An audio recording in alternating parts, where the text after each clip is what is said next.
Just about the gayest couple in detective fiction are Nora and Nick Charles. Nick Charles is really the detective, but Nora makes a beautiful and able assistant. You'll hear all about the Charles family when you listen to The Adventures of the Thin Man every Friday beginning January 8th over this station at 8:30 p.m. Eastern War Time, and for the Pacific Time Zone at 9:30 p.m. Pacific War Time.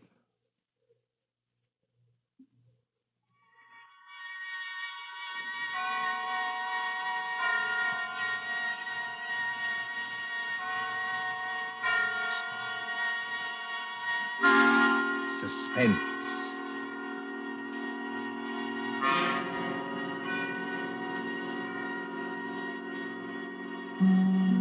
Tonight, Columbia brings you as guest stars two deaf players from the movie lots of Hollywood, the stages of Broadway, Miss Alessa Landy and Mr. George Coulouris. They are here to spend with us a half hour of suspense.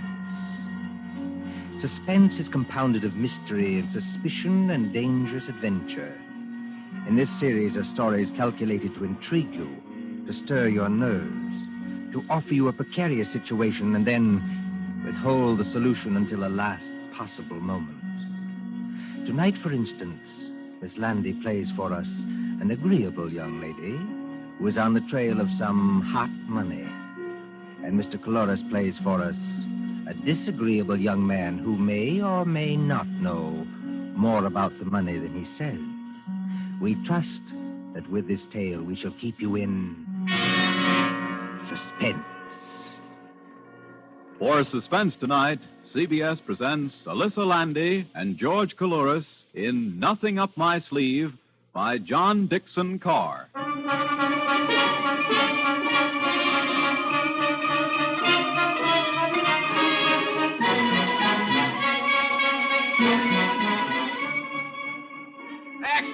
Extra, read all about it. Shark Morgan caught. Extra, read all about it. Shark Morgan caught. It's New Year's Eve, remember? Times Square is celebrating. The fiery lights flash no longer, but the crowds are still the same. Thronging, jostling, singing, drowning out a voice at the street corner when it says, Fatal gun battle at Jamaica. Read all about it. Fatal gun battle at Jamaica. Read all about it. But would that cry perhaps reach as far as a large and sedate country house some 20 miles from New York? Out there, the earth is sealed up with snow.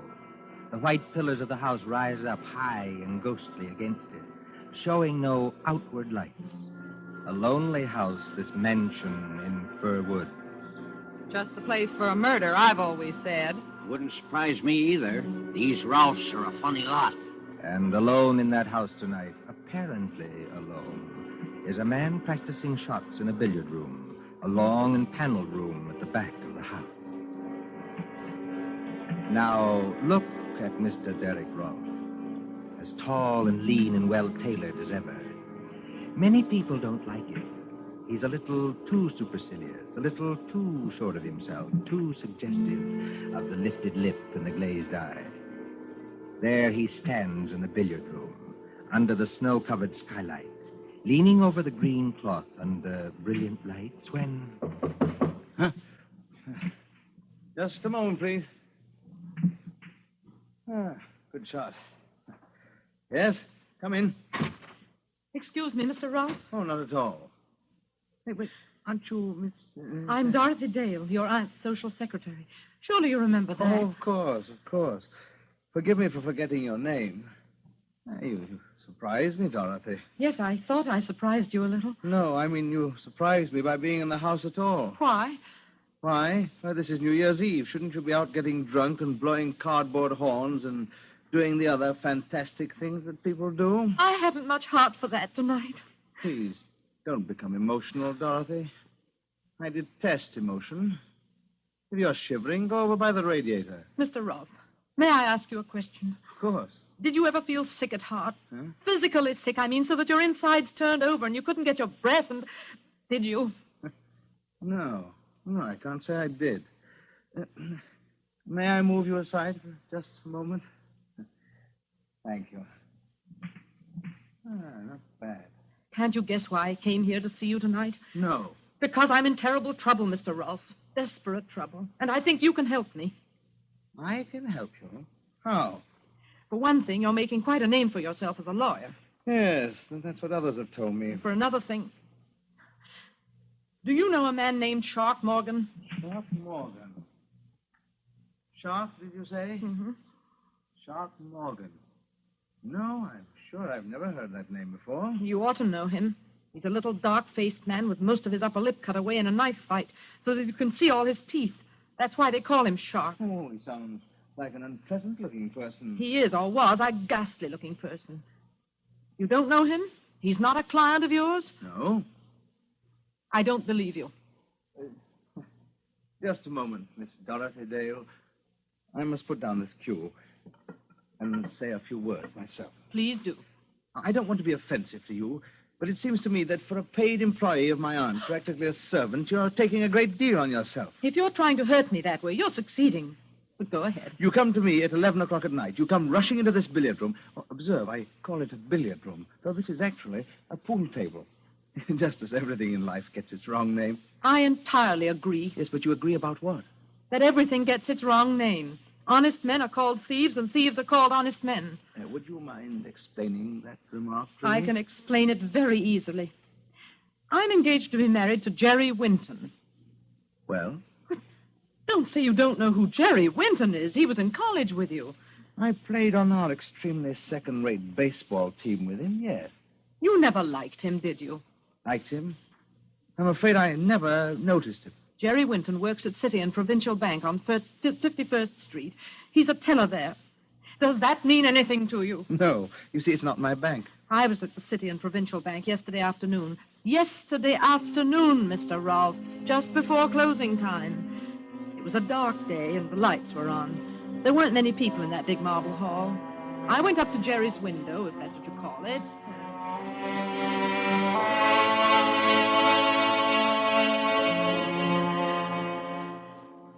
Can you cash a check for $1 million? Hello, Dolly. Hello, Jerry. You glad to see me? I am not pleased to see you here, Dolly. Huh? I'm never pleased to see you here. And why not? Because I can't make love to you. Can you imagine anybody making love in a bank? Oh, we might sneak into the president's office. As a matter of fact, I've dreamed of holding a party in there. But it'll never happen unless I'm fired, which is very likely. Jerry, sometimes I wish you weren't so easygoing. I'm not easygoing with the bank's money, Dolly. Otherwise, I'd be shoving it out to you through the window in double handfuls like this. Jerry, for heaven's sake, no. They mistake your business, madam. The convict in the next cage is watching us already. I want to cash a check. Here it is. $20. That is, if my account can stand it. Yes, I think we can manage that. How'll you have it? Oh, it doesn't matter anyway. Jerry, What's wrong? look over there. Where? Over there by that marble table with the pens and ink on it. The little man with no upper lip to his mouth and all his teeth showing. Ugly-looking devil, I admit. He's carrying something like a violin case. Hold on. I've seen that fellow someplace before. Of course you have. Don't you remember where? It was... It was out at Mr. Rolfe's house in the country when you came to visit me last Sunday. The man with the teeth and 5 other men were coming out on the porch as we were going in. Wait a minute, Dolly. That's not all. What is it? There's some very funny-looking customers in this bank right now. Where? At Mr. Wallace's window. At Mr. Robinson's window. And up by the guard at the front door. They don't seem to make any sound. As though they all wore rubber-soled shoes. Jerry, something's going to happen. I know it is. Unless I can get off this stool and walk... That was just to call your attention, folks. Just to call your attention. Now, just stand where you are, all of you. And nobody will get hurt. Darling, I'm scared. Well, what shall I do? You stay Steady, over dear. there, Just folks. stand still. Stay I right don't there. dare turn around. Was that Now, the man with the everybody in teeth? this place Yes, is he's got the machine gun. We don't want any funny business about alarm bells, see? One of the boys has already gone behind to take up the collection. Now just stay where you are. That's all you got to do. You can't get away with this. Oh, look, boys, here's a guy at the front with a nice mahogany desk and a plate with his name on it who says we can't get away with it. That's Sean. Huh? Don't do it, Sean. That wasn't in our orders. So we can't get away with it. Oh, he's crazy. I hear somebody else talking. Jerry! Thought I heard somebody over there. Oh, it's you, kid. Move to one side of the window, Dolly. Move to one side of the window. Don't worry, kid. I ain't gonna hurt you. No? Not a bit of it. Thanks for helping us. You'll get your cut later. What do you mean, my cut? That's what I said. You'll get your share when we divvy up. Well, I don't know anything about this All robbery. right, kid, we'll take care of you. I tell you, I don't know anything about this robbery. Jerry!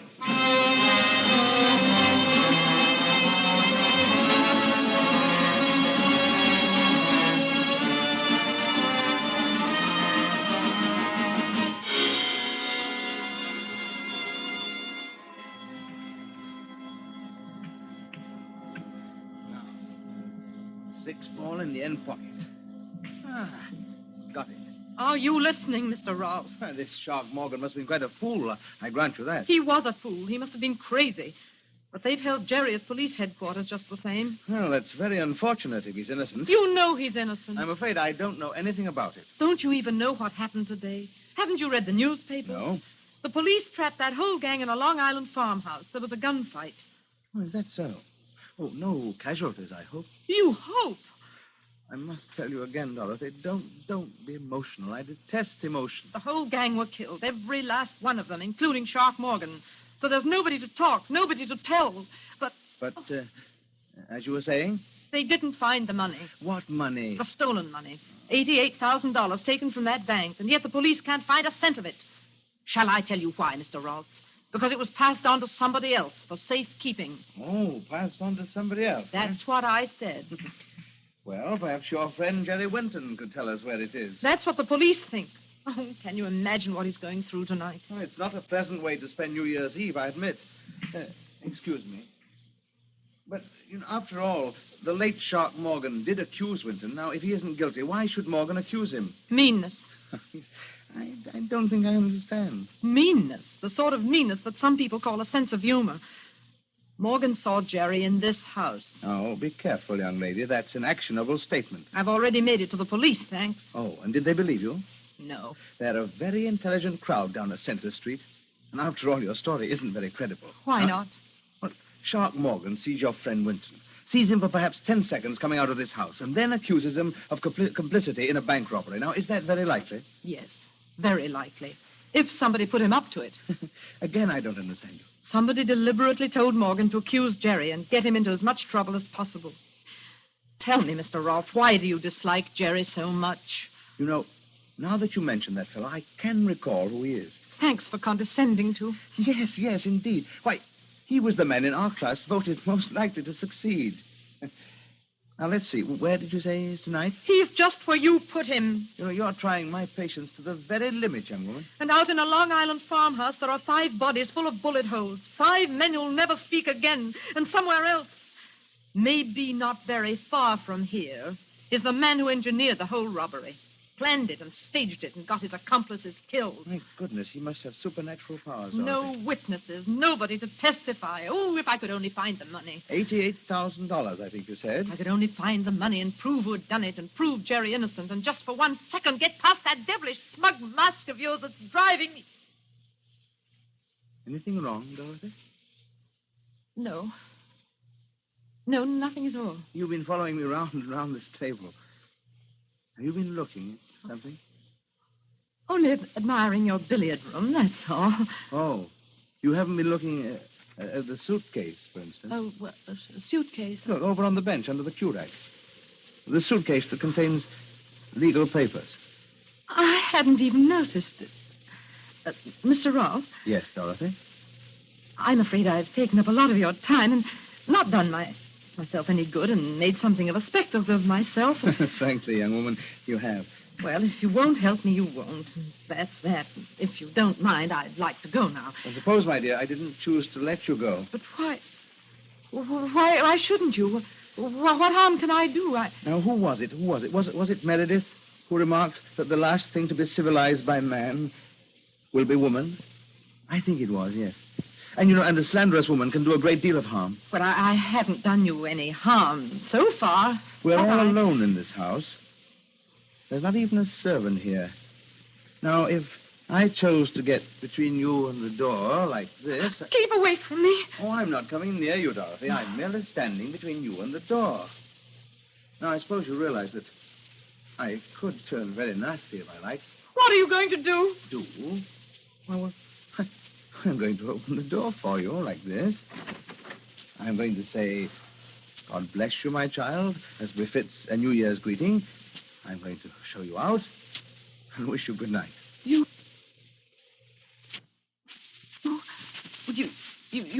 don't mind? Mind? Certainly not.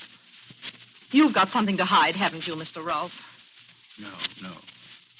Nothing, young woman, that I can't hide. Good night.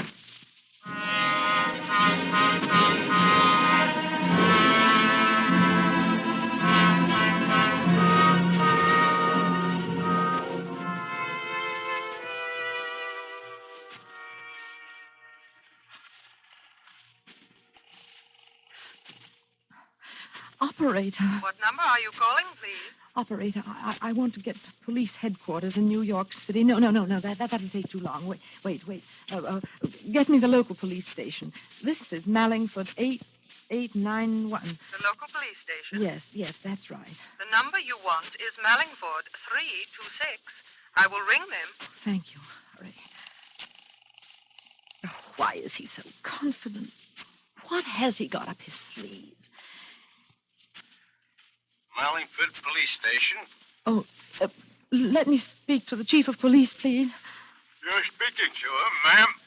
Nobody else will stay up here on New Year's Eve. Well, my name is Dale, Miss Dorothy Dale. I'm speaking from Green Acres, Mr. Derek Rolfe's house, about 2 miles up the post road. Do you know it? Yes, I know it, but can't you talk louder? I can hardly hear you. I don't dare talk loud. I'm speaking from a phone just outside the billiard room door. Well, what about it? Listen, you want to recover the city and provincial bank money, don't you? We sure do, miss. That money's hot, but... Well, it's here. It's in this house, in this billiard room now. Oh, who's got it? Derek Rolfe himself. Look, miss, is this on the level? I swear it's true. I've seen the money. The Ralphs are prominent people, you know. I can't help that. There's a big suitcase completely full of money in packages fastened with the paper label of the city and provincial bank. And that's not his own bank. Take it easy now. The lid of the suitcase wasn't quite closed. He thought he'd be alone here tonight, and that's why he was careless. Does he know you saw the money? Did I see the money? I'm not quite sure. You're not sure? No, I could almost have sworn he knew I saw the money, but he didn't seem to care. Be careful. The billiard room door's opening. I thought I heard someone using the telephone out here. Excuse me, Mr. Rolfe. I only... What's this about the door open? No, these doors are rather thick, Dorothy, but I was under the impression that I heard somebody say police. Yes. Well, yes, you did. You weren't phoning the police by any chance, were you? Yes, I was. But why? Go on. Why? As a matter of fact, I was trying to get in touch with Jerry. That's it. He's at police headquarters in New York, and I was trying to get in touch with him to see if they'd let me talk to him on New Year's Eve. You know, I thought it would cheer him up. Look, miss, this is the Mallingford chief of police. Are you still there? What's that? Mallingford? Well, it's a New York call relayed through the local station. You don't mind? Not at all. Please go right ahead. Oh, by the way. What? I don't think you will find that money, young woman. Good night. Listen, miss, are you still on the end of the wire, or aren't you? Yes, but I couldn't talk to you. He was here. Who was there? Derek Rolfe. He said I'd never find the money. You mean he admits he's got it? Well, no. He just smiles and smiles. He's got some trick up his sleeve. I know it. Oh, it'll have to be a good one. Please never mind that. Can you come over now? Oh, all right, miss. I'll take a chance. Who else is in the house with you? Nobody. I'm all alone with him. What are you going to do if he tries to light out with the money? I don't see what I can do. That's all the more reason for you to get here quickly. I swear you'll find the money in that billiard room. Only hurry.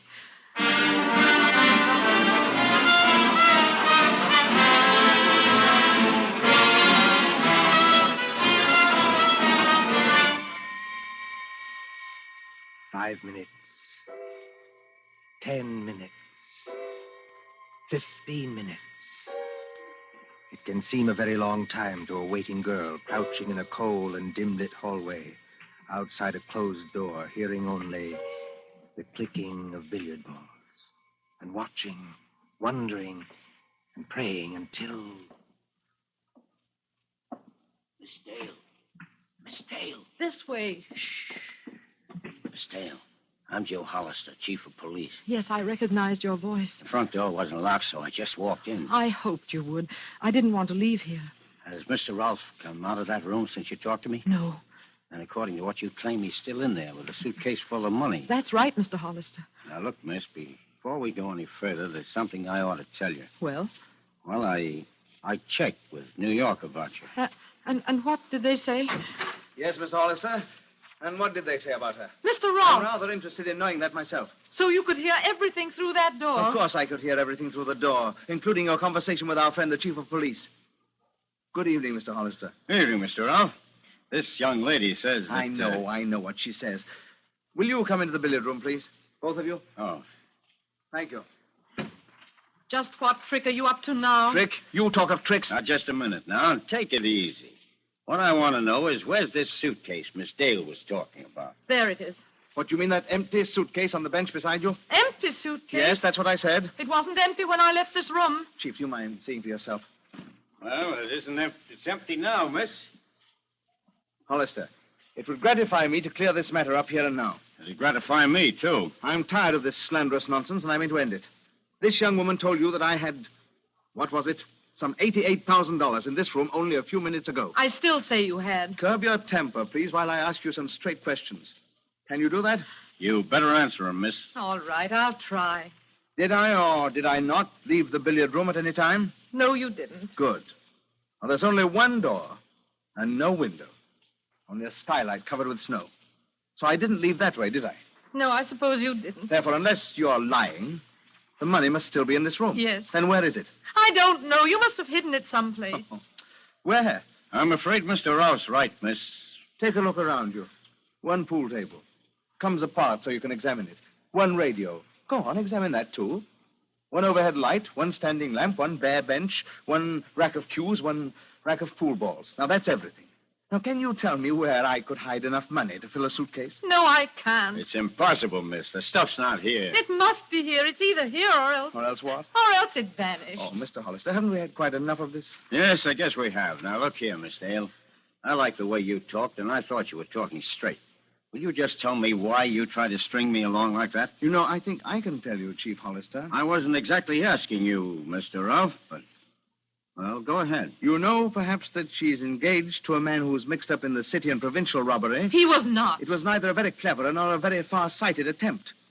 I'm inclined to think that she'll not have a job when my aunt returns.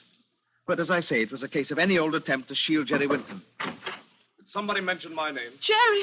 Oh, Jerry. Kid, steady. I'm alive. I'm not a ghost. You needn't dive at me like But that. how did you get here? How did you get away? I was trying to tell you, miss, when our host butted in. The DA is convinced your young man had nothing to do with this. That's right, Dolly. And I thought I'd better come out and take you back to New York with me. I was never so glad to see anybody in my life. Put your arms around me. I don't suppose you'd mind if I picked up this cue and went on practicing. Let's try the 8-ball all the way down the table. Come on, Dolly. It'll be New Year's in a few minutes. There's nothing to worry about. There is something to worry about. He's got the money, the whole $88,000. I know it. I'm sure of it. Only we can't find it. It's hidden somewhere in this room. As I said before, haven't we had just about enough of this? The chief of police there won't believe me, but it's true. I've heard a lot about that money myself. I'll bet you have, son. It's been nothing but hot money, hot money, hot money, and where is it, where is it, where is it, until I thought I was going off my nut. If I could prove Derek Rolfe had anything to do with this, I'd... Dolly, what's the matter? Mr. Hollister, Yes, miss? I think I know now where he's hidden the money. Well, that was a bad shot, Mr. Ralph. You've made the white ball jump clear off the table. Well, there are plenty of others on the table. I tell you, I know where he's hidden it. Is it in this room? Yes. But where? In the pool table? In the radio? In some secret panel? No. You'd better speak up, Dolly. Has it ever struck you, any of you, that there is such a thing as an invisible piece of furniture? An invisible piece of furniture? You mean we can't see it? No, it's in plain sight. It's smack in front of your eyes. But nobody ever sees it. You can't see it now. We may not understand you, Dolly, but by George, Derek Rolfe does. Look at his face. Yes. I'm looking at it. What's the matter with all of you? Please don't become emotional, Mr. Rolfe. I detest emotion. Miss, There's a reward of 10,000 for the recovery of that money. If you know where it is, tell us. There's nothing easier. It's... Before that young woman says something she may regret, please listen to me. You've got him, Dolly. I don't know how or why, but you've got him. Go on, Mr. Ralph. Tell me, Winton, you and I used to play on the same baseball team, didn't we? That's right. What about it? When did I play on that team? You were the pitcher. Why? Was I good? You're the best control and the best fast one I ever... Wait a minute. Why are you picking up that pool ball? What are you going to do? Take it easy, Mr. Ralph. You three are across the room from me. I have a number of rather dangerous objects on the table here, and I'll split that girl's skull if she says another word. Don't be a blasted fool. You think I can't do it? Well, does that convince you I haven't lost my pitching arm? You didn't even get a chance to raise that gun. No, you don't. Don't try to pick it up. Just let it lie there on the floor. Get behind me, Dolly. You stay where you are. Move a step off first base and... Maybe you'd better listen to him, Miss Dale. Well, what are you going to do, Ralph? You can't keep us here forever. I don't propose to keep you there forever. I'm not so enamored of your company. Now, what's the game? Well, I'll make a bargain with you. Well? My car's outside with a little more gas than the state allows. Give me 1 clear hour to get away. Well, what do you say? I'm a cop, Mr. Ralph. I can't make any bargains with you. No? No, and I'm coming over there after you. And you'll compel me to start throwing. Down, Dolly, down under the table. Oh, you missed that one, Mr. Ralph. I'll not miss with this one. It's a shame to bust that fuel rack, Mr. Ralph, but I'm still coming for you. You've lost your control, old son. You're done for. I tried this. That was the wildest pitch yet. Dolly, look. Don't get up, but look. What is it? The radiator. The steam radiator. It's knocked the whole thing sideways. Did you ever see that happen to a radiator before? Of course not, because it's a dummy radiator. Dummy radiator. Yeah, I got you, Ralph. I'm not too old to handle a bird like you. You haven't even got a search warrant. I'll take a chance. Well, what was that about? A dummy radiator? Yes. Look. Look here. It's got a little oil burner inside to make it give out heat. Yeah? And there are hinges at the back to form a lot of compartments where you can hide as much money as you like. I saw the hinges when he told me to go over to the radiator, but I didn't guess what they meant. It's really a safe that never attracts attention because nobody ever notices it. And the stuff's here, all right. There, Mr. Hollister. That's what I saw in the suitcase. I told you there was a $10,000 reward for that, miss. Oh, did you hear that? Turn on the radio, Jerry. Go on, turn it on. Welcome in the new year. Didn't you tell me, all of you, that the money was hot?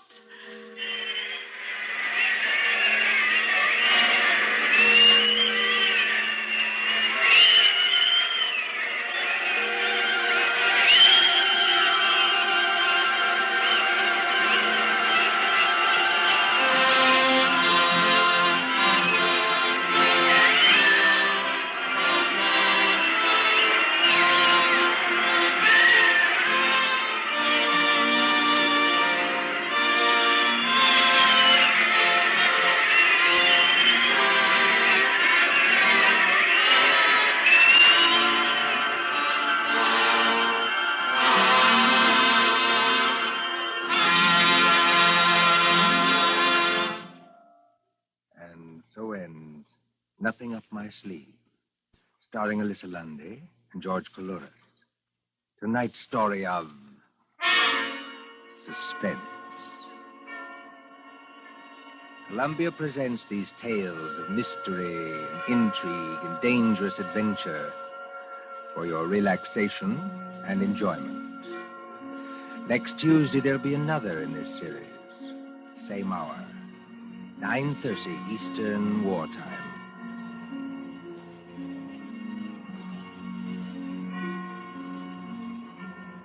William Spear, the producer, John Dietz, the director, Bernard Herrmann, the composer, conductor, and John Dixon Carr, the author, are collaborators on Suspense.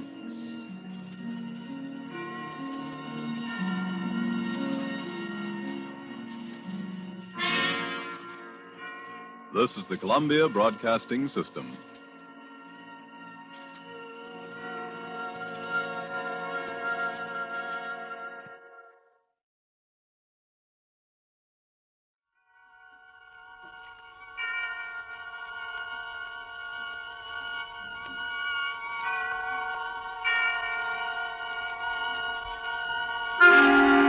Suspense.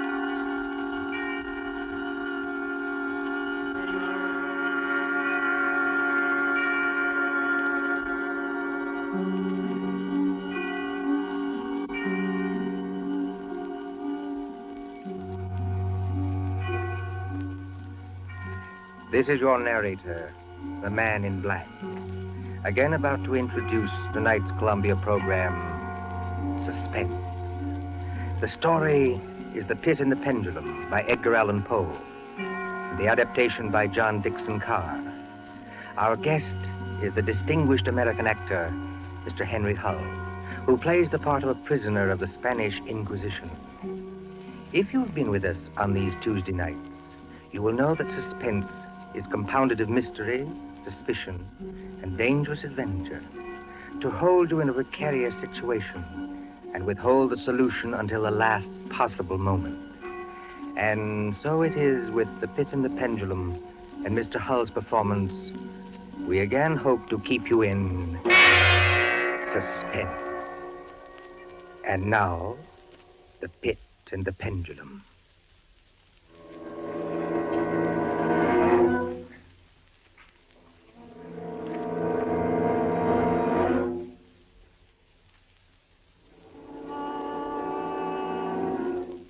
I was sick unto death with that long agony.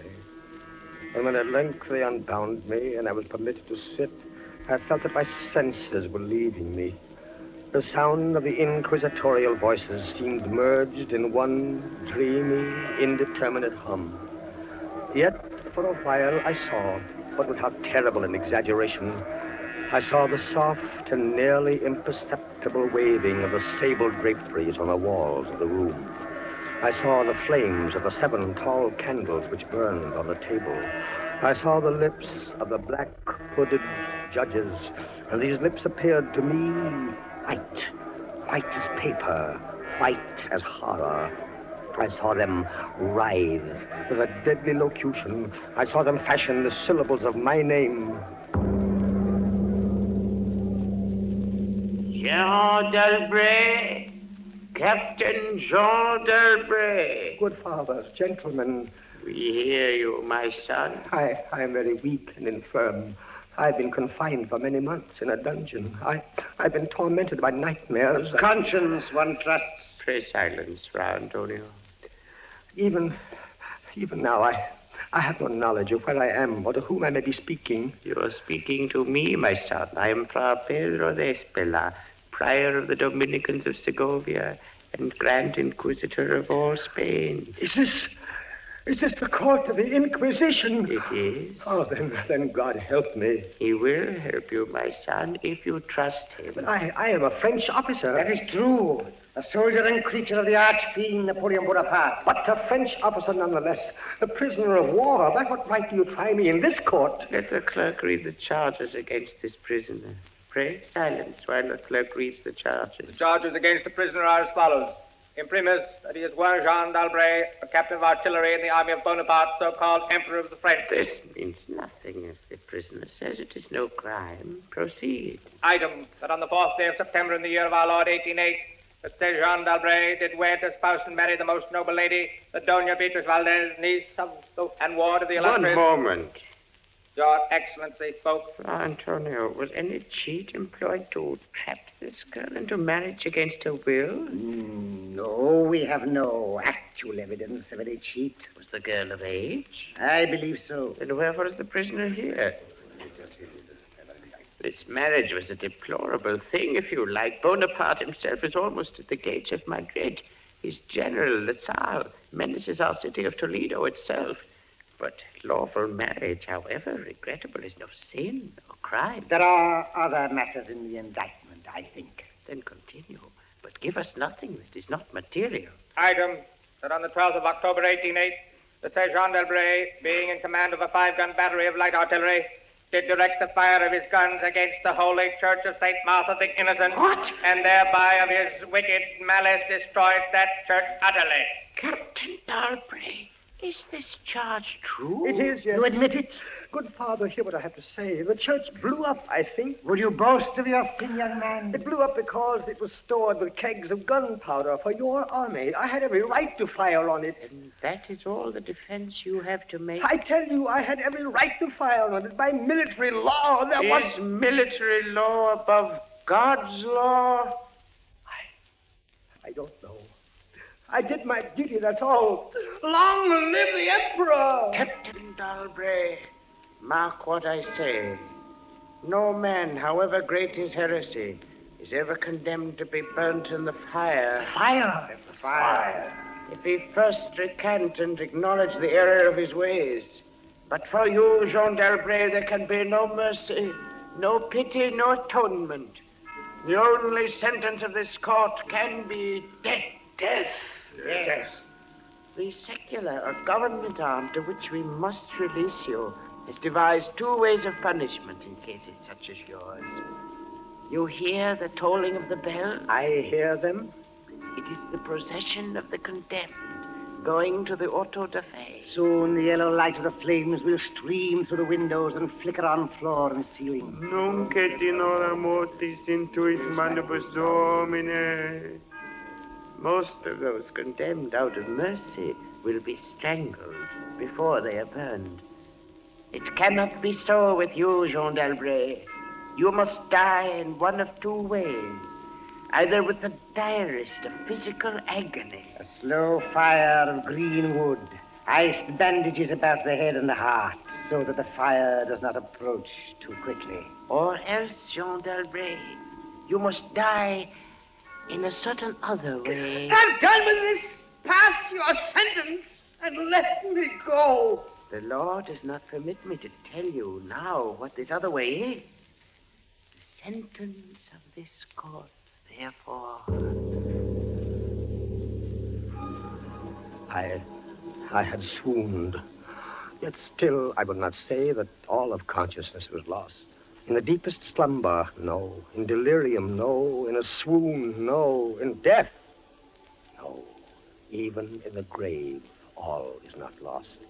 There are shadows of memory which tell us indistinctly of tall figures that lifted me and bore me in silence down, still down, until a hideous dizziness oppressed me at that descent into the earth. Then, as consciousness swam back to my wits, darkness, a stone floor, and darkness. Oh, Beatrice. Beatrice, my wife, Beatrice. Did you call me, Jean? Beatrice, was that you who spoke? Yes, Jean. You were here in the dungeons of the Inquisition. I am not really speaking to you, my poor Jean. I am only in your imagination. Am I mad, then? No. But your brain is fevered. You only think you hear me. No, I do. I hear you clearly. As clearly as I once heard you. In the little church near the Ebro where we were married. Yes. I destroyed that church, Beatrice. I had to. It was my commanding officer's order. I know, Jean. Be comforted. There are those who care. You won't leave me. As long as I am in your heart, I shall be here. I was strong once. Now I am weak. Once I was reckless. Now I'm afraid. What am I, Beatrice? What are they going to do to me? I cannot tell. Remember, my voice comes only from your own brain. Are you fettered? Fettered? No. They've not chained you to the wall. No. They've taken away my uniform. They've given me sandals and a robe of what feels like coarse serge, but I'm still free. Free. Take courage, Jean. Free. And in the grasp of the Inquisition. Beatrice. Yes, Jean. It's completely dark. There's hardly any air. I dread to get up. I dread to stretch out my hand. Suppose they've buried me alive. Courage. Can you stand up? I think so, yes. Then walk. Walk as far as you can. Measure the limit of the cell. If this is not a tomb... You're right, Beatrice, as always. I'll try. Are you on your feet? Yes, now pray. Pray for a poor devil who always meant well. 1 pace, 2 paces, 3, 4. You are very weak, Jean. Rest a moment. Where are you now, Beatrice? In the flesh, I mean. You know that, Jean. In the old house by the olive grove.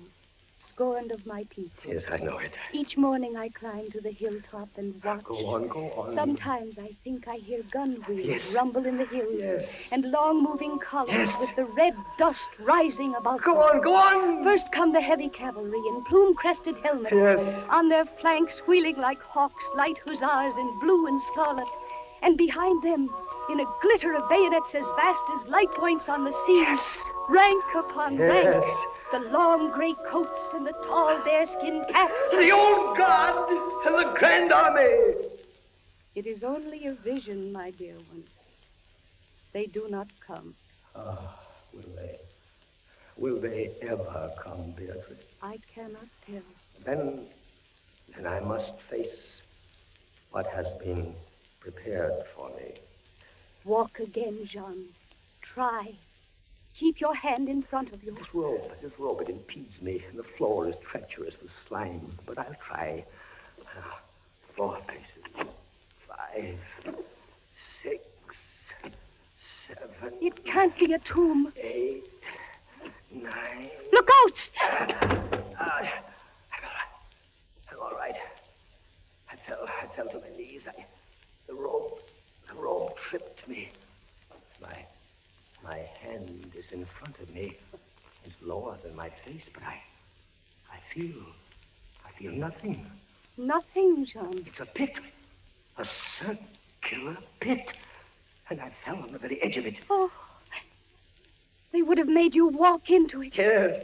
Oh, there's a loose fragment of rock just inside the edge. Now, if I can dislodge it. Listen.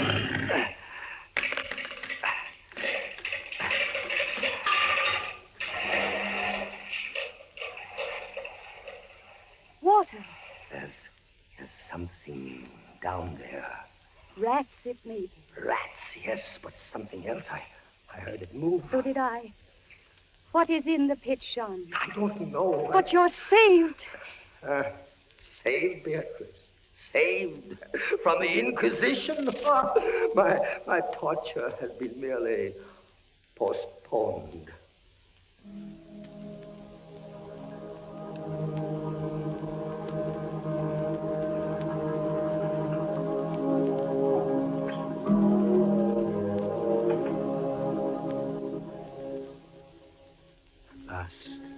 A deep sleep fell upon me. Sleep like that of death. How long it lasted, I know not. But when I opened my eyes once again, I could see. Yes, see. My prison was large and lofty. Its walls formed of massive iron plates, bolted or joined together. A wild, sulphurous luster, I could not trace its origin, lit up the dungeon, and the circular pit, and the crudely daubed skeleton figures painted in evil colors on the iron walls. Skeleton figures, demon figures, gargoyle figures. Their colors a little blurred, as from the effects of the damp. It must approach you slowly and force itself into your mind. It must stalk you like a tiger. It must bring you face to face, at last, with the king of terror.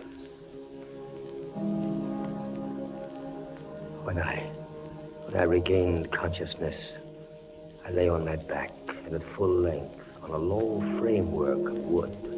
To this framework, I was securely bound by a long fastening resembling a surgical bandage. Bound? But why? Why? The bandage passed round and round my body, leaving at liberty only my head and my left arm. With much exertion, I could supply myself with food from an earthen dish on the floor beside me.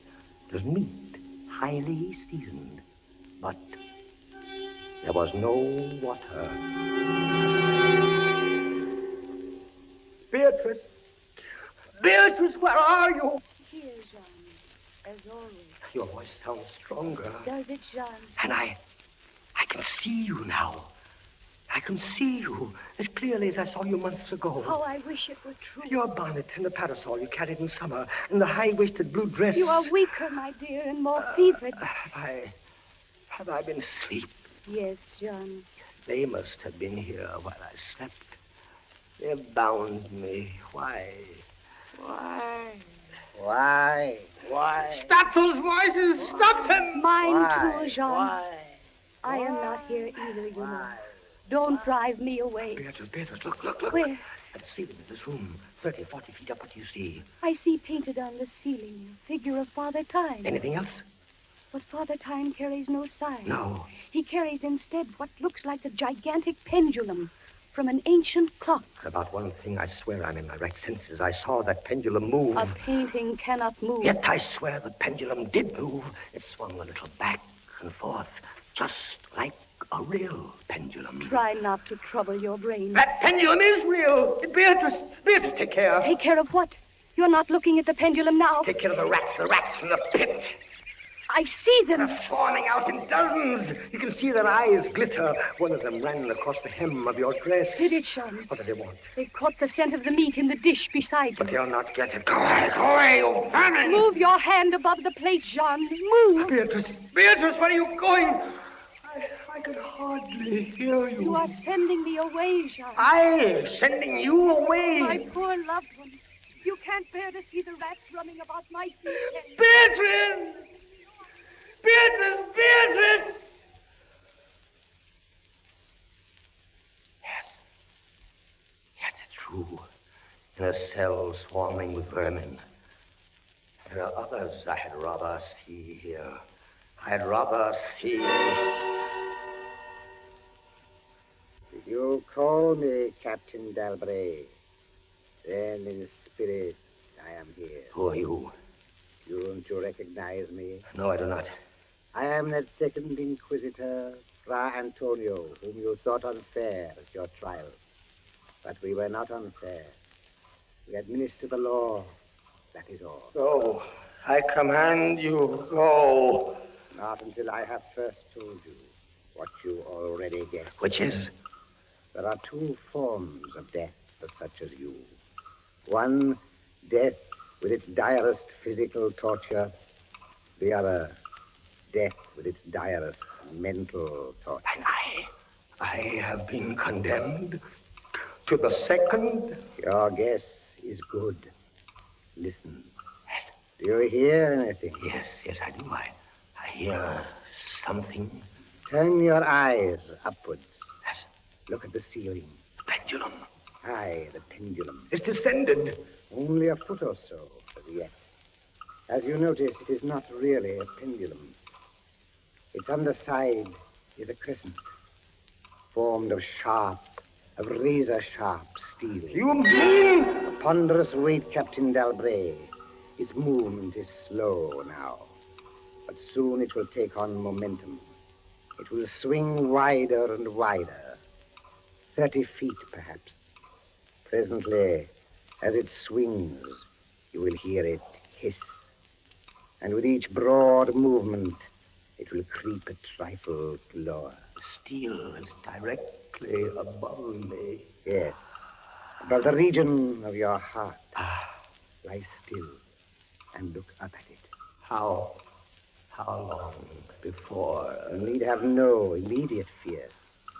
It will not be too soon. But how soon? Who can tell? In the name of pity, give me some answer. Hours, perhaps days. It's beginning to swing wider. I can't take my eyes from it. Its glitter fascinates you, eh? See how it shines in that wild light. And this is your utmost refinement in cruelty. The law, Captain Dalbray, is never cruel. And now, still in spirit, I leave you to your meditations. It will not be too soon. Minutes, hours, days.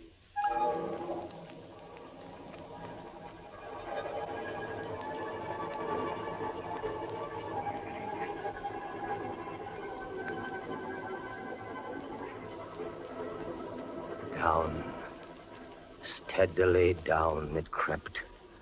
Days passed. It might have been many days before it swept so closely as to fan me with its morbid breath. Minutes, hours, days. The odor of the sharp steel forced itself into my nostrils. The right. To the left. Far and wide. The shriek of a damned spirit. To my heart, with the stealthy pace of a tiger. Down. Certainly, relentlessly down. I prayed. I wearied heaven with my prayer for its more speedy descent. I grew frantically mad and struggled to force myself up against that swinging, glittering death. Of no avail. Down, still unceasingly, still inevitably down, the sharp steel flashed past within 3 inches of my chest. Beatrice! John? Beatrice, Beatrice, where are you? I heard you calling, John. I am here. It is a strange thing, Beatrice. I'm quite calm. You are resigned, then? No, that is the strange thing. Even now, I am not resigned. Is there a way out? How can there be? 10, 12 more vibrations, and will fray the serge of my robe. Only lightly as a razor in a delicate hand. There will be many sweeps before it bites deep. No, I can't escape it. You kept me away from you, John. You locked me out of your thoughts. If I am here only in your thoughts, why should I fear the rats? The rats! You open your eyes and your eyes blaze. What is it? The rats! Do they still swarm here? Across the floor and over the meat platter. They have taken nearly all your food. Yes, of course, they're ravenous, and they have sharp teeth. Well... The meat is oily and spiced. If I take what remains of it, scatter, you vermin!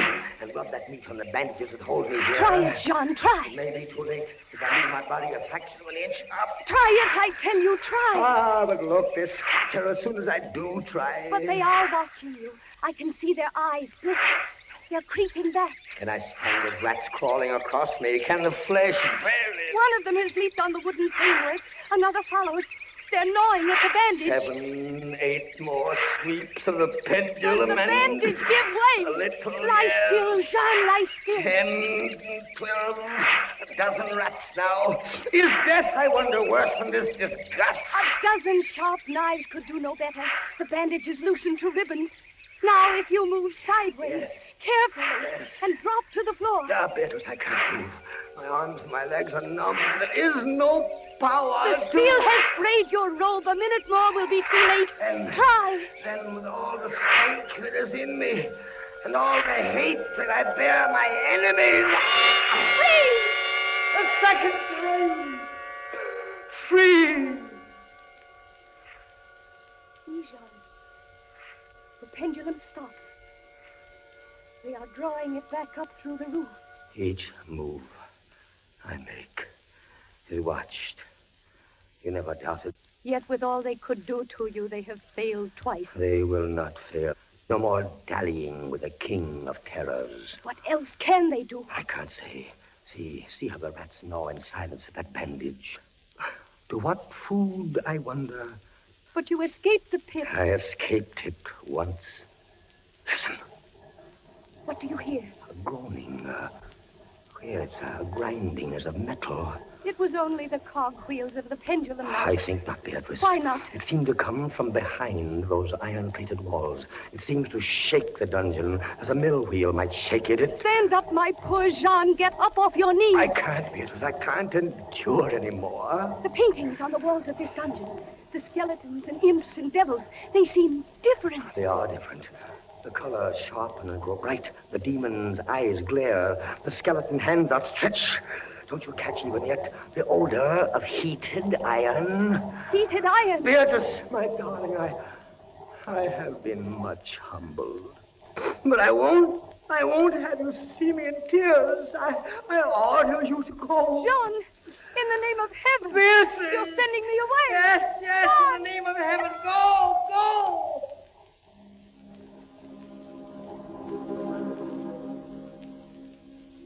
A suffocating heat pervaded the prison. A deeper glow settled in the painted eyes that glared at me. I could draw no breath of air into my lungs. Against the loom of that fiery destruction, the thought of the pit and its coolness come like a soothing balm. I staggered to the edge of the pit. I looked into it. The enkindled walls and roof lighted it to its depths.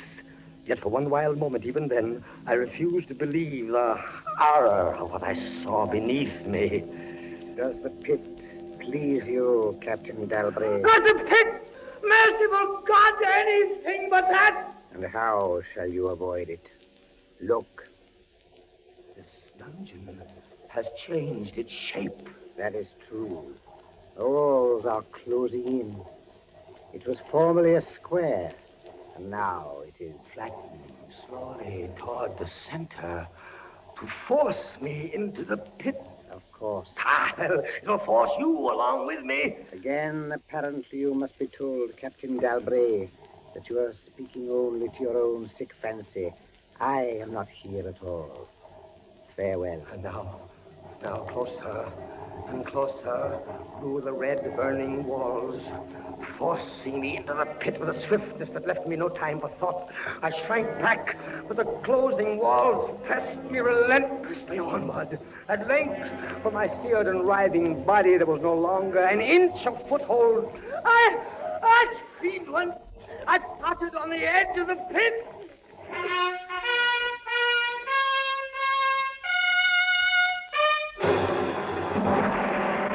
The walls rushed back.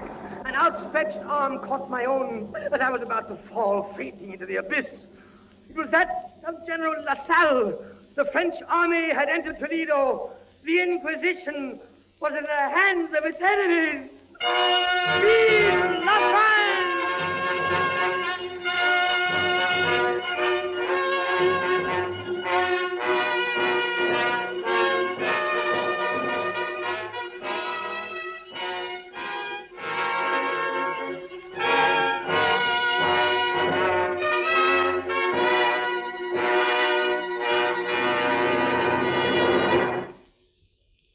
And so closes Poe's celebrated story, The Pit and the Pendulum, starring Henry Hull.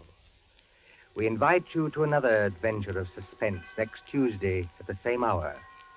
Until then, this is the Man in Black saying good night. William Spear, the producer, John Dietz, the director, Bernard Herrmann, the composer-conductor, and John Dixon Carr, the author, are collaborators on Suspense.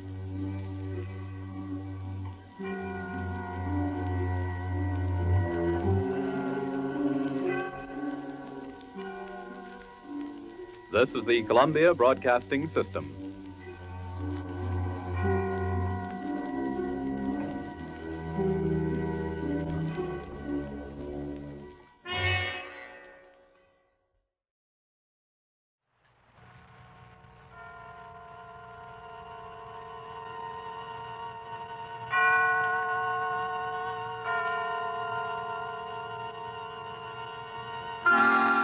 Suspense.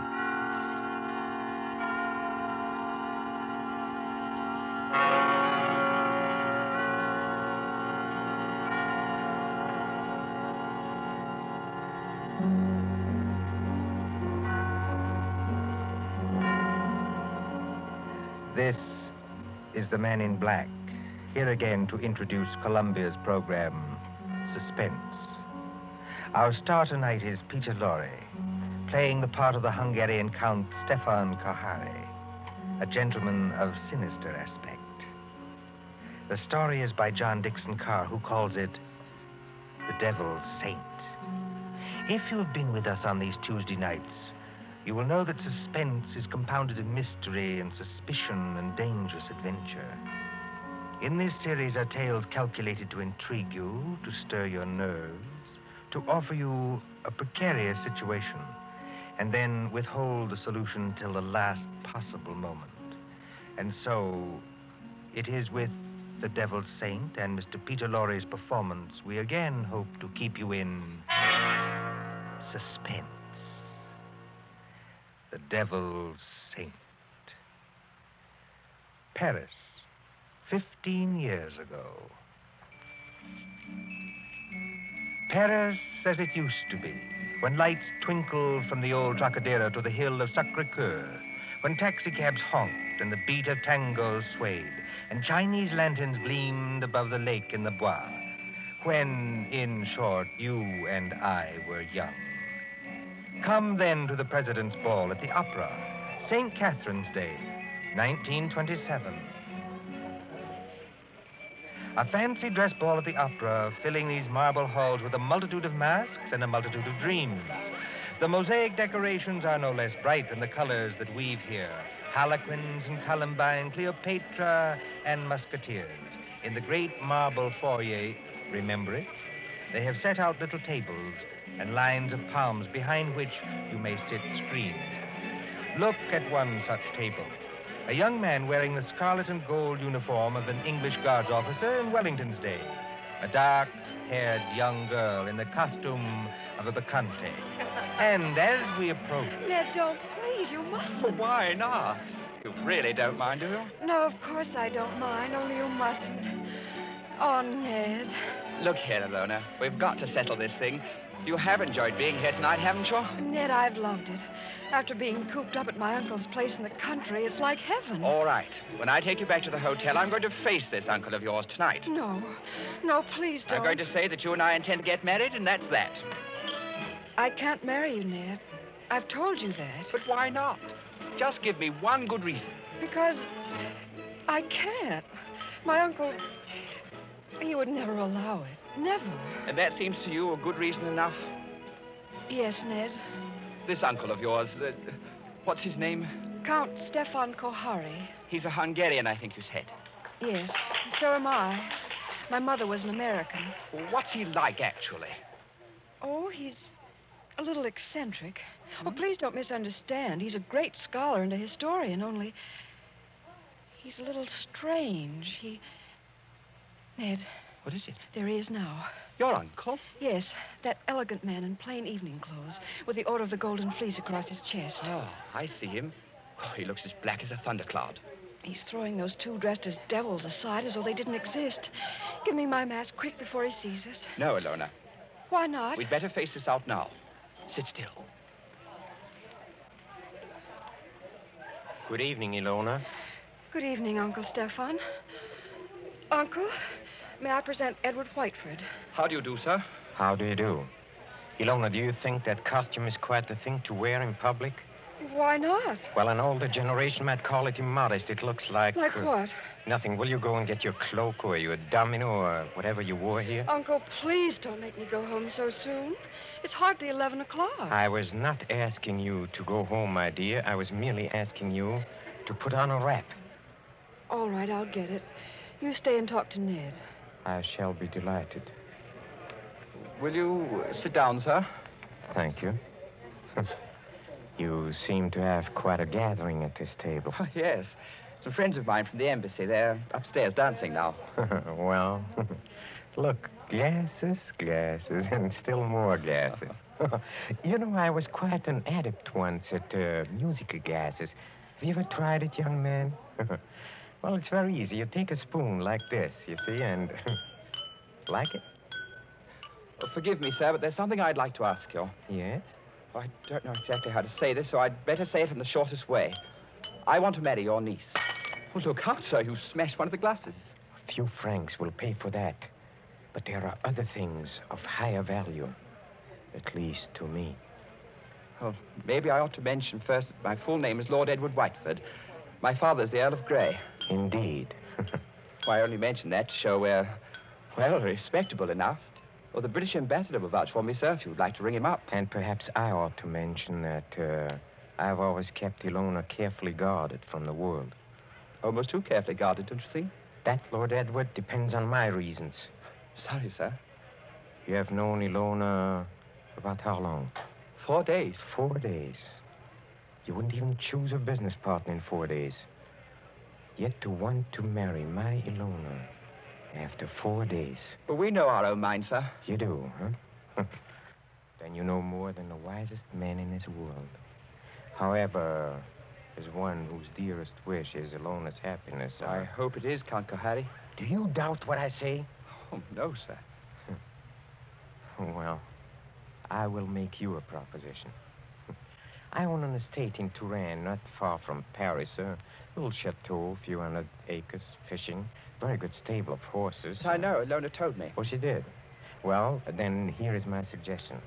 Why not come down and visit us for a week or two? Why, that's very decent of you, sir. Oh, not at all, not at all. And if at the end of that time you're not cured of this infatuation... Oh, it's not an infatuation. I swear it's not. No? Well, if at the end of that time you're not cured permanently of this feeling, you may take Ilona. And with my blessing. That's fair, isn't it? Oh, it's more than fair, Uncle Harry. I don't know how to thank you. Oh, well, please, don't even try. And at least I can promise you a very interesting experience. You see, at the Chateau d'Azay, there is one certain bedroom. We call it the tapestry room. Yes? Well, I assure you, it'll be very interesting for you to sleep in that room. Why? Is it haunted or something? Oh, no. No, not haunted. Well, now, if you don't mind, I shall say goodnight, and I hope I can trust you to bring Ilona safely to the hotel. Au revoir. Look over there. What is it, sir? Just look. Streams of our fellow guests pouring down the main staircase. Shapes of nightmare. Shapes of delirium. Insane dead masks. Only the eyes move. Wouldn't we be terrified, perhaps, if we would look behind those gargoyle faces? Oh, no, I don't think so. They're only ordinary people like ourselves. That, sir, is where you make your mistake. Well, I shall expect you for the weekend, and encore une fois, au revoir. Ned. It's all right, Ilona. You can come out from behind those palms. What was he saying? I couldn't hear. Ilona, it couldn't be better. Well, he's a very decent old boy, actually. And he's invited me to the Chateau d'Azay. Did he say anything about the tapestry room? Yes. He invited me to sleep there. And you said? I said I would, naturally. You mustn't do it, Ned. I won't let you do it. Why the devil not? Because everybody who sleeps in that room dies. Dies? Are you serious? Oh, Ned, please don't do it. Oh, nonsense. There are a lot of superstitions about every old house. This isn't a superstition, Ned. It happened once when I was a little girl. A man insisted on sleeping there. They found him dead in the morning. So? How did he die? They don't know. There wasn't a mark on his body. He wasn't shot or stabbed or strangled or poisoned or hurt in any way. He was just dead.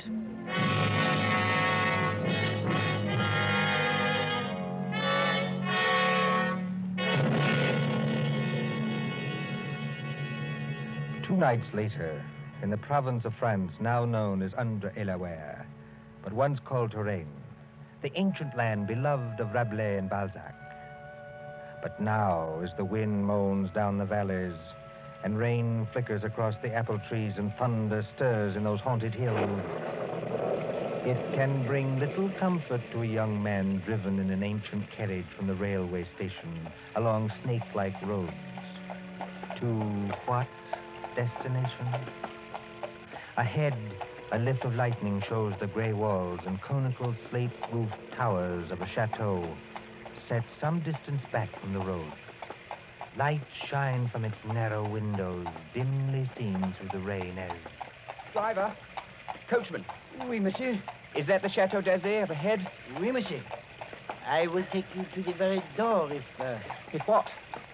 Why do you cross yourself? If I am permitted. What should stop you? Only fear, monsieur. And I am not much afraid. Listen. What was that? Only the dogs, monsieur.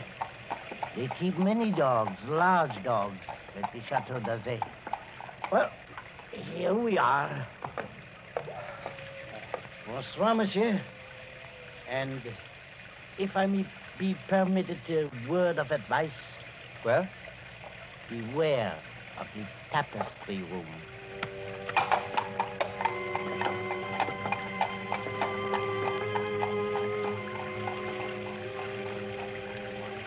there isn't a bell on this door, there might at least be a knocker. Ah, got it.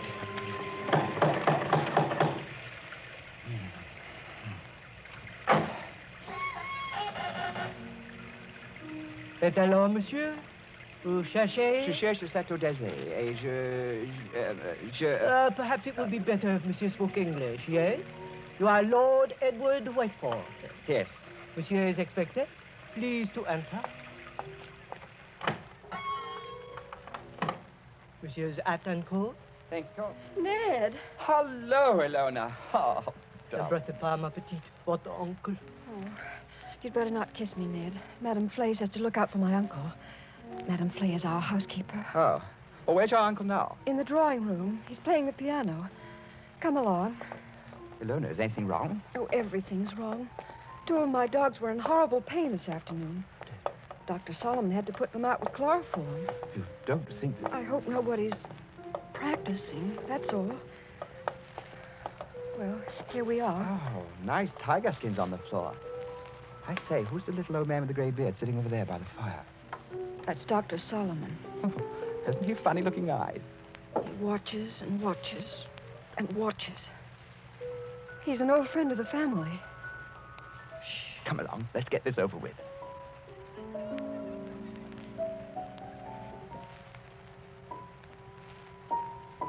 Ah, Lord Edward. Well, I see my niece has anticipated me. Welcome to the Chateau d'Azay. Thank you, Cantor Harry. Oh, you must be very wet after your long drive.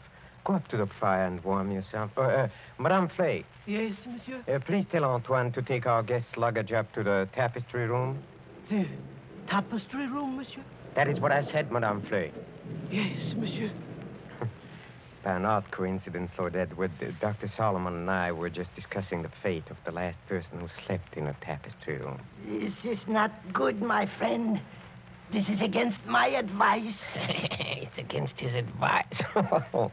Here, Dr. Solomon croaking. This is not good, I tell you. It is the wrong season of the moon. The wrong moon. But there is no moon tonight. It's raining cats and dogs. Don't talk about dogs. Nevertheless, it is the wrong season of the moon. I say no more. Cheerful blighter, that doctor. Don't do it, Ned. I won't be responsible if they make you do it. But look here, Count Harry. What did happen to the last bloke who slept in the tapestry room? You mustn't call him a bloke, sir. He was a very saintly gentleman. The Bishop of Tours. That was some time ago when Ilona was only 15 years old, but surely she must remember it. I remember it. The church, said our bishop, has no use for superstitions. Well, he insisted on sleeping there. I made it as comfortable for him as possible, but he was found dead next morning with a crucifix still in his hand. Was it poison? There was no poison, monsieur. No. Here, Dr. Solomon. It's true, Ned. Well, there were just 2 very curious things. You see, in connection with that death, on a mantelpiece there was found burning a stick of incense.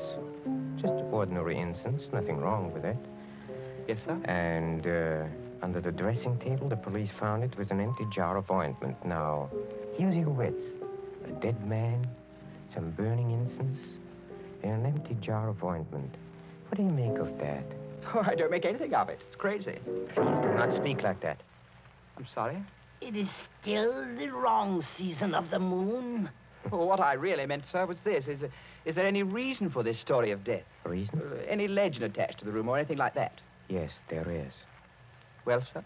Well, we are a very old family, Lord Edward. Old and perhaps accursed. When my ancestors moved from Hungary to France in the 17th century, they brought certain beliefs with them.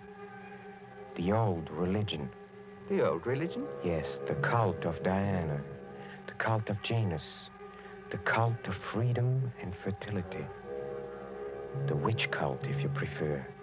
Oh, now look here, sir. Must we talk about this? Well, you smile, but when I say the word witch, you think of some humorous picture on a Halloween's card. It was very different in the Middle Ages, believe me. Then, my friend, there existed an organized religion which rivaled the church. There were many to worship unashamed at the grand Sabbath, many to receive all favors from Saturn, their master, and to dance forever, joyously in the red, flaming quadrants of hell. Some 200 years ago, an ancestress of mine, Katerina Kohari, was tortured to death in a tapestry room for professing the old religion. Many persons have not thought it safe to sleep there since. Are you answered? Oh, come, sir. This is some kind of elaborate joke, isn't it? Joke? The Bishop of Tours did not find it a joke. Not a mark on his body. I assure you as a physician, not a mark on his body. No, not a mark on his body. Here, Dr. Solomon. Yes, I hear him. Well, understand me, Lord Edward, there's no compulsion in this. If you do wish to sleep in that room, all right. If you ridiculous. don't wish... I'm not afraid to sleep there, sir. Well, I thought perhaps you wanted to change your mind. Oh, never. Would you like me to make a wager on that? What sort of wager? Hell, if I spend the night in this famous room and come out of it alive... Yes? Will you give your consent to the marriage immediately? Tomorrow morning? Tomorrow morning? Why? Because I don't think the atmosphere of this house is good for a loner. What do you say? Will you do it?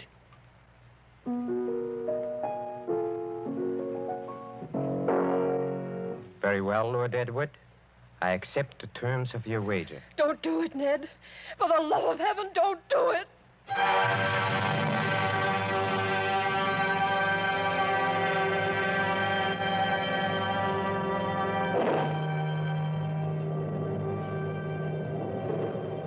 High up in the north tower of the Chateau d'Azay, under the conical slate roof, is the circular room hung with faded tapestries.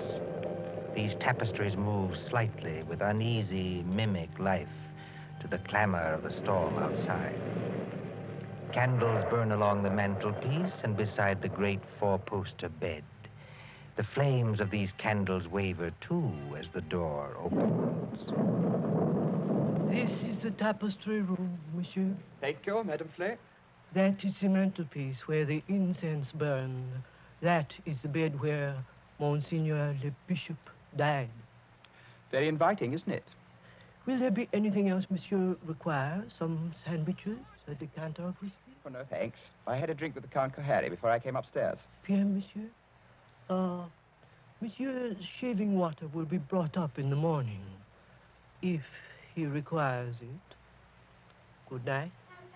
Infernal old Hoppy. Trying to scare a fellow out of his wits just because... Oh, I hope they built a good fire anyway. Didn't realize how cold it was. Temperature must have dropped. What's that? It's me, Ilona. May I come in? No, Ilona. Get out of here. That's not very gallant of you. No, I mean, I don't want you exposed to whatever it is. Ned, listen. Are you going to bed, or are you going to sit up all night? I'm going to sit up all night, naturally. Then let me sit up with you. No. Why not? Well, it may be dangerous. Besides, I promised your uncle I'd go through with this alone. I wish you hadn't had that drink with him. Why? He couldn't have done anything to it. It was you who poured it. Yes, that's true, only... Listen. What is that? It sounds like footsteps. Yes, but where's it coming from? Seems to be right here in the room. It seems to come from all directions. Doesn't it sound like somebody walking between the walls? By George, it is someone walking inside the wall. Get behind that tapestry, Ilona. Quick. Hide there.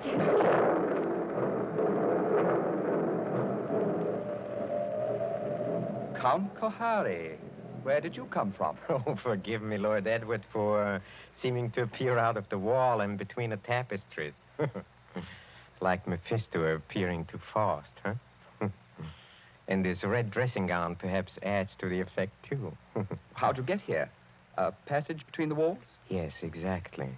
Little device my ancestors for visiting this room. You know, they invented that when its occupant was so unmannerly as to bolt the door. Door's not bolted. You could have walked straight in. But I couldn't have done it unobserved. No. Maybe not. Have you had any other visitors? Lord Edward? No. Are you quite sure of that? Quite sure. Well, then, since nobody saw me come here, I'll just sit down by the fire. Please sit opposite me. Is this the showdown, sir? I don't understand. Well, there's got to be a showdown between us. Is that why you're here? Oh, I'm here, young man, to explain certain things to you. Will you have a cigarette? Thank you. Oh, they're perfectly all right. That is what you're afraid of? I'll have one, yes. A light? Thank you. Well, when I was discussing the witch cult a while ago, you didn't appear to think I meant what I said. Do you want a perfectly frank answer to that? Yes? I think you're mad enough to mean anything. What you say, in a sense, is quite true. See, in an old and inbred family like ours, the mind can crack and the fantasies of witchcraft become as real, well, more real than the living world. Let me give you an example. Go on. The saucer on a table beside you is Ming porcelain. It was once owned by Katerina Kohari, a martyr of the old religion. Yet you are using it as an ashtray. Oh, I beg the witch lady's pardon. I'll blow off the ash. Well, that's a very dangerous remark, sir. Don't you understand that the worship of evil can be as strong and compelling as the worship of good? That the devil can have his saints, too? That to a sick brain which knows but can't help itself, you have profaned this room merely by entering it. And therefore, you deserve to die. Like the Bishop of Tours? Exactly. You're not going to tell me the devil killed him? The devil's agent may be flesh and blood.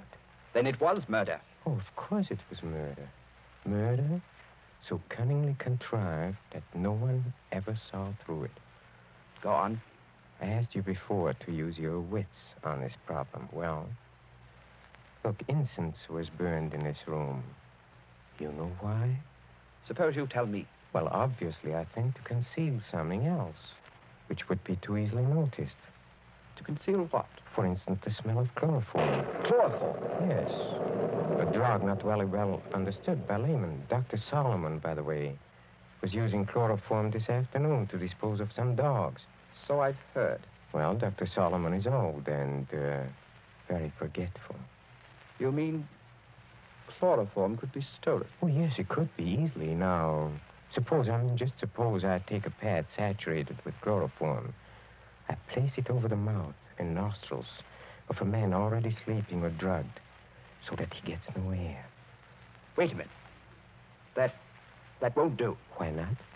Chloroform burns and blisters when it touches the skin. You'd leave marks. Oh, not at all, my friend. Not at all. If I first covered the mouth and nostrils with some substance like... Ointment. Yes. Now you're waking up. Hi. Now observe what follows. In a few seconds, unconsciousness. In 2 minutes or 3 minutes, death. Certain death, yes. Oh, but chloroform, you see. It evaporates very quickly. There is no trace in the stomach since nothing has been swallowed. Well, delay your post-mortem for 24 hours. Very easy matter in these country districts, and no trace remains in the blood. Murder without a mark, Lord Edward. Murder without a mark. You can't do it, Count Kohani. There's one thing you're forgetting. What is that? I'm not sleeping and I'm not drugged. Oh, yes, you are. How? When? In the cigarette? No. In a drink you had with me. What was it? Morphine. And you've had enough to put 3 men to sleep. See, that's it. Well, try to get up. I'll do it. I'll do it. You see? You've knocked over the fire irons. You'd have been in a fire yourself if I hadn't caught you. Take your hands off me. Just as you please. If I could reach that bell pull. Well, but you can't. Well, better sit down again. You murdering lunatic. So that's how you killed the Bishop of Tours. And that's how you're going to kill me. Who, I? Well, you don't think I killed the Bishop of Tours. Didn't you? You fool. I'm not trying to kill you. I'm trying to save you. Dr. Solomon. Yes, monsieur. Well, come come in the room. Come out and be my witness. Yes, monsieur. I shall always guard the family honor. even when I guess how men die. This young man evidently thinks I've been talking about myself. Am I, in a popular parlance, insane? Oh, monsieur. Heaven forbid. I have never known a saner man. Have you any notion, Lord Edward, why I brought you to this house? You would never have believed me if I had merely told you. So I had to bring you here to show you. Show me what? What? Look at the tapestries. Come out of there! Behind them. Come out of there! Hey, come out! Ilona! Yes, Ilona. Why do you think I've kept Ilona so well guarded from the world? Why, at a fancy dress ball, for instance, did I object to the costume of a medieval witch, whose dogs were poisoned so that chloroform should be brought? Who poured the drink, drugged with morphine? In the devil's name, what are you trying to tell me? It was Ilona. She's been helplessly, hopelessly insane for more than 10 years.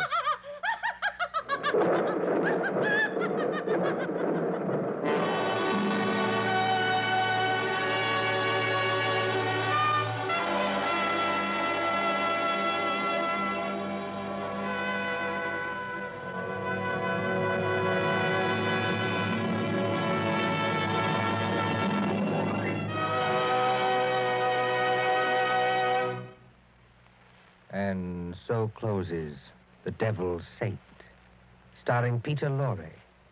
Tonight's tale of suspense.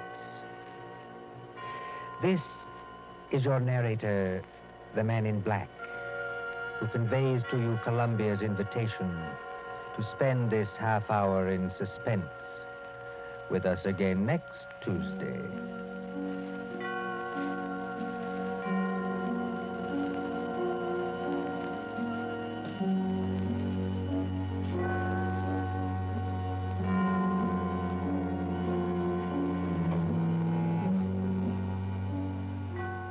William Spear, the producer, John Dietz, the director, Bernard Herrmann, the composer-conductor, and John Dickson Carr, the author, are collaborators on Suspense.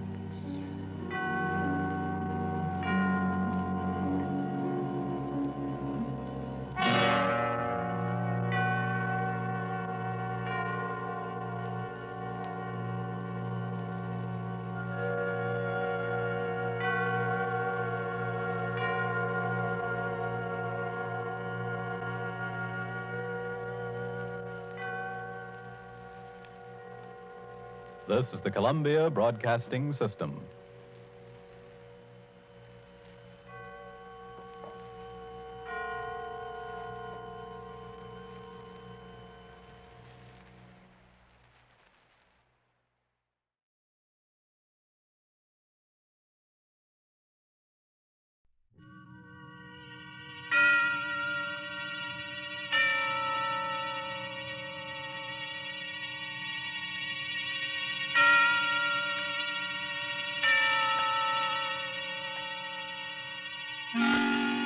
Suspense.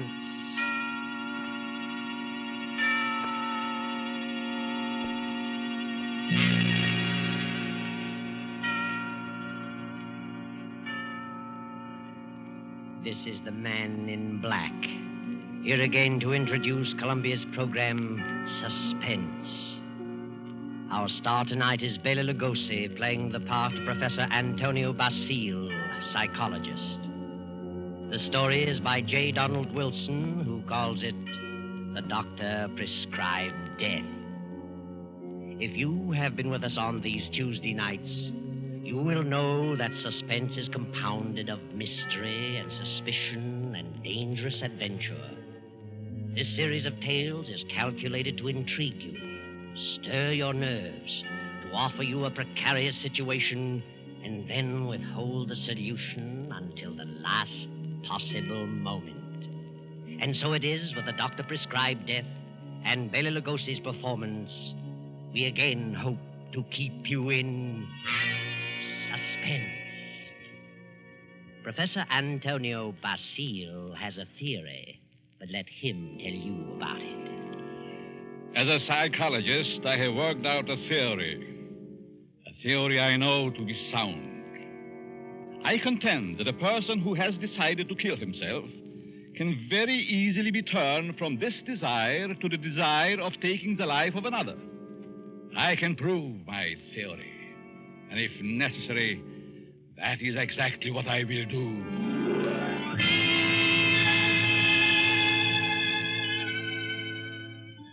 Yes, Professor Antonio Basile has a theory, but only a theory. And he's worried about what his publisher will say, so he visits the editor, whose name is Hellman. Hellman finishes the manuscript and tosses it on the desk. Professor Basile leans forward eagerly and...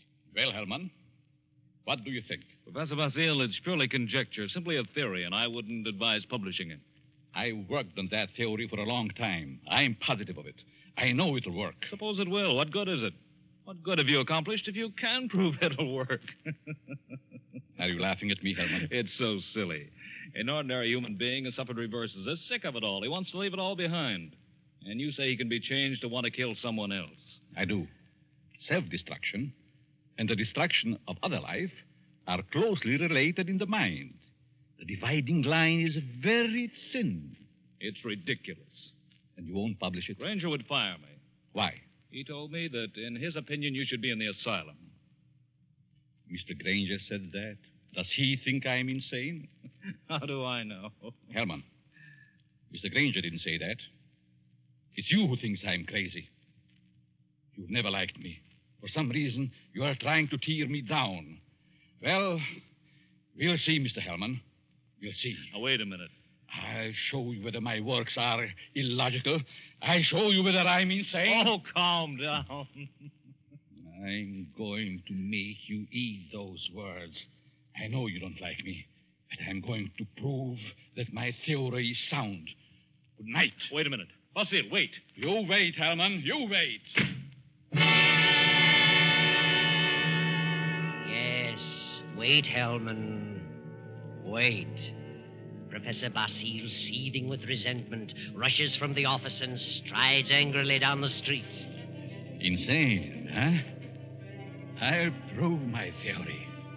I'll find a subject. I'll find someone who wants to take his own life. And so Basile goes home, late for dinner. He finds a note from his wife, Myra, saying she's decided to attend the opera and will be home around 11:30. Then Professor Basile gets an inspiration. He goes to the bridge over the deep canyon, the bridge called Suicide.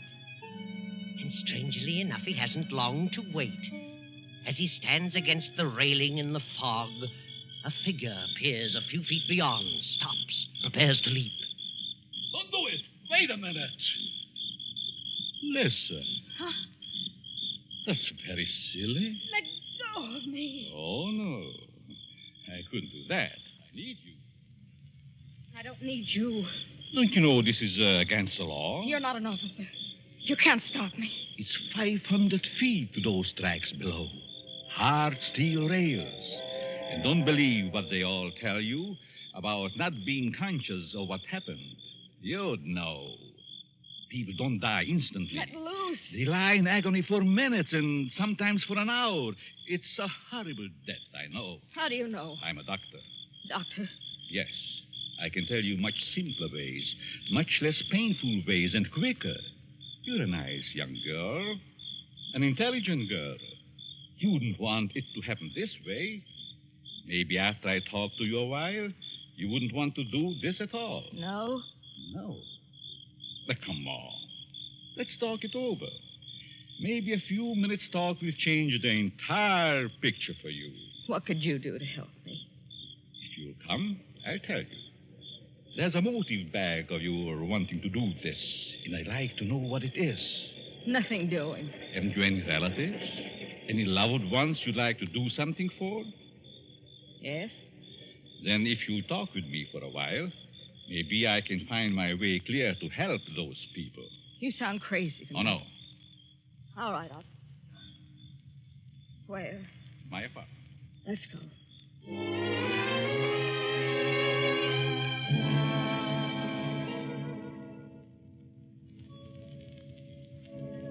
Well, here we are. Come in, please. Well, what do you want to know? Sit down first. Are you hungry? No, I'm not that broke. It isn't poverty. I knew that. I could tell by your clothes.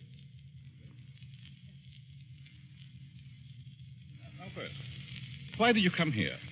Why? Why, because you talked me into it. I see. You're not afraid of me? Afraid? In my frame of mind. What can I lose? Suppose I told you that I really brought you here to kill you. Kill me? You know, you're a very pretty girl, don't you? Yeah? That doesn't always mean so much. The right man, it might. That's what I thought. But I found out it didn't mean a thing. Ah, then it was because of a man. I knew it. Really? How did you guess? I'm a student of psychology. I'm Professor Antonio Basil. I see. And you want to know what makes me tick. You want to know the reason behind my action tonight. That's right. I would like to know what happened to make you want to kill yourself. Suicide is a mental aberration. Yeah? I'd like to know what preceded the decision to destroy yourself. And what you thought about until the moment I stopped you on the bridge. What good will that do me? You said you weren't broke, but you also said you had some loved ones you'd like to do something for. I meant I wasn't broke to the point of being hungry. I have a few dollars. But you suggested help for someone in larger terms. Yes, I did. Who is the loved one? My mother. You are her only means of support? Yes. And you intend to kill yourself? Yes. That's being selfish, isn't it? Selfish? Yes. You are concentrating solely on self. You think so? What else? The first law of human nature is self-preservation, right? I suppose so. The second law is the preservation of family. Yeah? So you decide to deny the first law and destroy yourself. And as a consequence, deny the second and leave your mother alone and in need. You indicate a form of insanity. What would be normal? To destroy the other person. The one who has done you wrong. Have you hurt him? No. Then the one who has done wrong should be the one to suffer. You have no legal recourse? Legal recourse? No, I haven't, I'm sorry to say. And you would kill yourself to let your poor mother suffer because of the wrong of another. Why shouldn't he be the one to suffer? I suppose you're right. Why shouldn't he? What happened after all? Why not tell me about it? Were you married? No. He never seemed to find time to get around to marriage. What's your name? Gladys. Gladys Tanner. How long had you known him? Almost 4 years. And you always thought he meant to marry you? Yes. Until 3 weeks ago. Yes? On July 1st, he had to leave town for a week on business. Said he was going to Kansas City. When he came back, he seemed to be too busy to see me. Then a week ago, I found a snapshot along with several others in his desk in his home. May I see it? Certainly. It's a picture of him and another woman.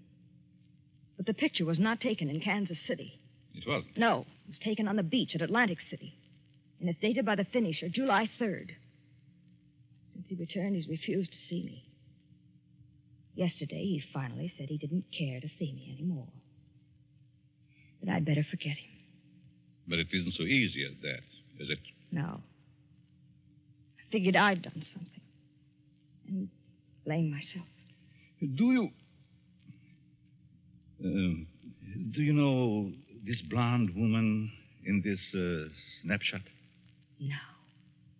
Then it must be a woman he has met recently. You've known him for 4 years. I don't think you are to blame. He's the one in the wrong. And he should be made to suffer. How? You were going to kill yourself. Why should you? Kill him instead. He double-crossed you. He deserves it. Now, let me go a little deeper into the situation. Whenever a person has reached the conclusion to take his life...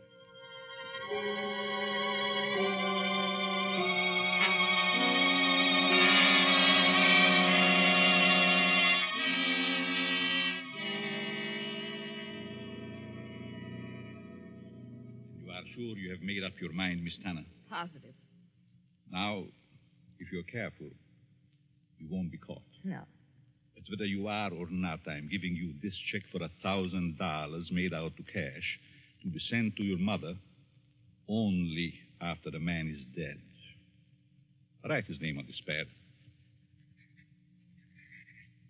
There you are. I will know what has happened by the newspapers. And I will withhold payment until I learn that you have gone through with it. It'll happen tonight. Very well. You are sure? You are determined? Absolutely. Nothing could stop me. Very good. Just what would happen if I did get caught? You won't get caught if you follow my instructions. I know. Now, here is a small revolver. It'll fit easily in your purse. That's all you need. Be sure to wipe your fingerprints off and leave the gun near the body. Well, goodbye, Dr. Basile. Goodbye, Gladys, and good luck.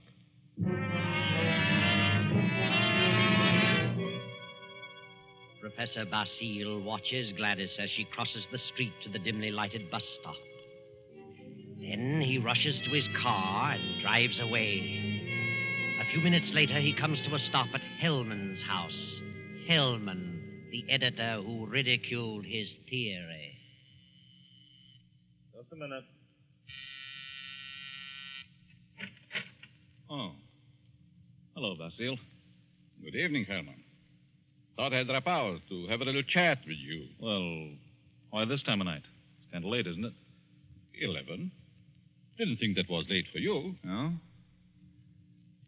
Come in. Thanks. Sit down. What's on your mind? I want to talk to you about my theory you ridicule so definitely. My theory about suicide. Oh. Well, I just don't believe it, that's all. And I said I'd prove it, didn't I? Yes, but what are you getting at? It's going to be proved. My theory is going to be proved tonight. Well, that's fine. Go right ahead and prove it. I don't like you, Hellman. I'd never liked you. And I know you don't like me. I can't help that, Basile. What are you staring at? Is there someone here with you? Certainly not. Why? That's a woman's purse on the Davenport. Oh, my secretary dropped by earlier this evening with the manuscript. She must have forgotten it. She's not here now? Of course not. Then I'll continue. I found a subject. A girl who was ready to commit suicide because a man jilted her. In a few hours, I was successful in changing her thoughts from suicide to homicide, and she is going to kill the man tonight. What do you think of that? There may be a dozen murders tonight. But you'll know which one I mean. You'll know about this murder. What do you mean? Because I'm going to tell you who the victim is going to be. You know who the intended victim is? Why don't you stop it?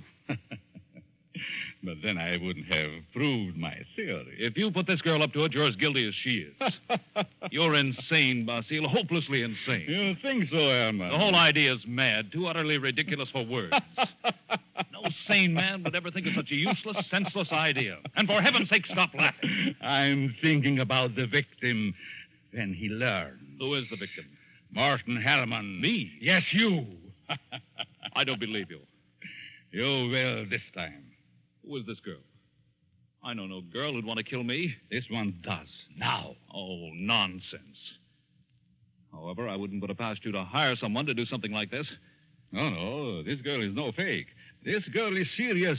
Deadly serious. You probably hypnotized some poor woman, figuring she'd never remember what happened. Oh, Hellman, you underestimate me. Maybe I do underestimate your evil mind.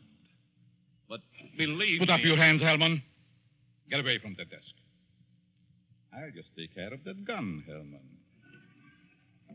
That's better. Well, since when did you start carrying a gun, Basile?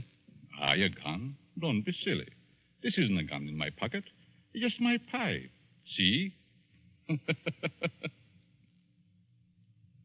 Well, what do you hear, Herman? Nothing. Oh, yes, you do. I heard it, too. The sound on the porch. I leave now. The back way. I put your gun in the kitchen. And I'll be very careful to remove all my fingerprints. You insane fool. Oh, fancy you. You, Hellman, you are going to help prove my theory. Good night, Hellman. Crazy devil.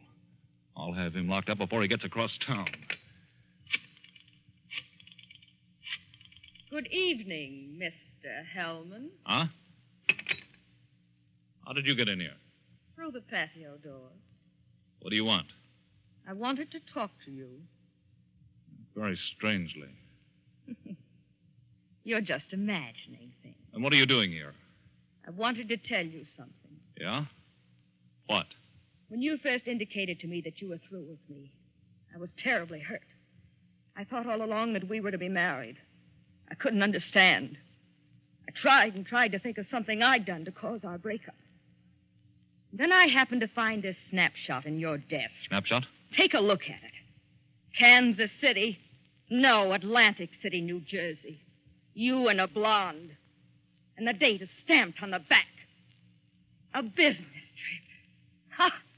Well, what about it? I just wanted you to know that you weren't so slick. I wanted you to know that I knew about the blonde. That I knew you'd lied. Now that you've told me, what good does it do you? A lot of good. First, I thought you came here for money.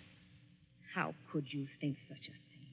Well, I think you'd better go now. I'm going. Goodbye, Morton. And good luck in your new venture. What venture? This one. Gladys! Gladys! And wish me luck in mine.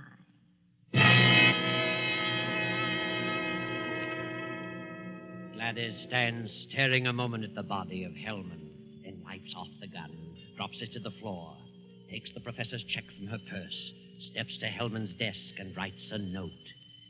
Then she puts the note in an envelope with the check, addresses it, stamps it, turns out the lights, and steps out into the dark street. At the corner, she drops the envelope in the mailbox and disappears. Professor Basile heard the shots. His theory worked. Hellman will torment him no more. The perfect crime. So he can go home to his wife now and go to sleep. Myra. Myra. Huh? What? Oh, Antonio. What are you doing asleep on the Davenport? Do you know what time it is? It must be after midnight. I've been waiting for you. How was opera? Oh, fair. Nothing to brag about. Who sang the lead? Belchiati. He wasn't very good. Belchiati. Mm-hmm. He's a poor Othello. Othello?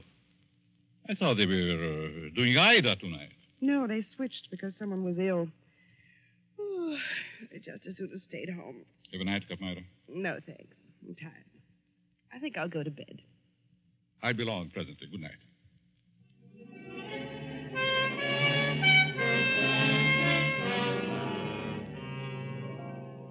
Then the night passes and the morning comes.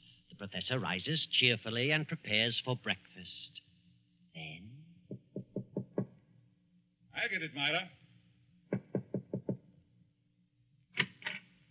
Yes? Are you Professor Basile? Yes. May we come in? We'd like to talk with you. Of course. What is it you want? Is your wife in? Yes. We'd like to see her, too. What? Oh, I'm Lieutenant Davis. Detective headquarters. Well, what do you want? Will you call your wife? Why, certainly. Myra. But what's this all about? What is it, Antonio? These men are from detective headquarters. They want to talk to us. Really? What about? May I ask where you were last night, Mrs. Basile? Certainly. I went to the opera. What time did you get home? Oh, I imagine it was around 11 or shortly after. Mm-hmm. Were you at home last evening, Professor? Well, I was at the club and got home about 12:30. By the way, do you know a Morton Hellman? Certainly. What about him? He's been murdered. Murdered? Good Lord. When? Around midnight last night. I found him this morning. How terrible. Why, I've known him for years. He was editor-in-chief of the company publishing my writings. I'm a psychologist, you know. Yes, we know. But what do you want to know from us? We weren't connected socially with Hellman, just in business. Did you know him, Mrs. Basile? Yes, I knew him very slightly. Do either of you know of anyone who'd have reason to kill him? Certainly not. Everyone thought highly of him. Did you ever hear of a girl named Gladys Tanner? Gladys Tanner? No. Did you know of a Gladys Tanner, Mrs. Basile? No. Is this your purse, Mrs. Basile? Why, of course it is. That's the one I gave you last Christmas, Myra. Well, yes. I must have lost it downtown. Where did you find it, Lieutenant? At Hellman's home. Hellman's home? Well, how in the world? Good heavens, but We how... found it on the sofa. Well, I can't imagine how it could get there. And this is the revolver that killed Hellman, found on the floor beside him. What? No fingerprints on it, however. What? May I see it? Why, Myra, this is your gun. I bought this for you 2 years ago when I went on the lecture tour. Yes, I think it's mine, but it just doesn't make sense. Did you have the gun in your purse when you lost it last night? Well, perhaps I did. I'm so confused now I can't remember. That thing, Myra. The thing, it is terrible. Oh, I know.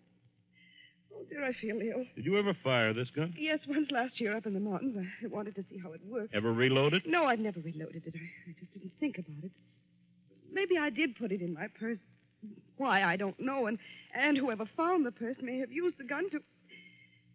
Oh, I just can't seem to think. This gun misfired on the first 2 shots. The other 3 killed Hellman. This is the most amazing piece of coincidence I ever heard of. Why would my wife want to do such a thing? Why should she get to Hellman? She hardly knew him. Are you sure about that, Professor? Of course.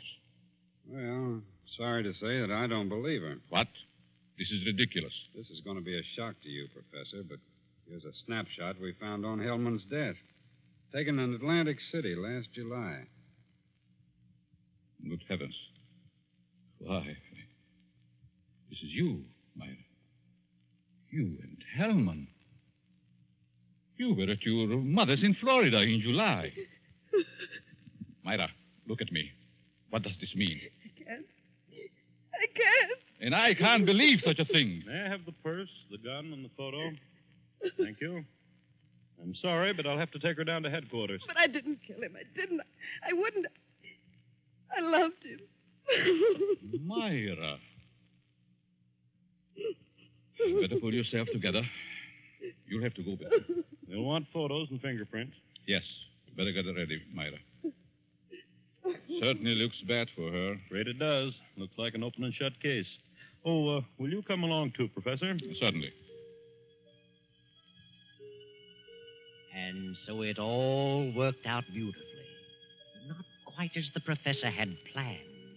But then he changed his plan from the moment when Gladys Tanner showed him the snapshot taken in Atlantic City. And he realized that the girl's fiancé was Hellman, and the blonde was Myra, his wife. He had no intention of allowing Gladys Tanner to kill Hellman until he saw that snapshot. And when he recognized Myra's purse in Hellman's home, he decided to let Gladys kill him and the blame be placed on Myra. The perfect crime.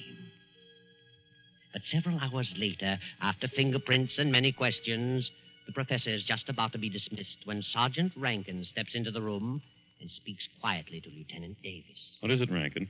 I stayed at Basile's place, as you said. Well? A few minutes ago, a special delivery letter came for the professor. This'll knock your eye out. Read it. Huh? Well, this fits perfectly with the writing we were trying to make out on Helm's desk blotter. Professor, here's a letter sent special delivery to you a few minutes ago, postmarked last night. Read it. Dear Professor Basile, your theory worked a certain degree. You convinced me I should kill him. But when that gun you gave me misfired twice, I almost quit. Go ahead, Professor. Read on. Then as I looked at him on the floor, the feeling of self-destruction came back. I'm going ahead with my plan. Here's your check. I won't need it. Besides, I lied to you. I lost my mother long ago. Better luck next time. Gladys, Tanner. And a half hour ago, they found her body beneath Suicide Bridge. Well, Professor, your perfect crime has failed. Failed. Yes, failed. Wonderful setup on paper, but your theory backfired and you're up for murder. But I didn't kill him. But you planned it, and you're as guilty as Gladys. She's paid her penalty. Now it's your turn. No. No. I won't. I won't be hanged. Never. Drink and grab him.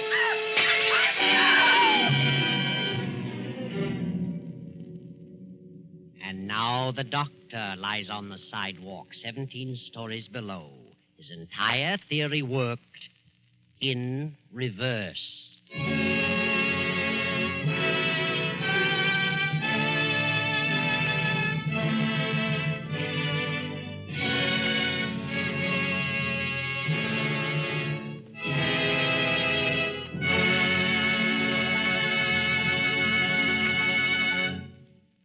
And so closes the doctor-prescribed death, starring Bela Lugosi.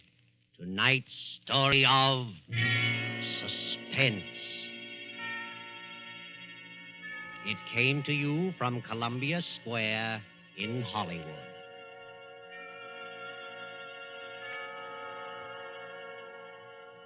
This is the man in black who conveys to you Columbia's invitation to spend this half hour in suspense with us again next Tuesday when we present the noted actor, Mr. Sidney Greenstreet, in The Hangman Won't Wait.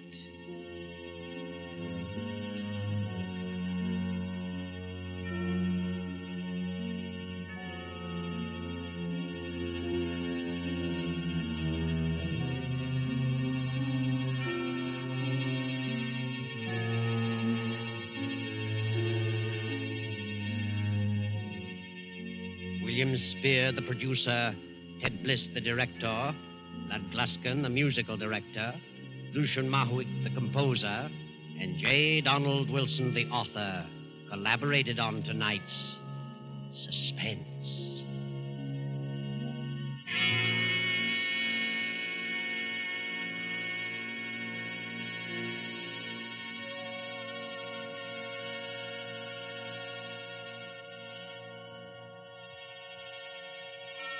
This is the Columbia Broadcasting System.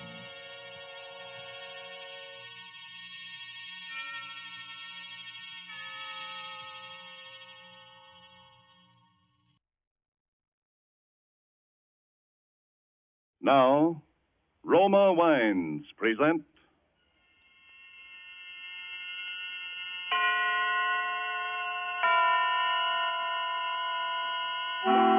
Suspense.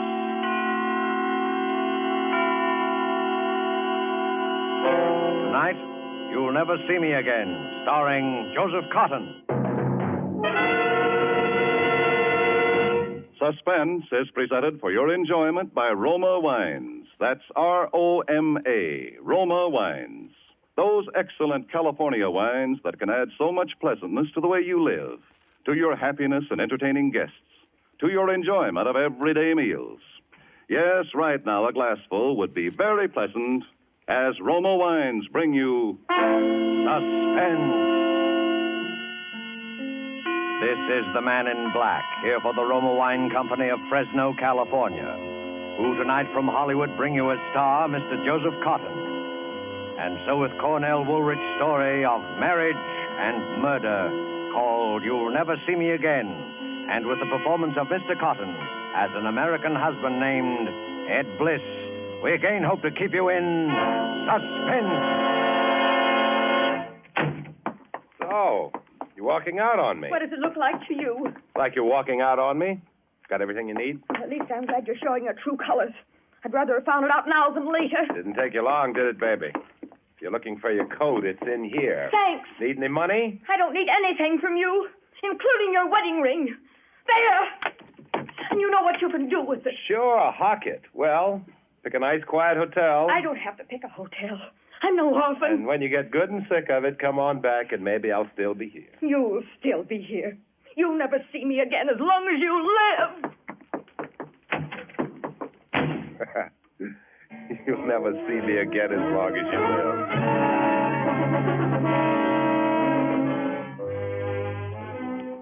You'll never see me again as long as you live, she said. If I'd known then what I know now, I guess that wouldn't have sounded so funny. All right. Maybe I'm not the easiest guy in the world to get along with, but it's perfectly natural for a couple to have at least one good fight after they've been married nearly 3 months. And I just wasn't going to be the first one to say uncle, that's all. Still, you don't wait around forever when your wife walks out on you, even if you are playing hard to get. So the third evening, I put in a call. I knew all along she'd head for her mother's place, and anyway, she'd practically told me where she was going when she left. Hello? Oh, hello. Is this Mrs. Alden? Yes. Oh, this is Ed, Janet's husband? Oh, yes. How is Janet? Isn't she there with you? With me? Why, no. Isn't she with you? No.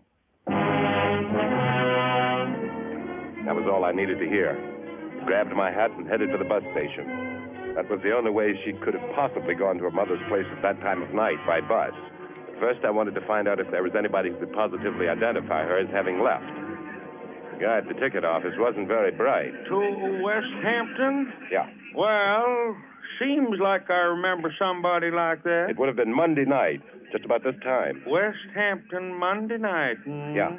Well, maybe. Couldn't be sure, though. Never mind. Give me a ticket. Where to? Where do you think? West Hampton.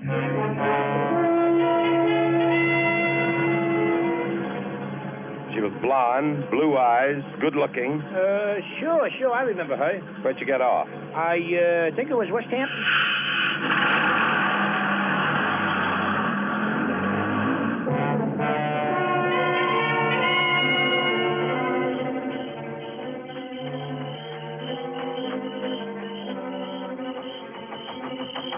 We're closed for the night, mister. Pumps are all locked. I just wanted some information. Huh? Can you tell me where the Aldens live? Alden? Yeah. Oh, yeah, they're those new people. Yeah. Well, you go up the crossroad there and then turn to your left. Go on down the hill. It's the 1, 2, 3, let me see. No, 4th driveway on your right. Did anyone ask you how to get there last Monday night? Oh, we're closed Monday. Thanks. It's the 4th driveway on your right.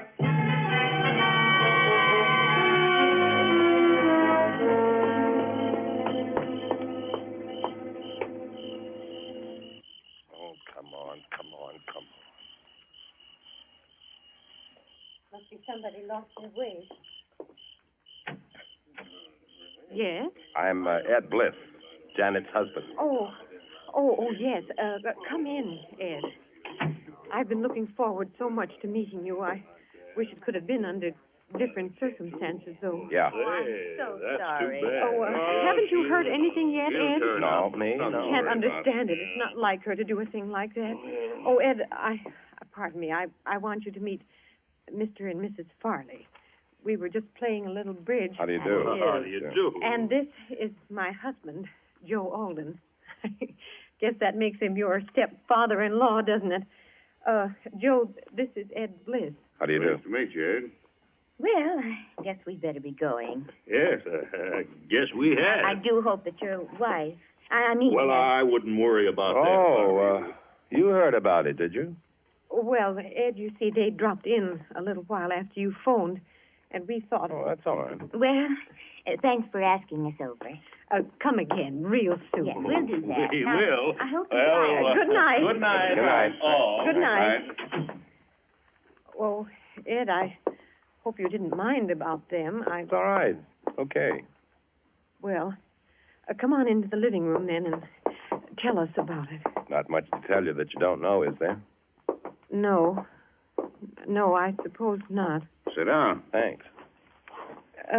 Can't I get you something to eat? No, thanks. Or some coffee or something? I think I'll pass up the refreshments this time. Well, I know how you must feel. Yeah, I guess you do. But I still can't. I just can't. You've painted this room lately, haven't you? Yeah.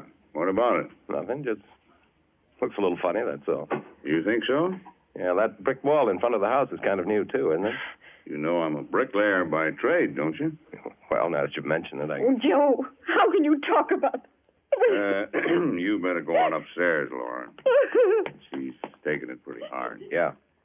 You seem to be bearing up all right, though. You haven't lost any sleep over it yet yourself, have you? I'm not her husband. This isn't getting us anywhere.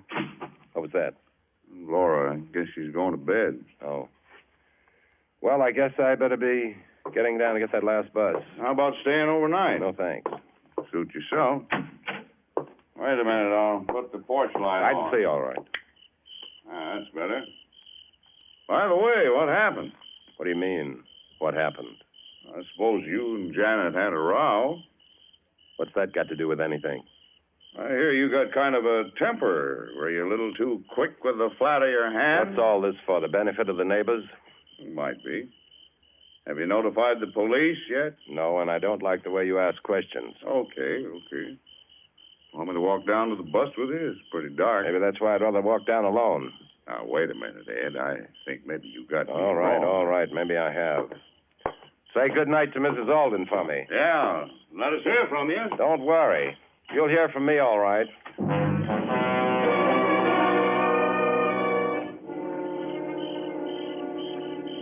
Still plenty dark when I got back to town, but I took the shortcut at the corner just the same, a path across a vacant lot. Between the lot and my house, there's a hedge. I was just going through it when I stopped cold. There was a light on in my house. Only it wasn't a regular light. It was the beam of a flashlight moving past the living room window. That could only mean one thing, cops. Of course, it was Joe Alden that tipped them off. I just waited, and then I heard the front door open and close. I saw two men standing outside, and one of them went up the street. Pretty soon I heard a car drive off. The other man was just a shadow now, standing by a tree in front of the house. You could see he was expecting me to come from the other direction. I stepped through the hedge and went over to him. Would you be looking for anybody in particular? I might be. Who are you? Ed Bliss. Who are you? Detective Stillman, Bureau of Missing Persons. How did you know anyone was looking for you? Oh, I'm just bright that way. Yeah? Well, they like bright boys down at headquarters. Come on, let's go.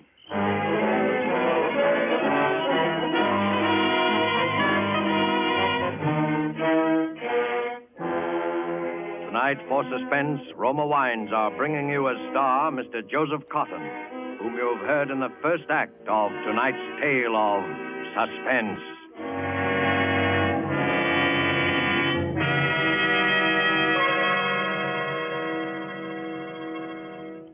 In many foreign countries where discerning tastes have found Roma wines, they are an expensive luxury, imported and treasured.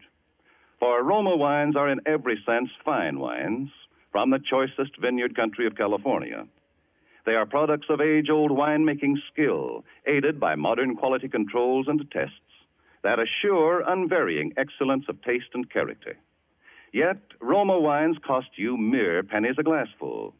Such enjoyable flavor and constant quality, such low cost, such high wine value, have made Roma by far America's largest selling wines, enjoyed by millions with meals when entertaining anytime.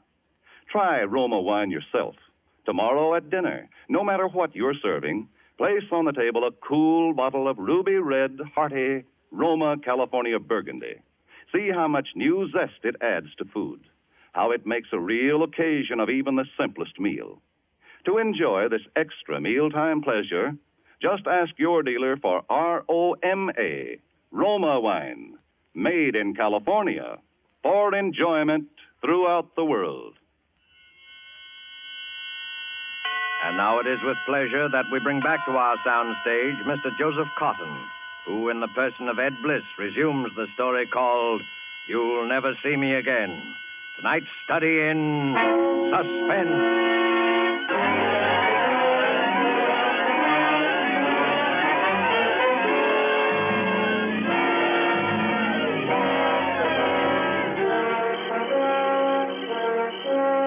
There in the shadows, watching my face.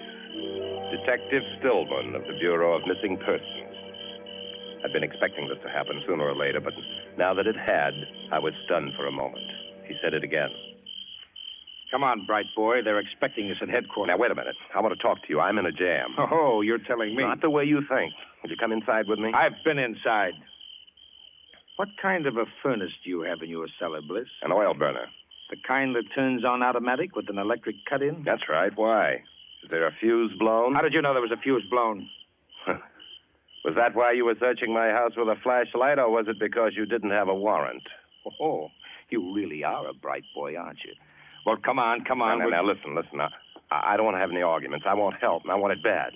Will you give me a break? What kind of a break? No, this is no place to talk. Will you come inside? Okay, but you'd better talk fast and good. Don't worry.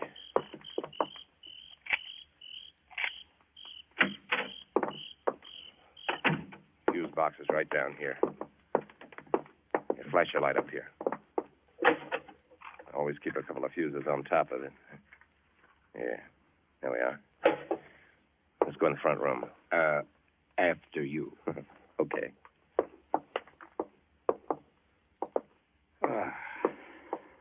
Now, what do you want to talk about? Don't you understand? She's my wife. I'm scared. Then why did you run out? Why didn't you tell the police? Because at first I thought it was just, one of those things. And anyway, I knew where she'd gone, back to her mother's. How did you know that? Because I went down there after her. Because all kinds of people saw her go. Bus drivers, ticket sellers. Only when I got there, she wasn't there.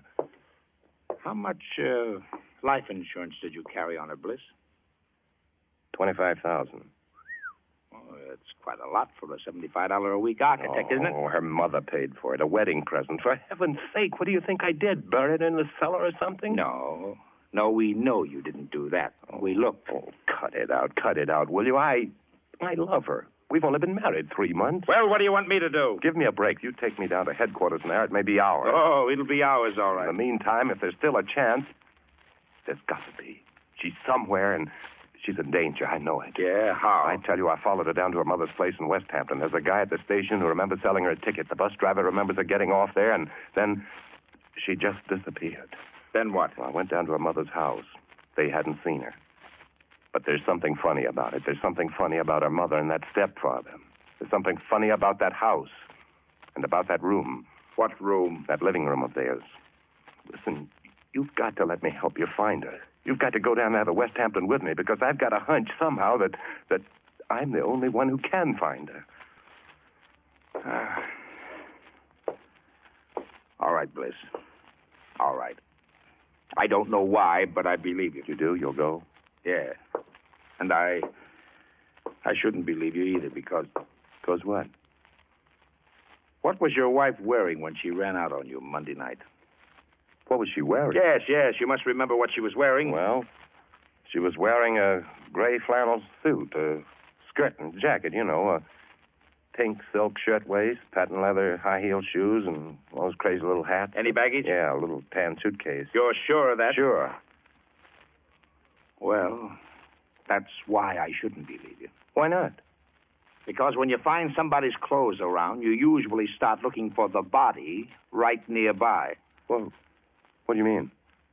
They weren't burned up because that fuse had blown. But we found every one of those things in the furnace down in your cellar about 20 minutes ago. When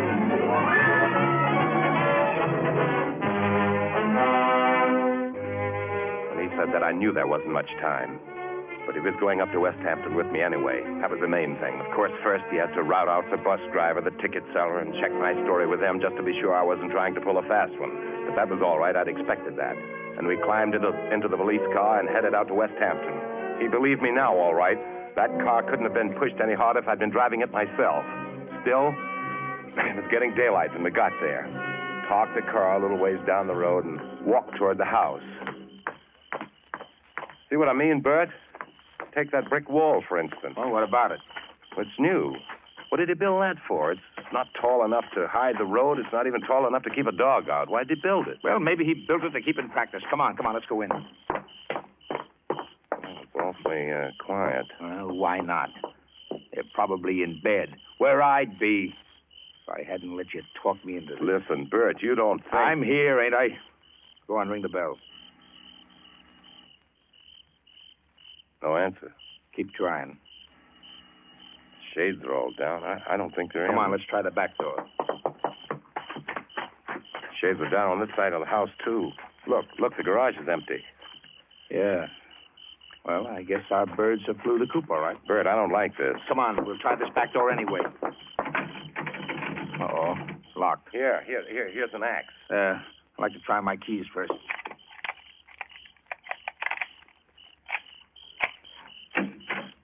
There, that's got it.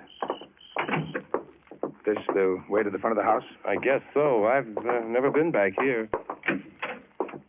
Yeah, this is it. Here's the front hall. There it is. What? That room. The living room I was telling you about. Well, what about it? Snap on the lights.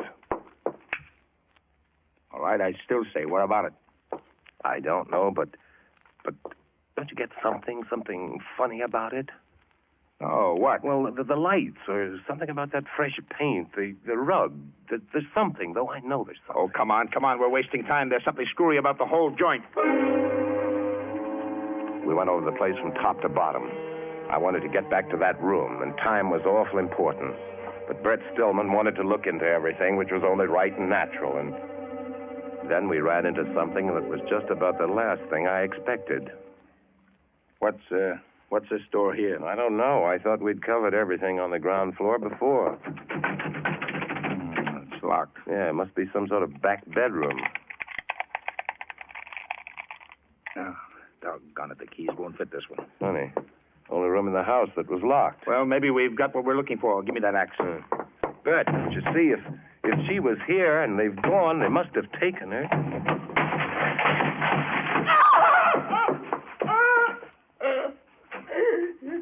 Well, who's she? Mrs. Alden. Your wife's mother? Yeah. Where's your daughter? Oh, please. Come on. Where is she? I don't know. Was she here? Yes, but Where is she now? I don't know. Did she leave with your husband? I don't. Why didn't you tell me she was here the other night? Joe told me not to. She was here, but the next morning Joe told me she'd left. And this morning he left. Look, what did you lock yourself up in here for? I knew when Joe left that something terrible. And when you came, I was frightened. I just... Come on, Ed. Where to? Don't you get it? For some reason, the stepfather's put the snatch on her. We've got to put a call through to headquarters, get the highway patrols to watch for him. What about her? Oh, she comes along. Oh, please. Come on. Yes? There's something wrong about You this. bet your life there is. No, I mean, why would he do it? What motive would he have? You let me worry about the motive. You worry about your wife. Got some connection with what's wrong about that room, whatever it is. Will you forget about this room? We've got to get... I want to look just once more. I know there's something. Listen. Do you want your wife back or don't you? There's no... Bert, I've got it. You've got what? It's lopsided. Don't you see? It's not on the square. Are you crazy? Oh, no, I'm an architect. Look, the light's on in the middle of the ceiling. The window's on in the middle of the wall. So what? The design on the rug is wrong. It's cut off too close to that wall. Bert. What? That wall. That's why the room has just been repainted. That's why he built that brick wall in front of the house. I don't get it. One wall of this room is a dummy, built out in front of the real one. That's why the room looks lopsided. That's why he built a brick fence, to get bricks without arousing suspicion. Which wall? That. And Bert. It must be hollow. Give me that axe. You don't think that Janet... Bert, give it to me. Let me. Get back, you hear me? Bert. Mrs. Alden. It's Janet. Answer me. Answer me, Mrs. Alden.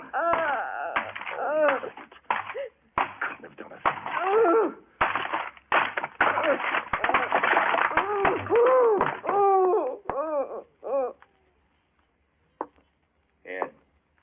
Yeah? Ed. Didn't you say your wife was young? 23. Well, then you can look. This is an older woman. Oh. Do you know her? No. Well, there's your motive. Yeah. But who could it be? I don't know. She must know. The mother. She can't even talk. Ed, you'd know if she was the mother. Of course, wouldn't you? I'd... No. I wouldn't. I never saw Janet's mother until I came here to the house Monday night. Mrs. Alden. Mrs. Alden, answer me. I'm not Mrs. Alden. That's Mrs. Alden!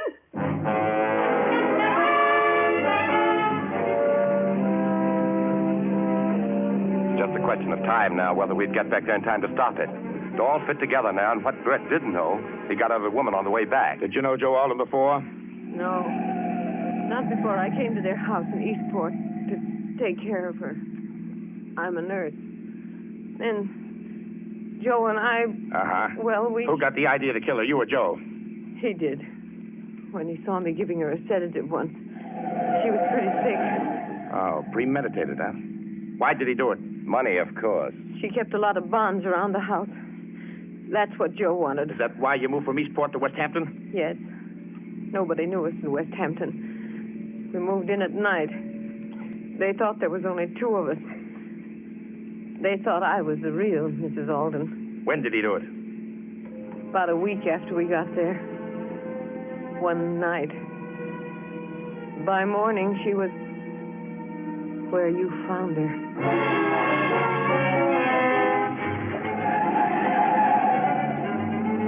We were doing better than 80 most of the way, but I still didn't think we'd make it. Naturally, Burt was afraid to put the local cops around the house for fear Alden would spot them first and take Janet away and do it somewhere else, if he hadn't done it already. Because Burt Stillman had to picture Cole now. Janet had come to the West Hampton house and found her mother was missing before Alden had been able to make his getaway. So Alden had been made to kill Janet, too. Burt knew where he was taking her because of the clothes and the furniture in my house. That was a tip-off that Alden was going to try to plant it on me. It was the only break I had. At least I knew where to look if I could get there in time. The outskirts of town, we picked up a police escort, but Burt made them lay off when we got near the house. We drove up the side street and parked a little ways off. We walked up to the house. There was a car in front of it. Is that Alden's car? Yes. All right. You're coming in with this lady, but the first sound out of you and I'll shoot, and I mean that. I know. Got your keys, Ed? Yeah. Quiet now. Yeah. Look, there's a light. That's the door to the cellar. Come on, listen. He's digging. The light's gone out. He must have heard us. Put on your flashlight. Let's go. There he is. Ed, why, you... Hey, what'd you do that for? Killed my wife, didn't he? Switch on the light. Maybe it isn't too late yet. There she is. She's dead. Yes, chloroform. You smell it? Get that cloth off her face. Too late, can't you see? Yeah, I'm afraid... What are you doing carrying a gun, Ed? I got a permit. Anyway, what's the use of asking questions like this now when... Look, she's moving. What? Yes, what? she's alive. Here, give me a hand. Ed, help me. Ed. Where are you going, Ed? Put up your hands, Ed. Okay, they're up. Come on back down here. All right. Take it easy. I'm coming. Ed, you could at least have done it yourself. Instead of hiring murderers.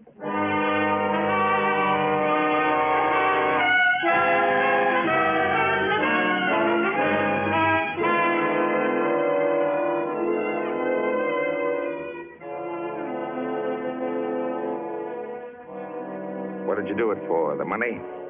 What do you think? For fun? Go ahead. Talk. Anything to make you happy. Would have been perfect if Alden had killed her when he first got her in the cellar like I told him to. Maybe he had a sneaking idea I was going to double-cross him. He was stalling until the last minute. I don't know. Anyway, won't do him much good where he is.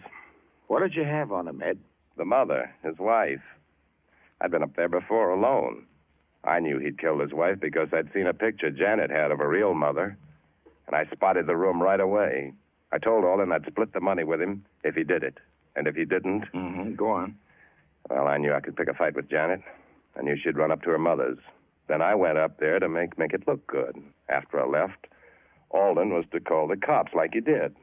You'd take me down here to headquarters, and while you were giving me the old third degree, Alden was supposed to plant the body in the cellar. That way, I was in the clear because you'd know I couldn't have done it while I was down here talking to you.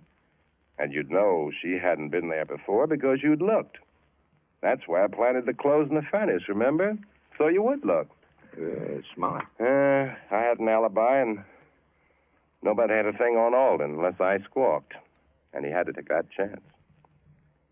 Looked pretty good there for a while, didn't it? Yeah. Well, your wife's outside. Do you want to say anything to her? Yeah. Just tell her I said, you'll never see me again.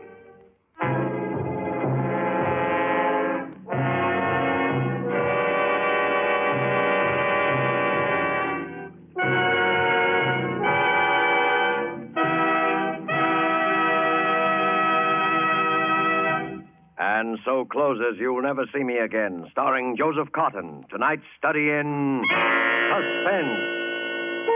Suspense is produced and directed by William Spear. To every woman listening tonight, I want to say a special word about making every dinner or supper you serve taste better. I want to urge you to start serving Roma wine with your meals. It's simple. The cost is very, very little. And it works magic in making food more enjoyable. You can serve Roma wine with any meal or any time in any kind of glass you wish. Serve it chilled. Try different kinds of Roma wine until you find those you enjoy most of all. Try hearty, red Roma California Burgundy or the delicately delicious Roma California Sauterne. The cost is only pennies a glass, but you'll find even a pickup supper tastes like a banquet. Get Roma wines today. If your dealer is temporarily out of them, please try again soon. Just ask for ROMA, Roma Wines, America's largest selling wines, made in California for enjoyment throughout the world. Joseph Cotton appeared through the courtesy of David O. Selznick and is currently being seen in the Selznick production Since You Went Away. Next Thursday, same time, you will hear Miss Merle Oberon as star of Suspense. Presented by Roma Wines, ROMA, made in California for enjoyment throughout the world. This is CBS, the Columbia Broadcasting System.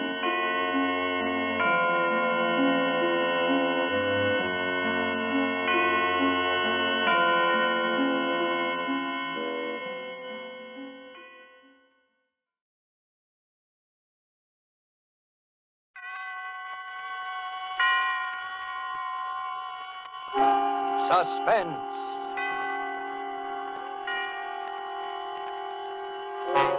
Tonight, To Find Help, starring Frank Sinatra and Agnes Moorehead. My roomer, Mr. Armstrong, tried to warn me that morning he left on his business trip. I remember we were just finishing breakfast and he was rather in a hurry. I don't care what you say, Mrs. Gillis. I just plain don't like it. You're alone here in the house all day. There are no close neighbors. And after all, you know nothing about the man. Good gracious, Mr. Armstrong, you'd think I was a pretty young thing of 20 to hear you tell it. And another thing. Seems very strange to me that a young man should be job hunting from door to door in this day and age. Why, there are plenty of jobs to be had. That's just why it's so difficult to find help these days.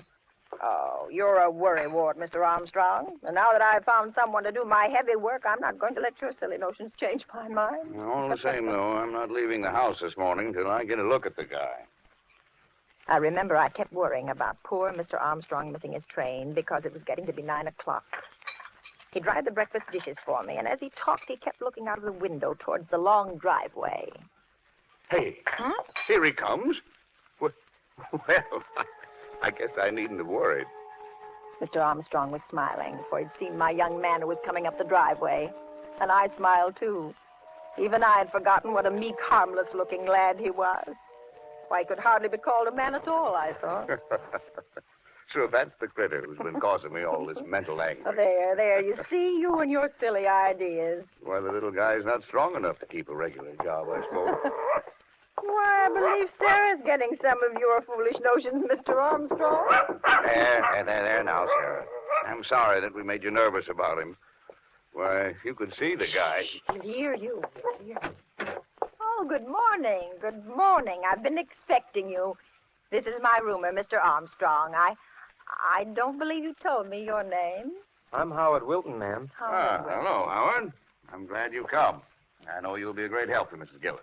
And You'll be company, too. Well, I'm off. Take care of yourself. I don't think you'll have much trouble.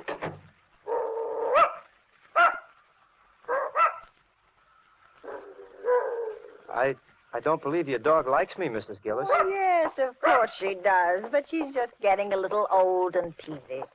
Oh, Come along now, Howard, and I'll show you where to hang your coat. yes. Oh, yes. I always hang my coat up. He followed me into the closet storeroom at the back of the house. Then I handed him a clothes hanger and a rough, heavy apron, which I kept for cleaning help. Is this apron clean, Mrs. Gillis? Why, of course it's clean. No one's worn it since it was laundered last. But there are spots on it. See? Spots? Oh, here, let me look at it. Oh, but that's paint. No dirt and dried paint. If you don't mind, I'd rather not wear it. Well, what do you wear then? You didn't bring out the clothes, did you? I'm a neat worker, Mrs. Gillis. You needn't worry about my clothes. No. I turned, and the light hitting his face from the small window made him look so different. I was startled for a moment, and then I thought, why, you're a silly old woman, Mrs. Gillis. And then I smiled. Are you laughing at me, Mrs. Gillis? Oh, why, no. I was laughing at myself. Come along. Let's get started now.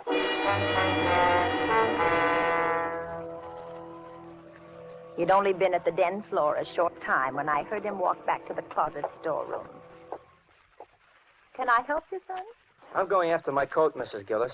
I don't like it being out there in the storeroom.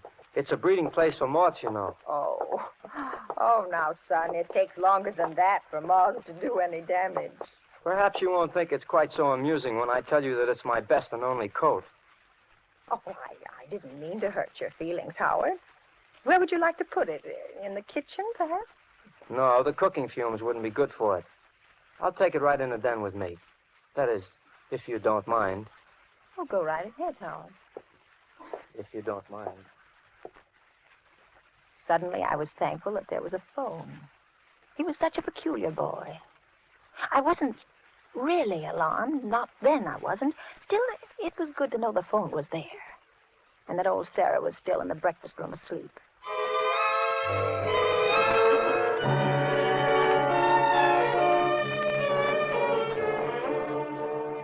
I went on about my own work that morning, but several times I went into the den to have a look at him.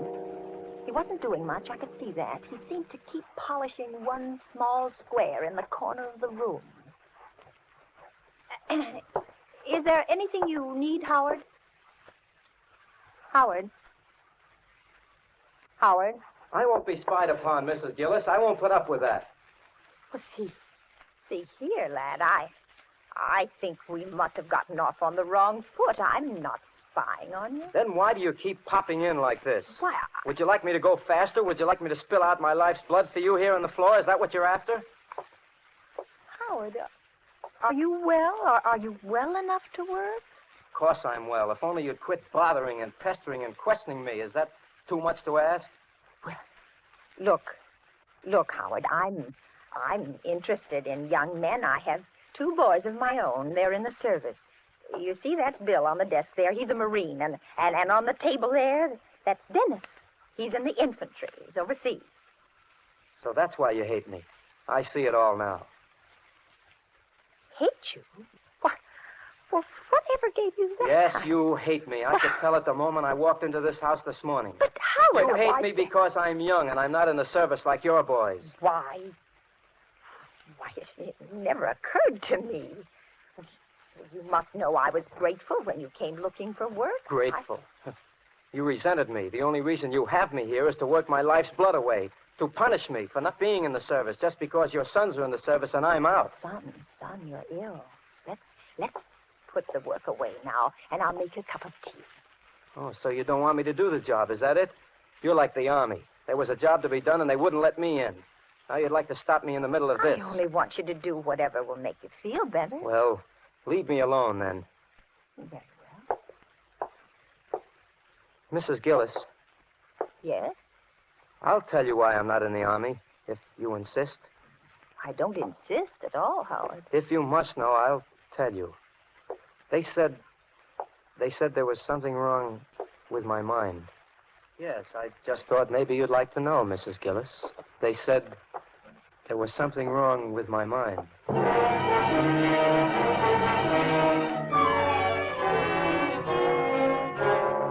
The first thing that I thought of when I reached the hallway was the phone, but it was in the den with Howard.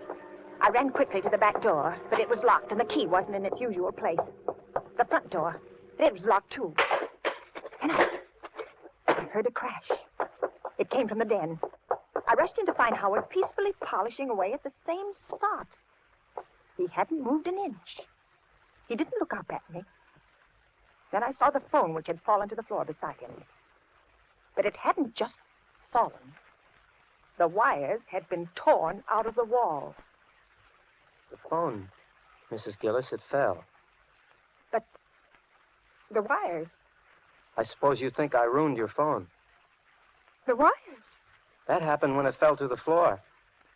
it couldn't have. That happened when it fell to the floor. But it couldn't have. I don't suppose you'll be able to use it anymore, Mrs. Gillis.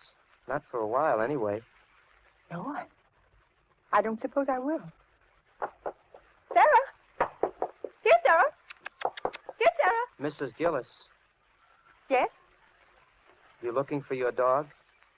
Yes, I haven't seen her all morning. She was in the breakfast room. Well, she's not there any longer. Yes, I know. Where is she, Howard? Where is she? Yes, where is she? She's gone.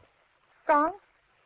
If you've harmed her... She didn't like me, you know. See here, I've put up with enough, you know. You tell me where my dog is.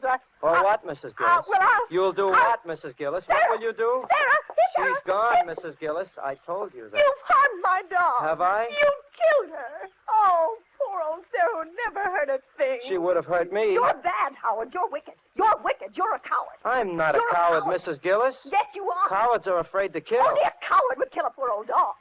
Well, if I were a coward, I'd be afraid of you, and I'm not afraid of you. Now, you let me out of here. Let me out. I have strong hands, Mrs. Gillis. My fingers are like steel. I've never harmed you. No, and Sarah didn't either, but she would have if I hadn't harmed her first. Let me out of here.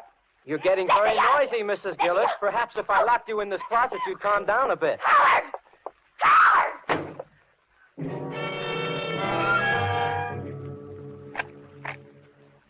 And then I heard the key turn in the lock. For a moment, I had the feeling of unreality. What? Was this really happening? But I found out soon enough that it wasn't a dream. For the dim light from the little square window picked out a limp, lifeless object in the corner among the dusty mops. I knew without looking further what it was. Poor Sarah. Sarah, who never harmed a soul.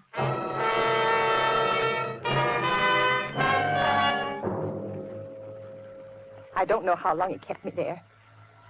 I could hear him moving about the house, but he finally came back. He spoke to me through the door. Have you calmed down, Mrs. Gillis? Yes, Howard. Yes. Let me out. Why? Well, because it's warm in here. Because I want to get out. You were looking for your dog, weren't you? Well, never mind about that, Howard. Just let me out.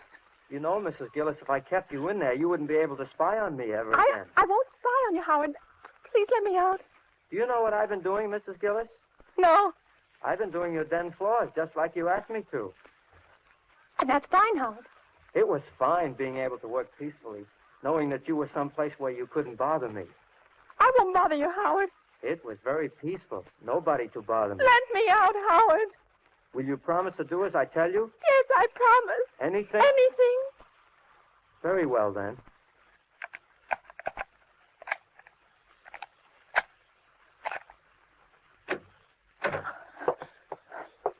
Now, no tricks. No. Feel my hands, Mrs. Gillis. He held them out before him. They were thin, weird-looking hands. Then he turned them over slowly, and he looked down at them. Are they nice hands, Mrs. Gillis? Yes. Yes, they're nice hands. But you haven't felt them. I knew better than to argue, and I forced myself to take hold of one of them. It was icy cold, and the floor wax had made it sticky. Have your sons as nice hands as these? Oh, no. No, they haven't. But they got into the Army, didn't they? I'm just as good as they are, you know. Oh, of course you are, Howard. Wouldn't you like some food, lad? You haven't eaten all day, you know. Some food would be good. Let me fix you some. Mrs. Gillis, you know, a woman I worked for once said my hands were weak. She did? Yeah, but she soon found out, however. Well, here. Now, lad, I have some nice cold roast in the icebox. I taught her a lesson. And it'll only take me a minute to fix some salad. Are your son's hands strong, Mrs. Gillis? Not as strong as yours, Howard. I'll set the table right away. Mrs. Gillis, feel my hands again. They're like steel, you know.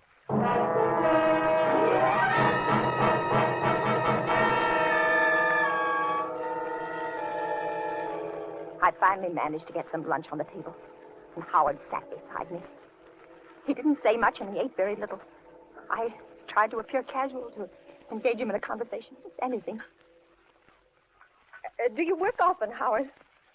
Not often. Well, do you have trouble finding jobs?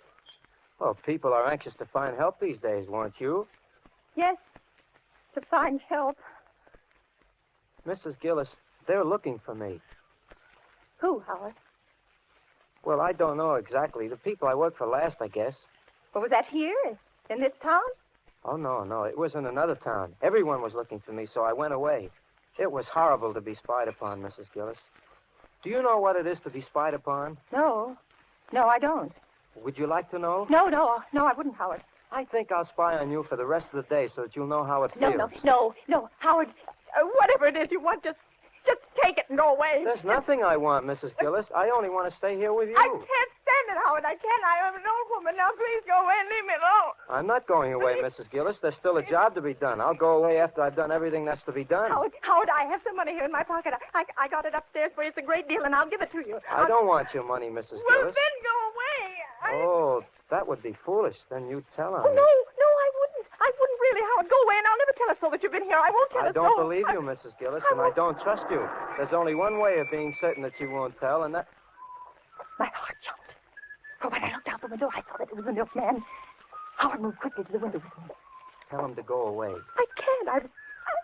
I've ordered some extra things. And go into the storeroom until he goes. I can't, Howard. He knows I'm here, and he'll expect me to pay him. You promised to do as I told you. Now, will you tell him to go away? Howard, if I tell him to go, he'll think something's wrong, and then you'll get caught for sure. All right, Mrs. Gillis. Take whatever you've ordered, but if you pull any tricks, you'll be sorry. He opened the cabinet drawer, and I saw him take a knife out. Without another word, he stepped back between the stove and the wall, but he was still within easy reach of me. Oh, my hands were shaking. The milkman knocked as usual at the window over the sink. Just a moment. Well, good afternoon, Miss Gillis.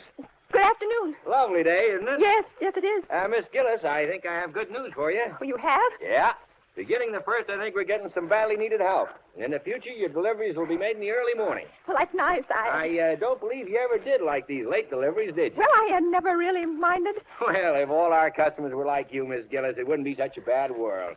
Here you are. 1 quart milk, a pint of half and half. Bye, Miss Gillis. But the extra things, you forgot them.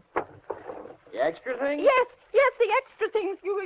Now, don't tell me you've forgotten the eggs and the butter. I'll get them right away. Mrs. Gillis, I'm going to give you one more chance. When he comes back, you're going to get rid of him. Do you hear? And if you give me away, I'm going to kill you. I'll kill you before he can get inside this house, and I don't care what happens to him. I won't give you away, Howard. I won't give you away. I'll only pay him. I have to do this. Shut up and remember. Well, here you are, Miss Gillis. Thank you. Anything else? No, that's all. Miss Gillis, I'm sorry, I can't stop to talk to them. Howard stood for a moment behind the stove. His eyes were blazing. Then he spoke without moving. You're very clever, aren't you, Mrs. Gillis? What do you mean? You thought you were going to put something over on me, didn't you? I sent him away, didn't I? The extra things you ordered. There weren't Yes, any. there were. You saw him. You heard him. He didn't know what you were talking about. The milkman had returned. Oh, he stood outside the window. Howard looked at me, and I saw his knuckles go quiet. And he clutched his knife. This is your last chance. Get rid of him. Yes, I will. I will, Howard. I will. Sorry to bother you again, Miss Gillis, but you forgot the points on the butter. Oh, yes. Yes, the ration point. Here you are. Sorry I had to bother you, Miss Gillis, but you see, I have to account Yes, I'm busy. Can't you see I'm busy? Tell me when he's gone, Mrs. Gillis.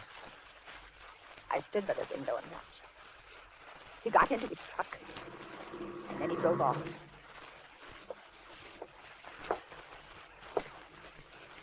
So that was your scheme, was it? So you wanted to give me away. He's gone now, Howard. You thought he'd save you, didn't you? No. No, I sent him away like you asked me. Do you know what would have happened to me? I sent him away. Do you? They would have taken me away. Howard, leave me alone. I'm going to punish you. No, Howard, I've been punished. No, you haven't. Standing very close now, and I knew he still held a knife. And suddenly, everything was black, and I slipped to the floor.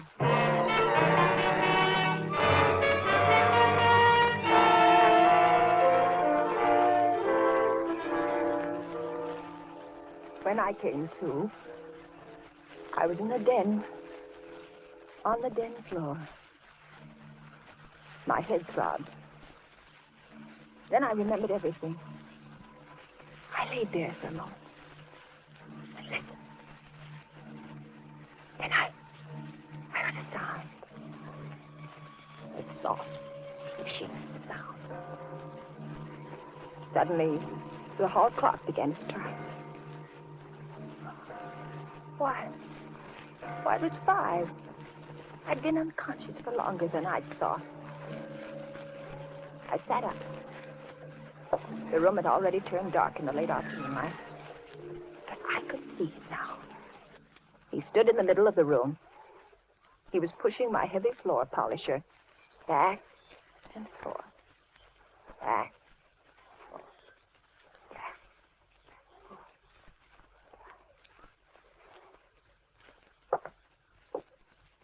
What time is it, Mrs. Gillis?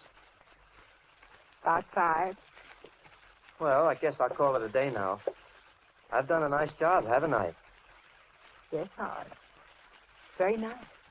I think I'll be going now. I got to my feet. He paid no attention. He picked up his coat, which he'd placed over a chair when he'd taken it from the storeroom. Then he looked at the floor again. Doesn't it shine nicely, Mrs. Gillis? Yes. Yes, it does. Was it worth $5 to you? Oh, yes, Howard. I have nice hands, haven't I, Mrs. Gillis? Yes, Howard, you have. Here, take the money. Thank you. You know, it's a pity they have to be used to polish floors. You've done such a good job, Howard. I'm going to give you a few extra dollars. Thank you. Will you be needing me tomorrow, Mrs. Gillis? No, thank you, Howard. The door's locked, Mrs. Gillis. Yes, Howard. Do you have the key? Yes, I do. I just remembered. A lot of things. Mrs. Gillis, there's someone at the door. Yes, Howard. Will you open it? Oh, should I? Yes, Howard, you have the key. I have? This it, Mrs. Gillis? Yes. Yes, it is. Open the door. Open the door, Howard. Open it. All right, Mrs. Gillis. Hello. I'm Mr. Stevens of the phone company. Your phone's been reported out all day. I'm sorry we couldn't get around any sooner, but we're really swamped. Mrs. Gillis, is your phone out of order? No, there must be some mistake. Well, now, that's strange. We've had several reports. Maybe I better run back and check my books in the truck. Just a moment, Mr. Stevens. Could you do me a favor? Well, certainly. This boy... Mrs. Gillis. This boy, he's worked here all day. He's done a good job, but I don't think he's well. I'm all right, Mrs. Gillis. Oh, but you're tired, aren't you? Aren't you tired, Howard? Doesn't your head ache? Yes, I am tired. And my head does ache. Well, maybe Mr. Stevens will be kind enough to drive you to the car line. Sure, I'll be glad to, Mrs. Gillis, but I can't wait long. Well, right away, and I'll go along, too. I have some marketing to do. And, Mr. Stevens, as long as you're here, would you mind checking the phone just to make sure? Of course. I'll show you where it is. Can I show him, Mrs. Gillis? No, Howard, you wait here. We'll be right back. I moved quickly towards the den. Mr. Stevens followed me. Once inside, I closed the door behind us. He spotted the wrist wires at once. Say, this... Boy, that man is dangerous. Drive us to the police station as fast as you can. Where is... Howard! We've got to find him. We can't let him get away. We'll take the truck. Come on.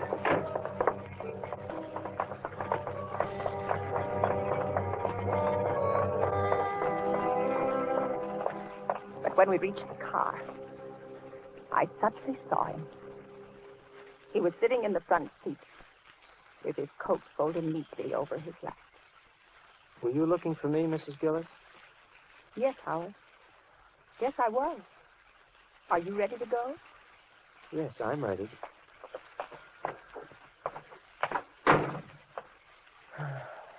It's very kind of you to do this for me. I'm very tired. I can't seem to remember things. Well, don't try to, Howard. Well, we all ready? All ready, Mr. Stevens. All ready, Mr. Stevens.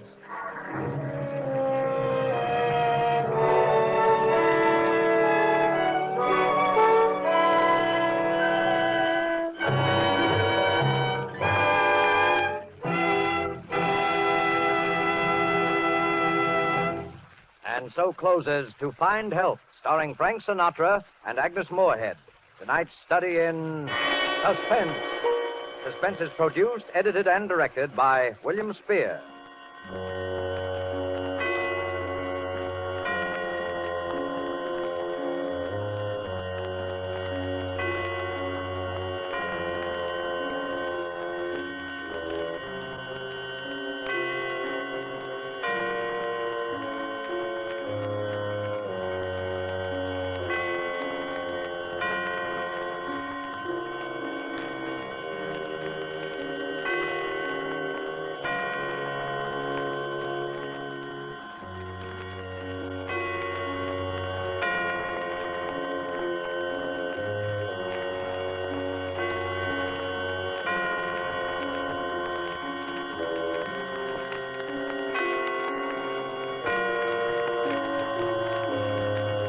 This is the Armed Forces Radio Service.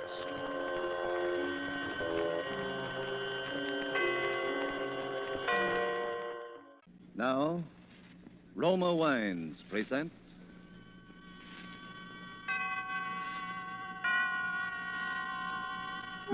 Suspense. Tonight, Drury's Bones, starring Boris Karloff. Suspense is presented for your enjoyment by Roma Wines. That's R-O-M-A, Roma Wines. Those excellent California wines that can add so much pleasantness to the way you live, to your happiness in entertaining guests, to your enjoyment of everyday meals. Yes, right now a glass full would be very pleasant, as Roma Wines bring you Suspense.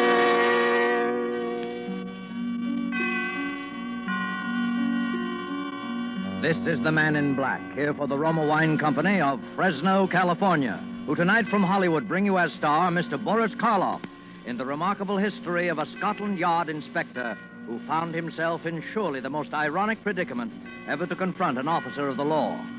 And so, with Drury's Bones and with the performance of Boris Karloff, we again hope to keep you in suspense. The events that are covered in this report began on the night of December the 28th, 1910, although I didn't know it at the time. But it was on that night that I opened my eyes to discover that I was lying behind some trash barrels in a dark London alleyway. Thunder was ripping the skies apart, and the sheets of rain that were pelting on my unprotected body had soaked me to the skin. My head was aching unbearably. As I automatically tried to rise, I found I was so dizzy that I had to hold on to the barrels for support. I reached up to feel of my head. My hair was a mass of clotted blood. In my numb mind, I could feel only one urge. I had to find a lighted building somewhere where someone could get me warm clothing and call a doctor. It seemed hours before finally I saw an office building in which a light was burning, and gratefully stumbled in its direction.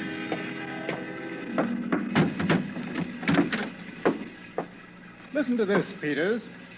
There's a report from the... Why, Who are you? I beg your pardon. Great heavens, man. Come over here by the fire. Here, I'll give you a hand. Here, let me help you. That's it. Good Lord. Look at that head. Peters. Yes, sir. You better call the doctor. Right, sir. Let's get some of these wet clothes off, eh? Easy now. This is very kind of you. Now the trousers.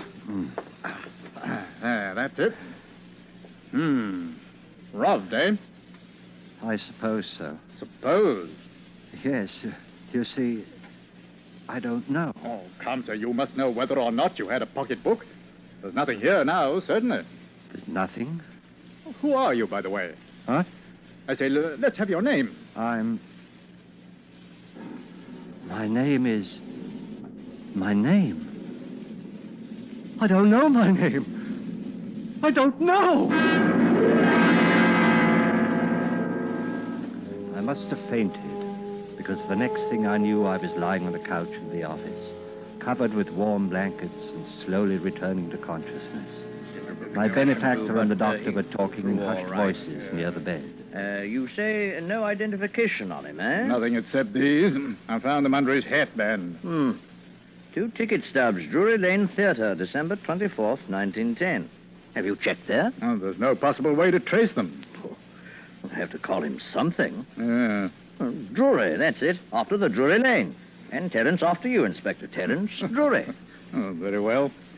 How long do you suppose this condition will last? Amnesia? No way of knowing. I'd suggest a bit of rest and then some kind of absorbing work. Not strenuous, of course. You mustn't be allowed to brood, you see. Danger in this sort of thing lies in a man's working himself into a genuine psychosis from worry. I see. I say, Carruthers, why don't you put him to work here? At least until you locate his family. After all, you can't very well turn your back on the chap now that he's named after you. Well, as a matter of fact, it happens that I could use the new man around here very nicely. Well, there you are.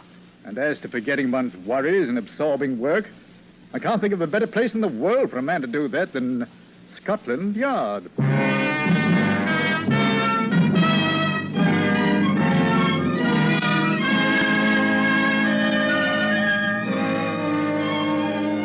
Tonight for Suspense, Roma Wines are bringing you Mr. Boris Karloff, whom you've heard in the prologue to Harold Swanton's radio play, Drury's Bones. Tonight's tale of Suspense.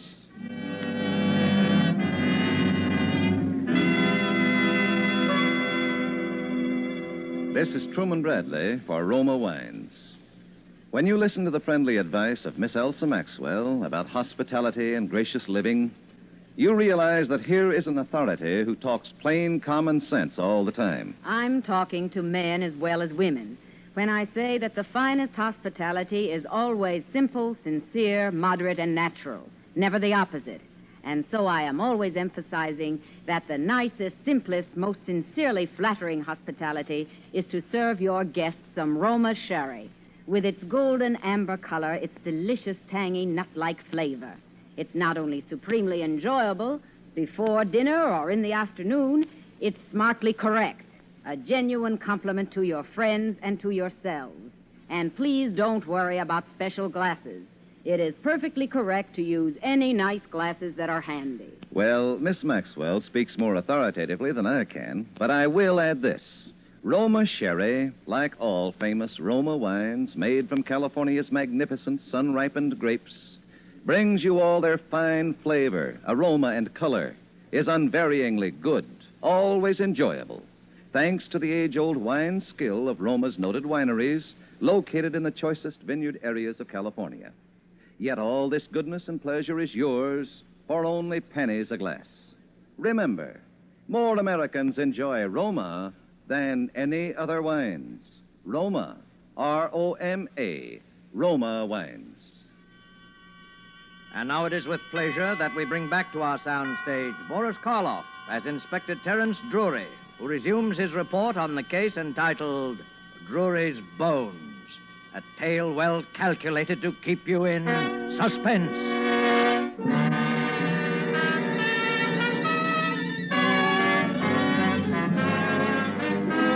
It was an amazing stroke of fate that brought me to the London office of Scotland Yard on that dreadful night of December 1910.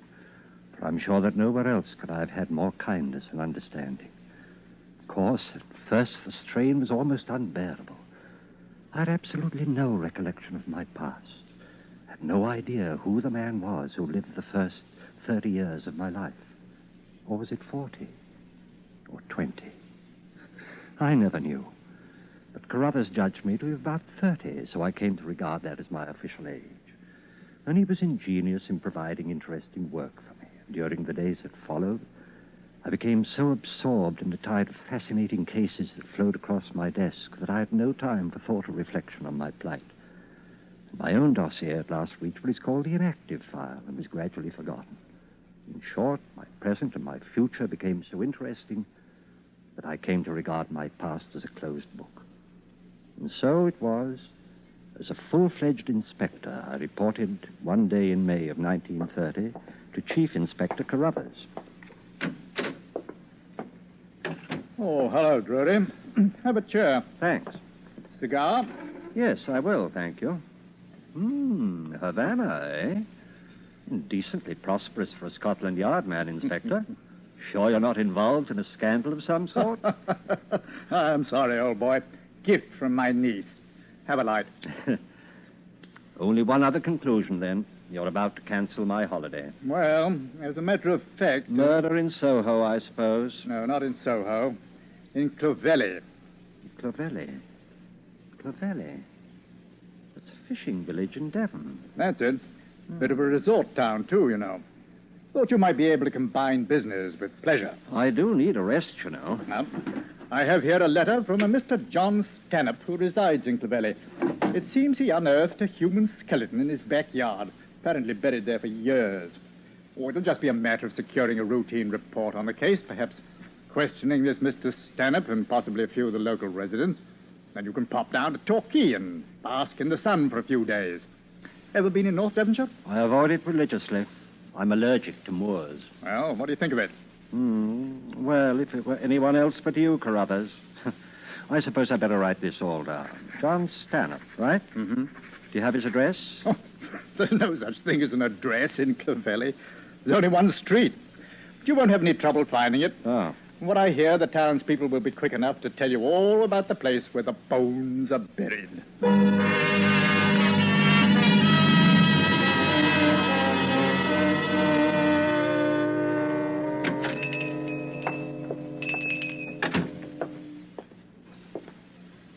How do you do, sir? Welcome to Clovelly. How do you do? My name is Drury, Scotland Yard. You'll want a single, I expect. Yes, if you have one. Just sign the register, please. Very well. There. I understand that Mr. John Stanhope was to leave a message here for me. Oh, you must be here about the bones. Yes. Some excitement they've caused, I'll tell you. What with the Ashley Nortons' disappearance, a dark mystery these 20 years and all.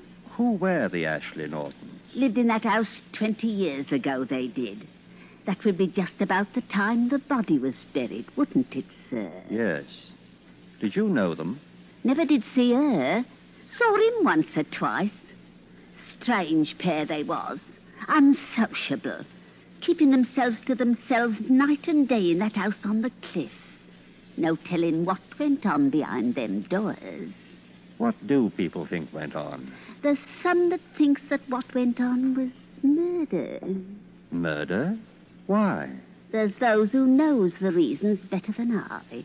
I'll leave it to them to tell. Very well. Let's see, I signed this book too, don't I? Oh, no, sir. That's our permanent register for new guests. But you've been here before. I? Why, no. I've never been here before in my life. Oh, that's odd. For a moment, I thought I'd seen you here before sometime.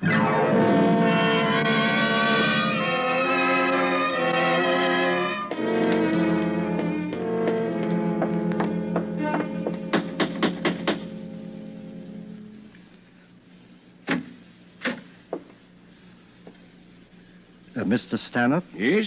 Inspector Drury, Scotland Yard. Oh, happy to see you, Inspector. Come in, please. Thank you. I must apologize for the condition of the place, Mr. Drury.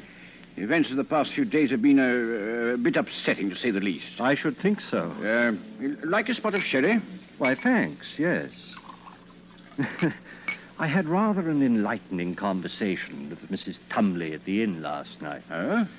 Seems the townspeople are quite certain it was a case of murder involving some people named Ashley Norton. Yes, Roger Ashley Norton. His wife was named Sarah. Did you know them? Oh, no. I'd never met them. Very few people had. You see, that was 20 years ago. The house originally belonged to my brother. He died in 1925, and I didn't come into the property until after that.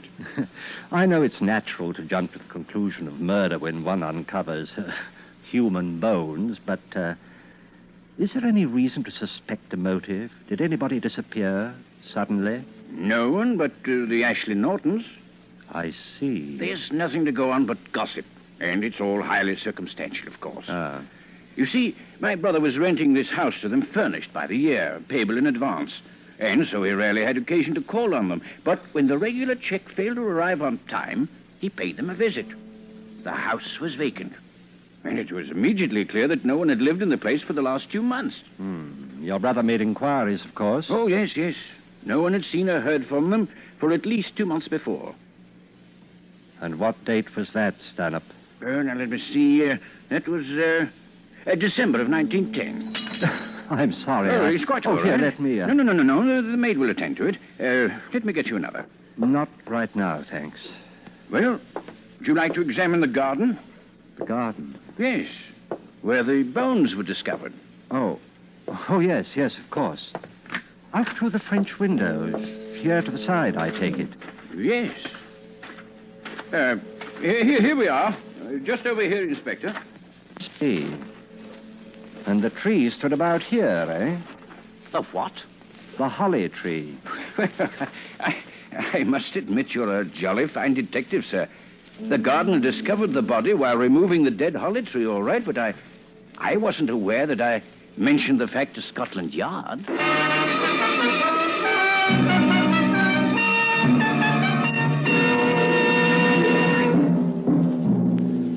It was in my room at the inn late that night that I first began my notes.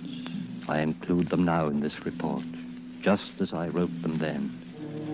Clovelly, Devon, May 18, 1930.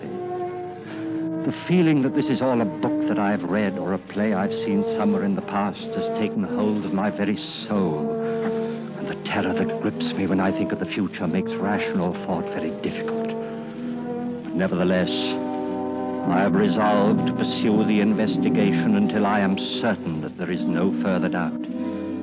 I must discover someone who knew Ashley Norton intimately, his profession, his habits, his personality. I think I must risk tomorrow another talk with Mrs. Tumley. But meanwhile, I shall withhold any further report to Carruthers.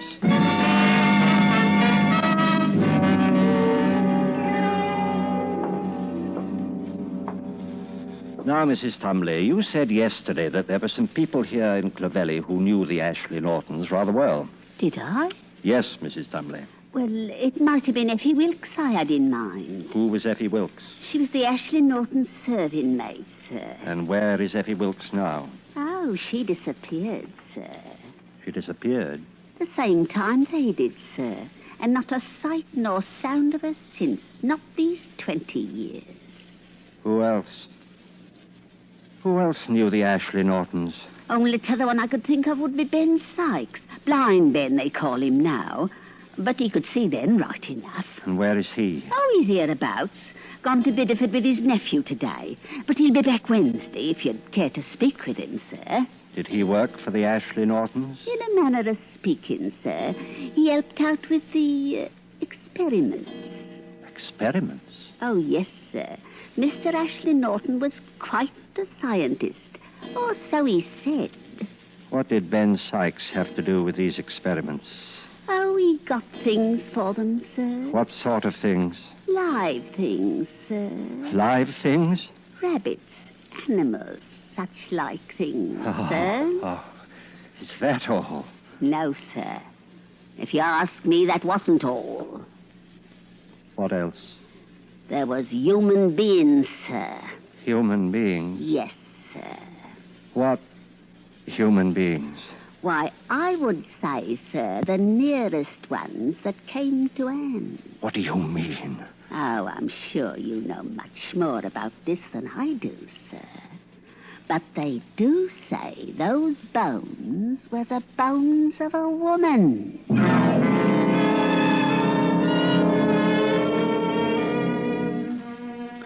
Carruthers wired today that he expects to locate the serving girl, Effie Wilkes, within a matter of hours. That means at least that she's alive. And it also means that our testimony will complete the case. And I can no longer deceive myself as to the outcome. I don't quite know why I sent Carruthers the information about Effie Wilkes, knowing as I do that I'm endangering myself by that action.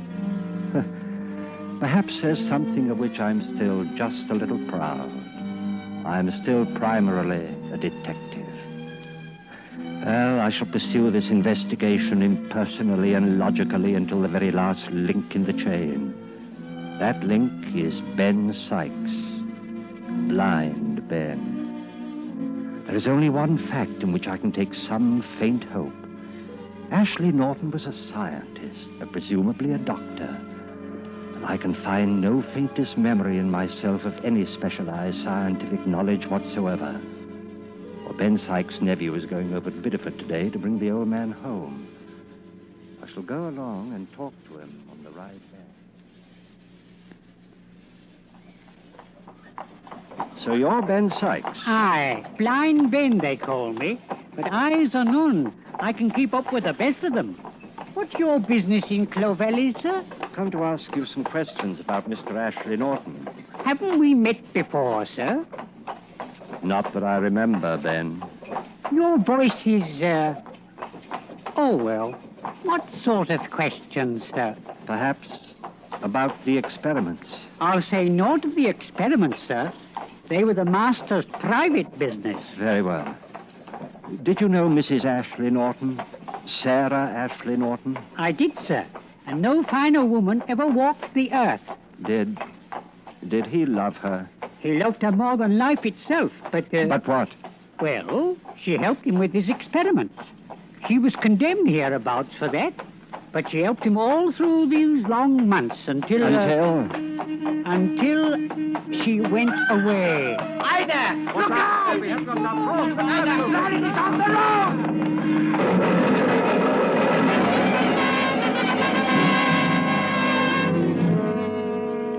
The last I remember was the sickening sway of the wagon as it overturned in the ditch to the left of the road. I must have hit my head on something and lost consciousness just for a moment. Help me with him. Otto! Oh, I say, there's a nasty gash on his leg there. What about the other? Take care of Ben. Right. I'll look to the inspector. Right. There you are, old fellow. Now. Inspector, you all right, sir? I believe so. Here we are. There you are, sir. Thank you. Is Ben all right? Oh, he's hurt. His leg. I've sent for the doctor. Let me have a look at it. Oh, yes, sir. No, don't roll it back. Huh? Now, get me a knife. Oh, here you are. Now, help me with this. Here. That's it. Compound fracture and bleeding pretty badly. Have you a handkerchief? Ain't clean enough for a bandage. It isn't a bandage. Now, get me a small stick. That's it. Now, around here, just below the patella. Now, hold on to that and relax it when I tell you. Yes, sir. Tibia and fibula, both compound. Dislocation of the talus. Need X-ray immediately. What? I didn't know you was a doctor, sir. Huh? What? Neither did I.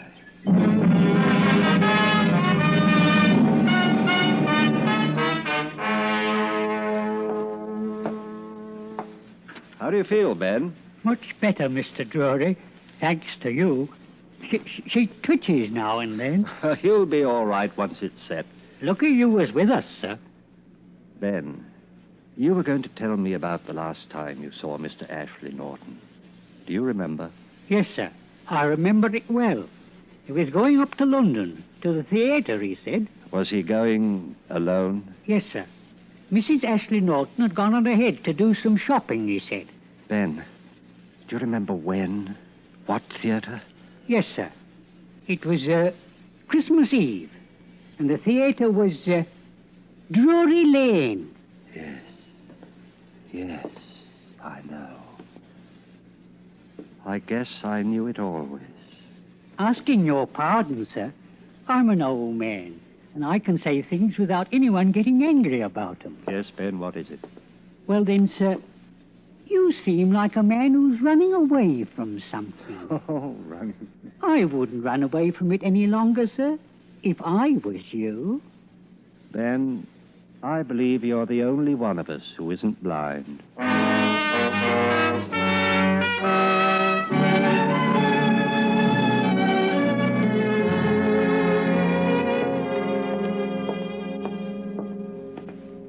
Hello, Drury. Well, welcome back.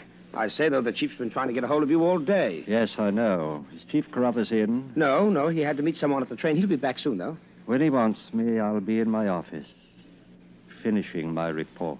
Oh, that's so. You've been on a case. Murder, wasn't it? Did you catch the fellow? Yes, I caught him.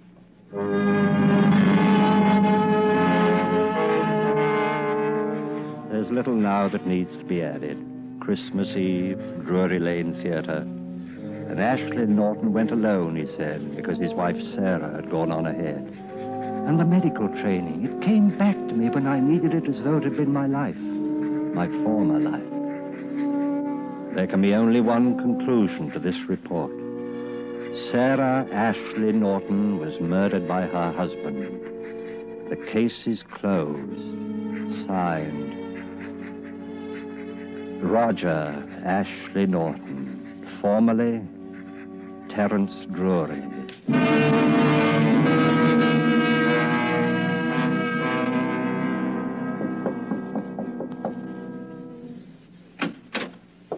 Oh, come in, Drury. I've been expecting you. Yes.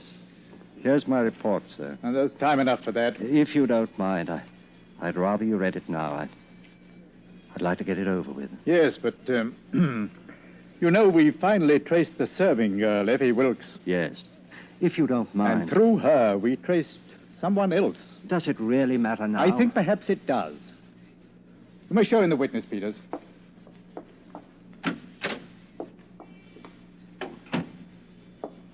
Yes. Yes, it is. Roger. Oh, Roger. I beg your pardon, but who? Roger, don't you remember me? Remember you? I only remember that you were someone who was once very dear to me. And now it's too late. No, Roger. No, it isn't too late. I'm... Sarah. Oh, darling. You see, Drury, or rather, Mr. Ashley Norton, it seems you and your wife did go to the Drury Lane Theatre on that Christmas Eve 20 years ago. And that very night, you were both to go on to Paris. Then at the last moment, you ran into some chap who begged you to deliver a lecture the next day. You agreed, and Mrs. Ashley Norton went on ahead. You were to meet her in Paris in 2 days. Oh. When you didn't come, I checked with the steamship company, and they said your ticket had been used. The thief who robbed you must have used it, but I couldn't know that. I thought you must be somewhere in France. The French police tried to trace you for years. Then I thought you must be dead. Oh, Roger. My dear. Sarah, do you suppose you could call me Terence? I've got used to it, you know, and... Oh, very well, Terence. You haven't changed very much, really. I suppose you haven't either. By the way, I had excellent taste in women in those days. Oh, my dear.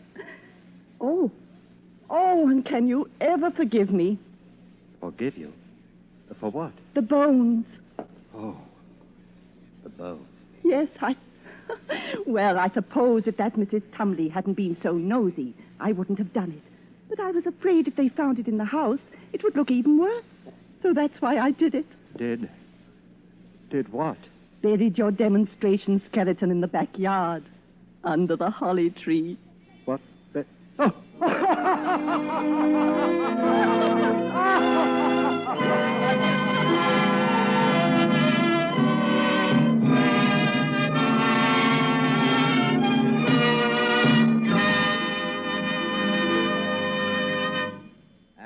closes Drury's Bones, starring Boris Karloff. Tonight's study in Suspense. Suspense is produced, edited, and directed by William Spear. There is no reason at all, Elsa Maxwell says, why everyone should not have the enjoyment of Roma wines with everyday meals and when entertaining friends. These superb wines of California are so delightful to the taste, so very delicious with food, so smartly complimentary to friends who are your guests.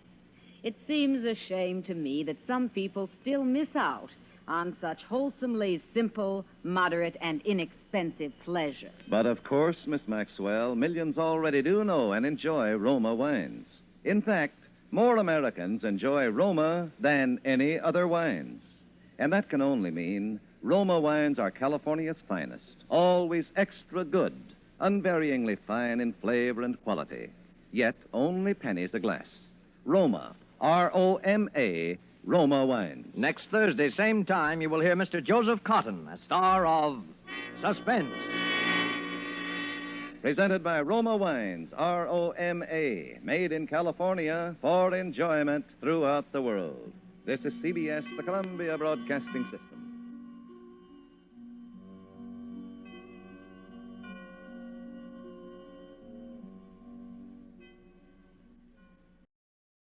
Now, Roma Wines present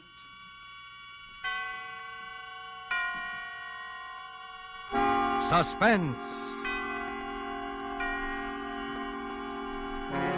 Tonight, My Wife Geraldine, starring Edward G. Robinson. Suspense is presented for your enjoyment by Roma Wines. That's R-O-M-A, Roma Wines. Those excellent California wines that can add so much pleasantness to the way you live, to your happiness in entertaining guests, to your enjoyment of everyday meals. Yes, right now a glassful would be very pleasant as Roma Wines bring you Suspense.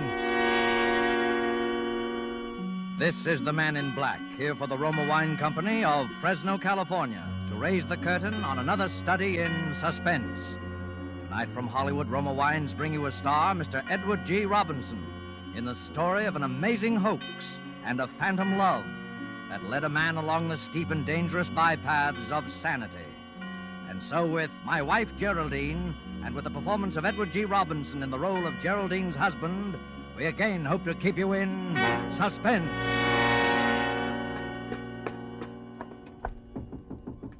Mr. Graham. Mr. Graham. I know you're in there, Mr. Graham. You'd better open up. It's important. All right, I'll use my passkey then. Oh, why are you sitting in the dark, Mr. Graham? Go away. Leave me alone. I've something to tell you. How can you sit here in the dark alone at a time like this? Gives me the creeps. Where's that light switch? Now, isn't that better with the lights on? What do you want? Why do you keep bothering me? I told you I'm not hungry. All right. I just brought this soup along in case. Now, listen to what I have to say, Mr. Graham. Well, I can't very well help myself, can I? That detective is coming back for you. He'll be here in just a few minutes. Why are you telling me this? I don't know. It won't do you any good unless I want it to. What are you driving at? Did you kill your wife, Mr. Graham? Oh, that's a good one. And the others. Did you really kill all those women? All what women? They say you're that wife killer. The one the newspapers call the Black Widower. Well, aren't you afraid being all alone in the same room with the Black Widower? No, not exactly. Besides, they say he only kills women he's married to. Well, then I should propose to you without further delay, Miss Barton. Please, please don't joke. There's not time for it. I know a way for you to get out without being seen. There are police all around the house, but I know a way. I'm not interested. I wasn't going to tell you anyway. Not unless I discovered it wasn't true. About your being that murderer. Well, the police say I killed Geraldine. They ought to know. They found her body, Mr. Graham. Found her? Found Geraldine? No, this is too good. Who identified her? You? You forget, Mr. Graham. I scarcely ever saw her close enough to identify her. Yes, but you did see her. Well, after all, a person could hardly live in the same house for close on to 6 months without catching a glimpse of Geraldine. Yes, of course. Mr. Graham, you haven't much time. And what do you want, Miss Barton? A nice, juicy confession? Yes, that would be useful, wouldn't it? You'd never have to take in roomers again. You could charge admission to this house.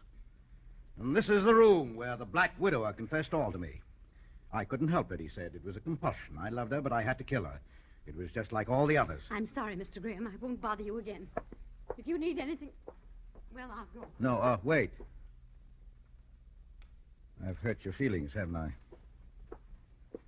Sit down. It's better with you here. Really, it is. Just tell me one thing and I'll go, Mr. Graham. Did you kill her? Not the others, but her. Well, why Geraldine, especially? Because you loved her so. It was the most beautiful thing that ever happened to me. Sharing your happiness with her. The talks we used to have about her. The way you used to... Oh, stop it. I'm sorry. I'll tell you. You won't believe it, but I'll tell you. Oh, please do, Mr. Graham. And, this may seem strange, but I shall have to exact a solemn promise from you never to tell anyone what I'm about to reveal. I suppose it's wrong, but very well. You have my promise. Well, to begin with, I couldn't possibly have killed Geraldine. Then they've made a mistake. She's still alive. No, she's not alive. Oh, you knew that all along? Of course. You see, my wife, Geraldine, never even existed.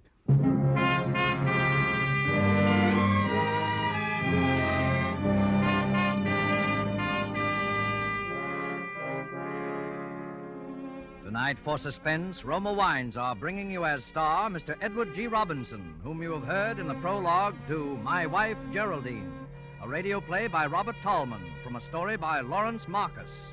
Tonight's tale of Suspense.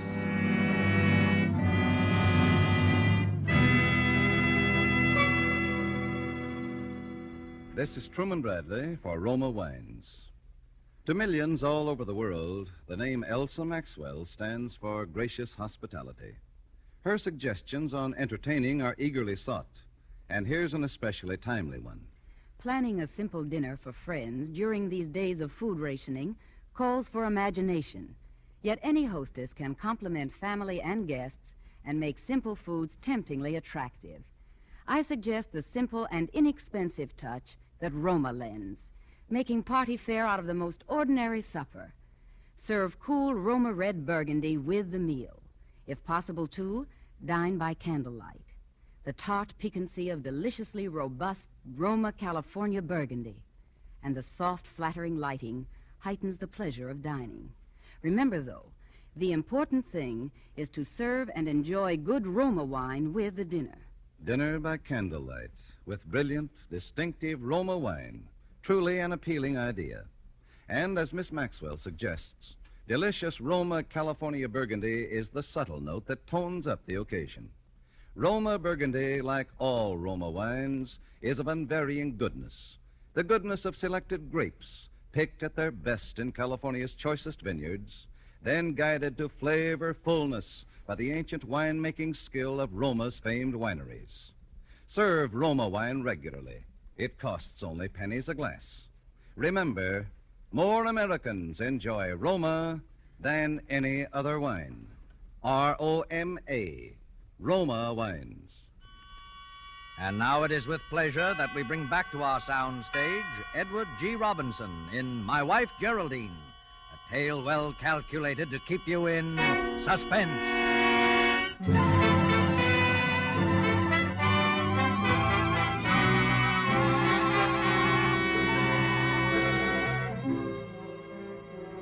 I'd better go back to the beginning, before Geraldine, shall we say.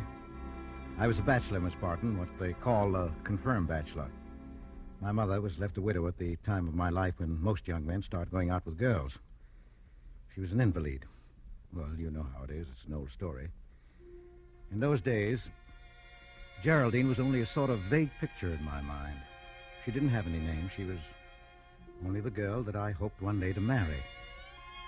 As the years passed by, the hope faded. But as it faded, the image of the girl became more vivid. I'd always admired Geraldine Farrar, and so I named my dream girl Geraldine. I used to ride the commuting train to my job in the city, and I got to know all the regular commuters who rode in the same smoking car. They were all married men, and... Good morning, Holmes. Oh. Morning, Jackson. Smith. Hello, Graham. Oh. Say, fellas, did I tell you my wife's expecting again? You don't say. Well, congratulations, Smith, old boy. Thanks. How's about a bet? $5 says it's another girl. I'm betting on twins. Odds 1,000,000 to 1. What's your bet, Graham? Oh, my bet? Oh, well, I don't have any children, you see, and What's your wife raise? Pekingese poodles? Yeah. Now that I think of it, you've never mentioned your wife in all the times we've been riding together, Graham. Well, my wife, Geraldine, I'll show you her picture someday. She must be a raving beauty. Graham wouldn't be so quiet about it. Huh, fellas? I always knew Graham was nursing some secret. Now it's out. An extravagant wife. No, Geraldine is not extravagant.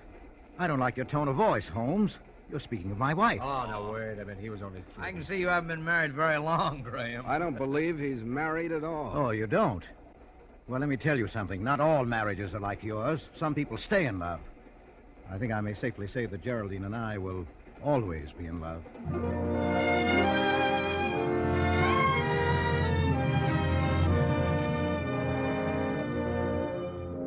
Well, that was how it started. When I thought about it afterwards, I was astonished at my behavior. I got as angry at the slighting remarks they had made about Geraldine as if Geraldine had been a real person and really my wife. Well, they all wanted to believe in Geraldine. And after my mother died, she became more and more real to me and more necessary. Come in. You sent for me, Mr. Potter? Yes, Graham. Have a chair. Cigar? Oh, thanks. Well, the cat's out of the bag. Congratulations.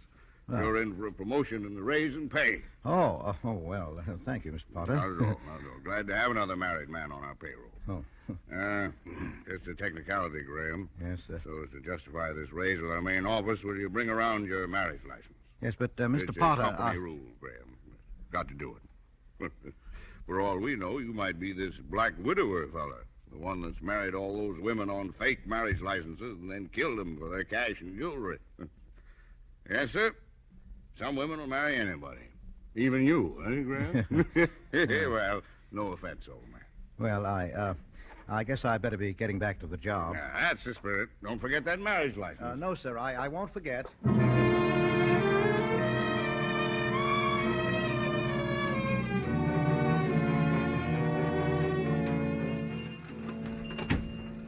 Yes, sir. Are you, Fred Bell? Yeah?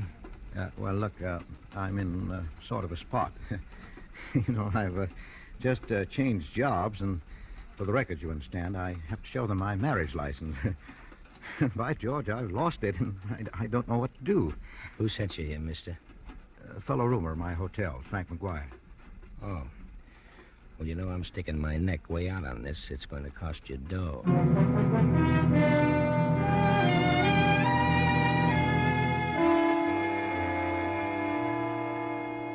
And now it became necessary for me to change my mode of life even more. I could scarcely go on living in bachelor quarters with Geraldine. And that brought me to you, Miss Barton, remember? Yes? I saw your advertisement in the Morning Herald. A furnished apartment. Oh, yes. Come in, won't you? Thank you. You better set your bag down on the hall here. No use lugging it upstairs till you've seen the place. Yes. It's a good idea. It's right up these stairs. Thank you. Is it just you alone? Oh, no. Myself and wife. Oh. Well, she works late in a war plant, so she gave me the rather unpleasant job of finding a place. Well, this is it. Mm-hmm. 2 rooms and a small kitchen. Oh, The bath's in there. yes. Looks very nice. It's a good vanity table for your wife. Oh, yes. I'm sure she'd like that especially. There's plenty of closet space for her clothes. For clothes? Well, if she's anything like most women, I'll bet that isn't all of her clothes in that one suitcase. No, of course not. Oh, goodness, no. Well, I don't give a hang for clothes myself. Maybe that's why I'm an old maid. Oh, no, you don't. Well, what is the rent? $10 a week. That we could get more, but since your wife Yes, is... well, all right, I'll take it. Here's the first month's rent. Well, I'd better give you a receipt for this. Well, it's not necessary, but my wife likes to hang on to such things for some reason. So you better make it out to her. Mrs. Graham, Geraldine Graham. All right, Mr. Graham. And now I better go back to our old place and bring over the rest of our clothes.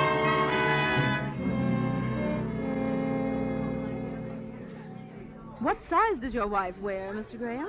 Why, I don't know exactly. What size do you... Well, I wear 16. She'll probably be in to have them altered anyway. Now, here's a little model that just came in. Oh, no. That won't do at all. That's much too fussy for Geraldine. Well, perhaps it would help if you could describe her for me. Well, she has a kind of a gentle dignity in bearing, if you know what I mean.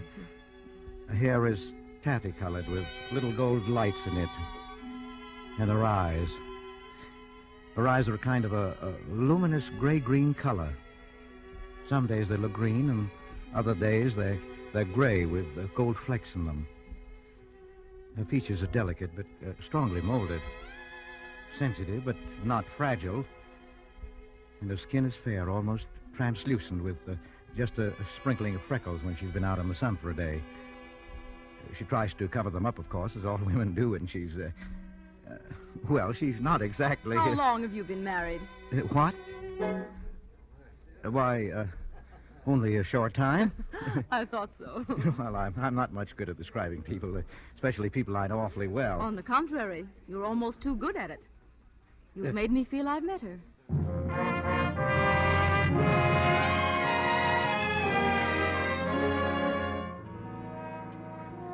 You see, she was becoming more and more definite all the time.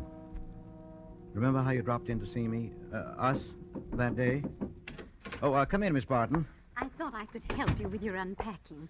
Well, perhaps you could help with my wife's things. She gets home so late, I'd like to have everything arranged for her. Oh, what lovely clothes. And that suit. Yes. Why, just look at that suit. It's new, isn't it? Well, I think it is. I'm not sure. Of course it is. This is the suit I've had my eye on. I wanted it for Easter. Oh, I'm so sorry. Why, she's just my size, too. Why? Yes, I believe she is. Well, she must be just about my coloring, too, judging from her clothes. Well, yes, there is something about the hair and eyes. Oh, I can't wait to see what she's like. Well, don't be surprised if you don't see her for some time. She comes in quite late and leaves so early in the morning that sometimes even I wonder if she's really been home or if I just imagined it. Well, I must say, you're a gentleman to put up with it. Well, she gets a kick out of this war job. And after all, it's only for the duration. You must be very much in love, Mr. Graham. Well, Geraldine and I are an unusual couple, Miss Barton. But so far, I believe that our marriage is an unqualified success.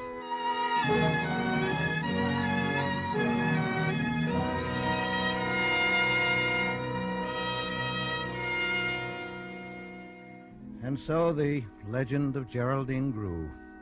The fellows at my office used to kid me about my ideal marriage. Hey, Jack, what's the matter with Graham? He hasn't phoned his wife for nearly an hour. Oh, come now. Maybe they had a fight. Oh, not Romeo and Geraldine. Graham. How do you do it, Graham? Well, my wife broke a plate over my head at our honeymoon breakfast, and we've had to buy 3 new sets of dishes every year, ever since. How do I do it? Watch this. I'll give you a lesson. I pick up the phone and dial a number at random. It was a little act I put on every day for their benefit. Unique Garage, Harry speaking. Hello, darling. You still love me? Huh? Hey, you got the wrong party, bud. This is the Unique Garage. Of course I do. Huh? Say it again, honey, just like that. Okay, you dumb. This is the Unique Garage, Harry speaking. Now, what do you want? Of course I don't mind you buying a new hat. Was it the crazy little one with the bird on it? The one you told me about? Listen, I got no time for gags. Are you a friend of somebody here? Well, what do you say we go out to a show tonight and break it in, hmm? Break what in? Why, of course I've missed you. I can't be away from you for 10 seconds without feeling lost and lonely. Darling. I'm sorry, darling, but I got a heavy date tonight at the El Morocco. Goodbye, you lush. Oh, honey, you haven't been seeing him again. Yes, I know he's a friend of your sister. Yes, I mean your sister Geraldine, but... I know Geraldine, but I don't want that man around the house. Hmm? Yes, always and always, darling. Goodbye. How clever I thought myself that day, injecting that little discordant note, just that hint of jealousy into my one-sided conversation with Geraldine. How could I have known that it would be used against me later? How could I have known that my whole new life was to fall to pieces? Because it was that afternoon that the accident happened. A piece of equipment struck me in the head. When I regained consciousness, Mr. Potter was sitting beside my bed there in the company hospital. Well, where is she? Look, she's got to be notified, old fella. Next to kin, you know. It's the law, I believe. If she isn't at home... Now, please don't ask me any more questions. Now, look here, Graham. Forget that I'm your employer. Think of me as a friend. You can tell me.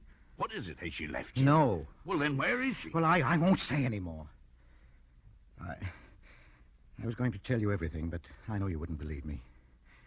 I'll just say this. There's no use you're looking for her. You won't find her. You don't want the police mixed up in this, do you, Graham? Oh, I don't care. I'll go to prison. I'll do whatever I must, but I won't answer any more questions about Geraldine.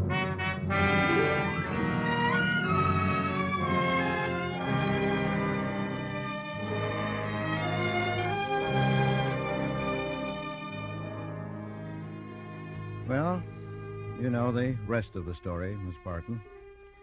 When they released me from the hospital this morning, I knew it was only a matter of time until I'd be arrested for the murder of Geraldine. I didn't know they'd find her body quite so soon. But I'm rather glad they did.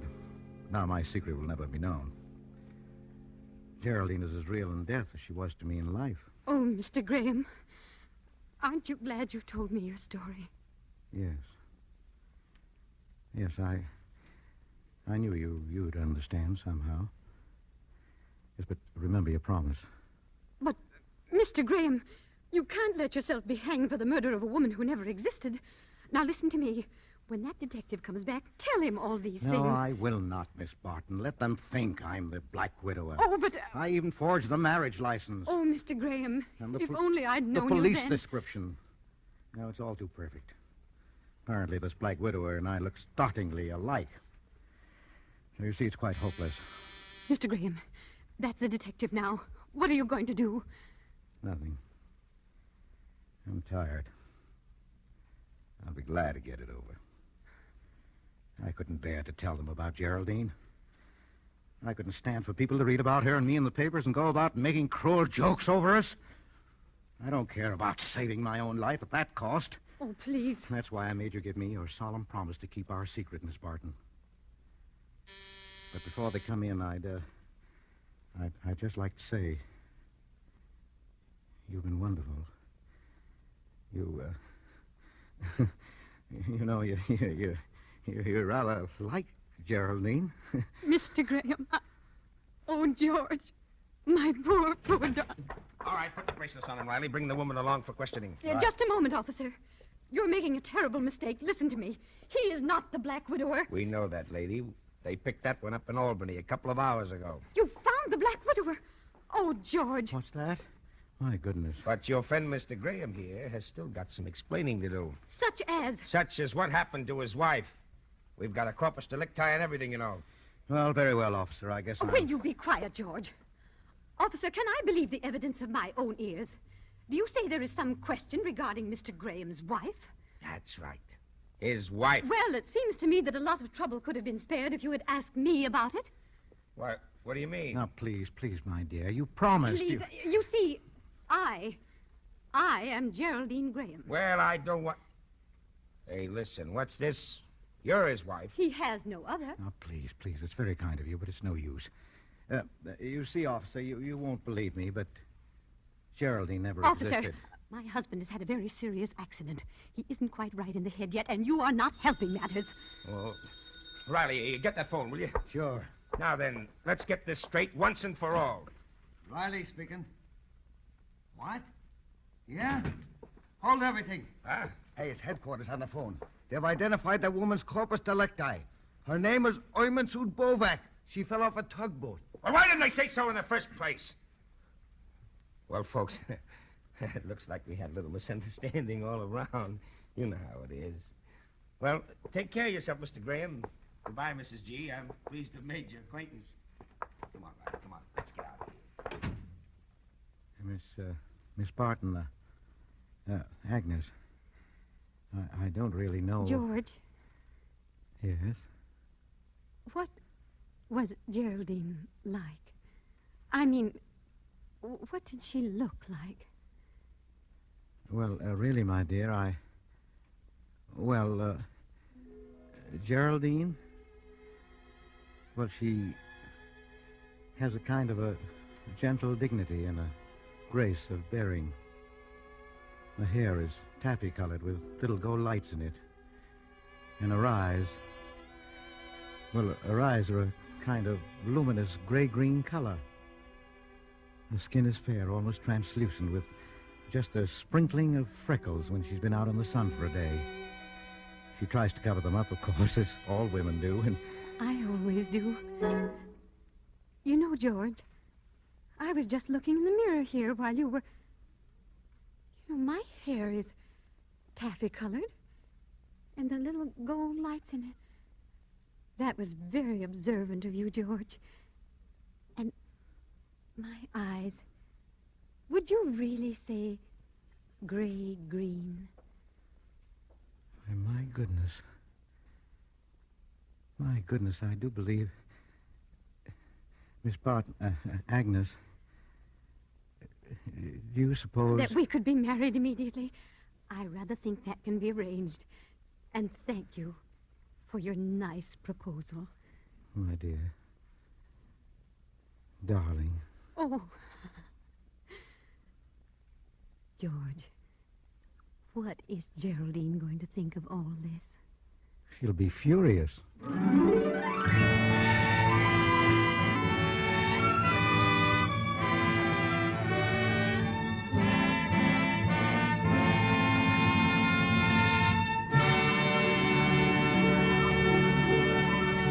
And so closes My Wife, Geraldine, starring Edward G. Robinson. Jeanette Nolan appeared as Agnes opposite Mr. Robinson in tonight's study in Suspense. Suspense is produced, edited, and directed by William Spear. Before Mr. Robinson returns to our microphone, this is Truman Bradley for Roma Wines. One woman recognized as knowing all the niceties of entertaining is the world-famous hostess, Miss Elsa Maxwell. She has this to say about simple wartime entertaining. Good friends and good Roma sherry. These are the makings of a pleasant evening. Roma California sherry is ideal for any occasion, before dinner with appetizers or during friendly afternoon or evening visits. You and your guests will enjoy the light, nut-like flavor of glorious amber-colored Roma sherry. And for fullest enjoyment, serve cool. Delicious and distinguished as they are, Roma wines cost only pennies a glass. Serve and enjoy them often. Remember, more Americans enjoy Roma than any other wine.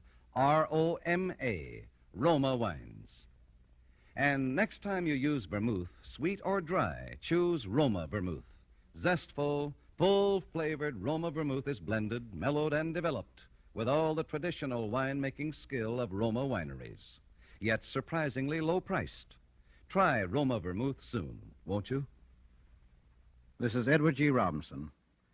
I have certainly enjoyed appearing here this evening on Suspense, and I want to tell you how much I'm looking forward to hearing next week's broadcast in this series. My friend James M. Cain, who wrote Double Indemnity, in the film version of which I had the honor of appearing this year, is the author of another wonderful suspense story called Love's Lovely Counterfeit. You will hear it next Thursday, and your star will be Mr. Humphrey Bogart. Remember him? I used to knock him off every morning before breakfast. Well, that sounds like quite a show, and I know you won't want to miss it. Edward G. Robinson is currently starring in the international production The Woman in the Window. Next Thursday, same time, Mr. Humphrey Bogart will be your star of Suspense. Presented by Roma Wines, R-O-M-A, made in California for enjoyment throughout the world. This is CBS, the Columbia Broadcasting System.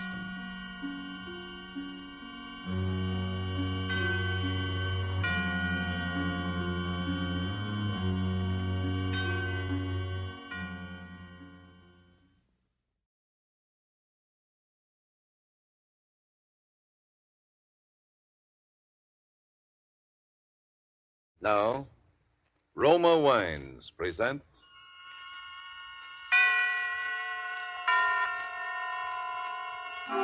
Suspense. Tonight, Roma Wines present Humphrey Bogart in Love's Lovely Counterfeit.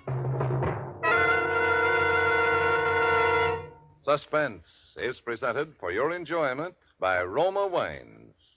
That's R-O-M-A, Roma Wines. Those excellent California wines that can add so much pleasantness to the way you live, to your happiness in entertaining guests, to your enjoyment of everyday meals. Yes, right now a glassful would be very pleasant as Roma Wines bring you Suspense. This is the Man in Black, here for the Roma Wine Company of Fresno, California, who tonight from Hollywood bring you as star Mr. Humphrey Bogart, who is currently being seen in the Warner Brothers production To Have and Have Not. Mr. Bogart appears with us tonight in a characteristic tale by James M. Cain, the author of Double Indemnity and other noted contributions to the literature of dangerous adventure and troubled romance. And so, with Love's Lovely Counterfeit and with the performance of Humphrey Bogart, Roma Wines again hope to keep you in suspense.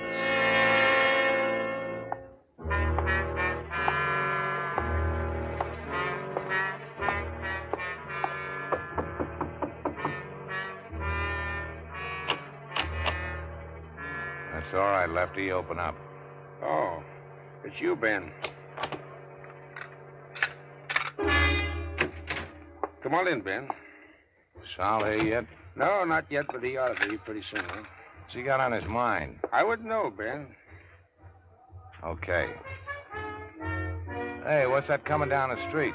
Oh, that must be those poor suckers of Citizens League. They're having a political parade. Yeah, there they are. You can see them through the window. That must be Jansen, huh? The guy they're running for mayor. That's right. Who's the doll riding with him? What's the matter? Don't you read the papers? Sure. Yeah, I read Little Abner. Who's that, Davy May? Her name is June Lyons. She's his new secretary or something, but everybody says she's the brains of his campaign. Yeah? I could use little brains like that myself. Not that kind you couldn't. Not that missionary kind. What about this Jansen? I keep forgetting that you're new around here. Jansen doesn't have a chance. Well, he's putting out a lot of publicity. He must have some dough behind him. Yeah, but you can't elect a reform ticket in a town like this, Ben. Saul's machine is too strong, not unless you got some dirt. Some real dirty dirt that smells so bad people can't ignore it. And who's going to get anything on Saul with half of the police force on his payroll? Saul isn't even worried, huh? Ah, why should he be? Saul puts up the dough, Maddox wins again, and Saul keeps on running the town. Oh, that must be Saul now. Hiya, Lefty. Hiya, Benny. Hiya. See your draft board today? Yeah, I saw him. What'd they say? Same thing. I still got that hernia from football. That football hernia comes in pretty handy, don't it? What's that crack supposed to mean? What's the matter, Benny? Can't you take a joke? Sure. I can take a joke. What you got on this afternoon, Benny? I guess you forgot. This is my day off. I said, what you got on this afternoon? Nothing that I can remember now. Why? Little job. What kind of a job? I got a tip. Some friends of mine may be in a little trouble. Something about a bank. Why don't you stick to the bookies and the gambling, Sal? You'd be safer. Listen, Benny. Anytime you think you're big enough to run this business, just let me know. I'll be glad to work something out for you. What's the job? These kids are They're going to crack the Castleton First National just after closing time. They got a room here in this hotel, room 480. They'll be back here about 3:30. You see, I own this hotel, and I want you to go up and collect the room rent. I'm giving them good protection, so I figure it'll come to about 20 grand. Yeah? We'll figure on getting somebody else to collect it. What? I said get somebody else. I don't like guns, and I don't like gunsels, and you know it. Listen, you punk. You think you're a big guy, don't you? A big guy with muscles, and I'm just a little guy. That's what you think, isn't it? But if you try to cross me, I'll have you crawling to me on your knees. When I get through with you, you'll beg me to use a gun on you because you're yellow, aren't you? Aren't you? What's the room number? 480. Come on, Lefty. Yeah, okay.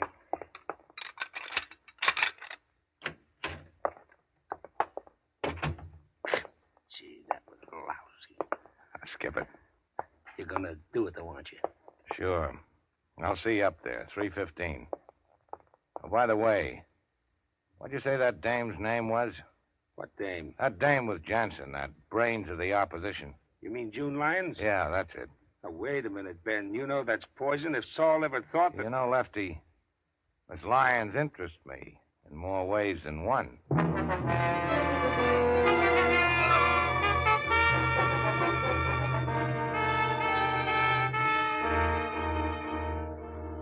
Tonight, for Suspense, Roma Wines are bringing you as star Mr. Humphrey Bogart, whom you have heard in the first act of Love's Lovely Counterfeit, a radio play from the novel by James M. Cain, which is tonight's tale of suspense presented by Roma Wines.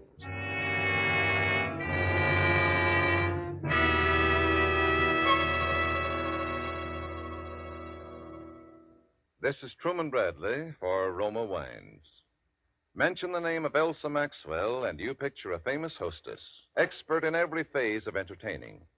Mention a meal featuring fish or fowl, and Elsa Maxwell pictures, but let's hear it in her own words. The thought of a piping hot fish or chicken dinner naturally calls up for me the picture of glasses of chilled Roma Sauterne at each plate. Roma California Sauterne is delicate, pale gold in color, delightful in bouquet, and even more important, exquisite in taste. Roma Sauterne goes perfectly with any food and tastes as good whether served in ordinary or fancy glasses. The one important thing to remember about this distinguished Sauterne is the name, Roma. Each glassful of golden Roma Sauterne reflects the heritage of all Roma wines. Choice grapes, slowly brought to perfection in fertile California's choicest vineyards, then gently pressed, then carefully guided with the ancient wine-making skill of Roma wineries to the full goodness you enjoy in every Roma wine. Roma wines do not vary, are always high in quality of bouquet, color, and flavor. Yet all this Roma wine goodness is yours for only pennies a glass. No wonder more Americans enjoy Roma than any other wines. R-O-M-A, Roma Wines. And now it is with pleasure that Roma Wines bring back to our soundstage Mr. Humphrey Bogart, who, in the character of Ben Grace, keeps an adventurous rendezvous in Love's Lovely Counterfeit, a tale well calculated to keep you in suspense.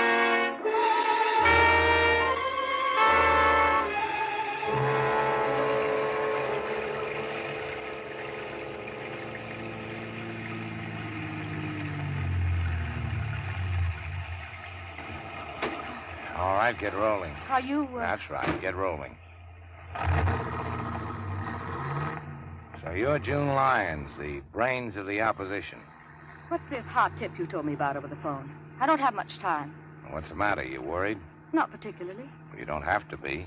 I'm not interested in you. Why do you want to see Jansen elected? Suppose you let me ask the questions. All right. I'll ask you the same one. Why are you working for Johnson?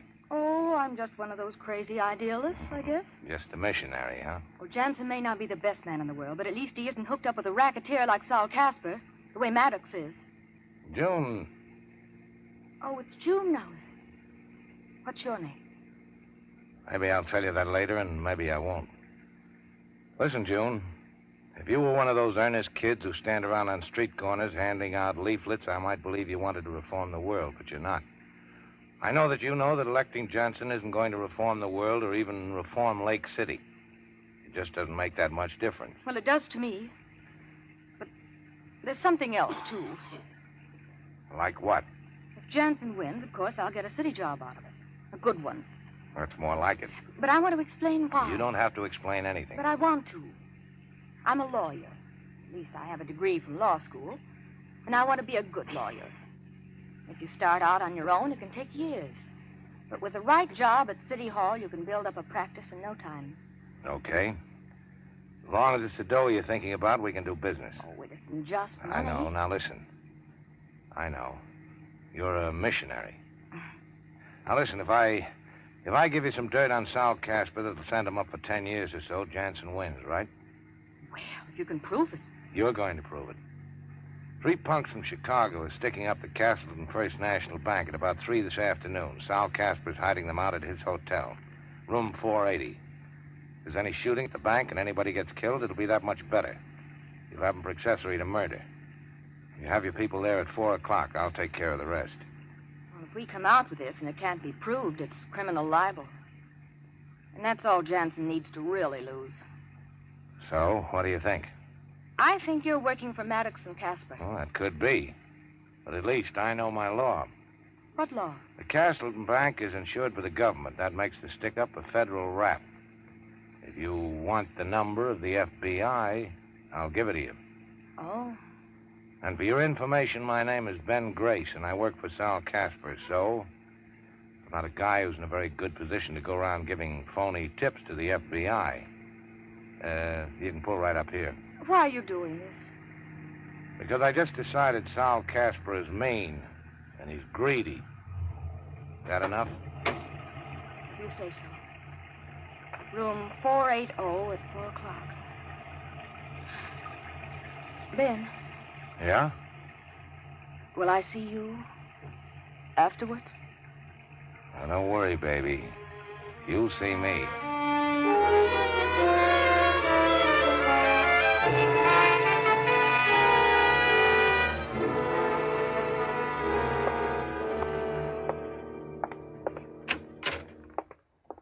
So this is room 480.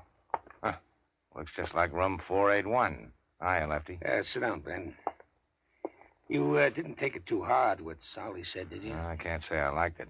What time is it? Oh, a couple of minutes to 4. You know, it's too bad about you, Ben. What's too bad? That you don't like trouble. You could go a long way in this racket, Ben, because you got brains. Now, me, I don't have the brains. I wouldn't. Did I ever tell you how I started, Ben? No. I was a preacher. A what? Yep, a preacher. So help me. By rights, I still am. Look here, I got the license right here in my wallet. It was one of those hillbilly outfits, and the bishop, as he called himself, was so far away from me that he never ever heard about me, I guess. Anyway, he never canceled the license. The Reverend Richard Jose Gauss. Yeah, that's one for the books, Lefty. I was just a kid. But I got hooked up with one of those big-time evangelists, and if I'd stuck to it, I could have hit the big time myself. But you know what I did? The first time we made a really big take, I tied a handkerchief over my face, got me a rod, and stick up the cash box. And they caught me. That's how I know I haven't got brains. I wouldn't let it worry you, Lefty. That's not what's worrying me now, Ben. Huh? What is? What's going to be happening in here in a couple of minutes. You ever sat in on a divvy before, Ben? No. I wouldn't be now, except for the manpower shortage. These are 3 wild kids, Ben. Chances are they'll be coked to the ears and slobbering at the mouth with being half scared to death and half crazy with excitement, thinking how much dough they got and what big shot public enemies they are. And we, yeah, you and me, we got to walk up and take 20 grand away from them. All right, here they are. So now we're going to find out how it's done. This is it. Get him in here. Oh, Johnny, don't leave me. Will you, Johnny? Get him over there on the chair. Who are you? I'm the man that collects the room rent. Yeah, well, stick him up. Frisk him, Marty. Go ahead. I don't need a rod to handle punks like you. This guy's clean, Johnny. What about the other one? He's with me, and he's got a gun, and don't try to take it away from him because it's an old family heirloom, and he's fond of it. Oh, yeah? Now stop acting like something you've seen in the movies and put that cannon away. Might drop it and break somebody's foot. Johnny. What's the matter with your pal there? He got shot. Anybody else? No. The guard shot him when we were pulling out. Oh, Johnny. You better get him over there on that Johnny, we're going too fast, Johnny. Yeah? We're going too fast. I'm going too fast. He's out of his head. Yeah. You get the dough? Did we get the dough? Look at this wise guy. 40 grand, maybe more. You know how much this room is costing you? How much? 20 grand. 20 grand? That's right. I'll be back after a while to collect it. What are you going to do with your pal there with the hole, Johnny? I don't know. Johnny. You know that's bad, don't you? Why? Kid's out of his head already. Suppose he makes trouble, starts screaming or something. You got doctors, haven't you? Sure, but that kind of a doctor, that's one more guy that have to get a cut. Pretty soon you guys won't have anything left but small change. That's what you think. But, of course, maybe the kid will die. Yeah? Then what do we do? That's even worse. Oh, no. No, that'll be easy. We'll be seeing you. I hope you know what you're doing, Ben. I think so. Come on, I got the room next door. You know you're just as good as signing that kid's death warrant, don't you? That's right. The other two will knock him off now before we got time to do it. Now, listen, I got the transom open, connecting your door. What you gonna do? Johnny. No. They did it. Yeah. Maybe we better call Sal, huh? I hope you know what you're doing. I'll give you Mr. Casper. Ben Gray speaking. Yes, sir. I hope you know what you're doing, Ben. Sal, this is Ben. You better come up to room 480, Sal. They want to see you personally. I said they want to see you personally. Well, you want your dough or don't you? I'm not going to wrestle them for it. Okay. They'll be right up. Then what? What do you mean, then what? Ben. Yeah? If you got any little plans, you know I'm all for them, don't you? Sure. And you know I hope they come off, don't you? Sure. But if they don't come off, you know where I stand on that, too, don't you? Uh-huh. Yeah, I know. You stand right behind me with a gun in my back. Just so you know, Ben. Yeah, I can see how you would have made a preacher, Lefty. You got a terrible streak of honesty in you. Just so you know, Ben. Now, listen, there he is. I'm Saul Casper. What's going on here? There's been a little trouble, Mr. Casper. What kind of trouble? Arch here. He just died. Died? He was shot. All right, so we'll get him out of here tonight. You got the dough? Sure, we got it. Let's see it. Here. All right, put up your hands, all of you. What is this? Department of Justice. You're all under arrest. Well, that's all, pal. Ben, where you going? I got a date with a missionary.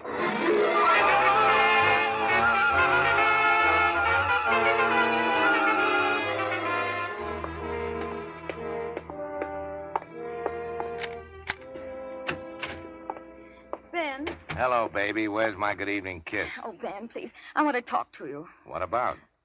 Don't you know? Yeah, I guess maybe I do. Oh, we can't go on like this, Ben. It isn't right. It isn't fair to Jansen. It isn't fair to...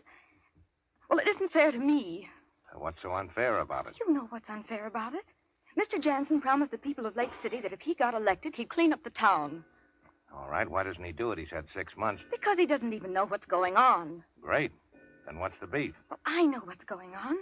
The horse racing places and the gambling places and all the other places are just as open as they ever were. And I know who's keeping them open. Of course you do. I am. Listen, honey, if I wasn't bossing the organization, someone else would be. People like to bet. People like to gamble. Oh, Ben, don't you see? I'm a city official. I have an obligation to the people of this community. To the people who elected Jansen because they believed in... Still a missionary, huh? Well, I'm not a racketeer. Maybe not. But you're the next thing to it. Well, what do you mean? Well, where do you think the dough came from for that car I got you and the fur coat and this place? You never told me. Did I have to? You knew I didn't get it from a long-lost uncle. Well, why don't you admit it, baby? You're a chiseler. Am I? Sure, just like me. Only I'm honest about it. You are not. Then I will be. Starting now, starting tonight. What's he gonna do, turn me in? Oh, Ben. Maybe your big mistake was falling in love with me, baby. Now there isn't much you can do about it, is Oh, there? Ben, quit it, please. Get out of it. For my sake, just because I don't like it. Because I hate it. Maybe I don't like it either. It's all I know how to do. What was... Hiya, Benny. Sal. Surprised? Kind of. Did you break out? Yeah, just to see you, Benny. Put up your hands. You know I never carry a rod. Maybe you sort of wish you did now, huh? Not that you'd have a chance to use it. What are you going to do? I'm going to kill your boyfriend, sweetheart. And when I've done that, I'll think of something real nice to do to you. Oh. You sit right there where you are, sweetheart. Benny, you start backing up to that door. Slow. That's a bathroom, isn't it? Yeah. I think I'll kill you in the bathtub, Benny. That way it'll be quiet. There won't be so much of a mess. Now, reach behind you real careful and open the door. And when I tell you to start backing in, you back in. All right, start backing. Up! Don't leave me alone. June! Is he... Yeah. Since when have you been carrying a gun? Just lately. Ben, are you all right? Yeah, I just want to sit down a minute. Oh, Ben. We got to get out of here, baby. Ben, listen to me. We'll go away. We'll get out of the country. We'll go to Canada. Sure. We can get married there. You do want to marry me, don't you, Ben? No, you know I do, baby. You can join the army up there. I'll do something, too. We'll do something decent with our lives. Oh, darling, I know it's been partly my fault. I know I've been weak, but it isn't too late to begin again, is it, darling? Maybe not. But your aim on that second shot wasn't too good, baby. Ben. So there's just one thing that's stopping it. Ben, what? The bullet hole in my belly.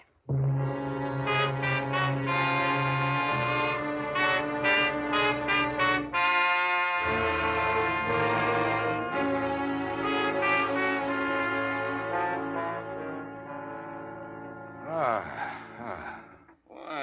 hello, big shot. You've been in the land of Nod, haven't you?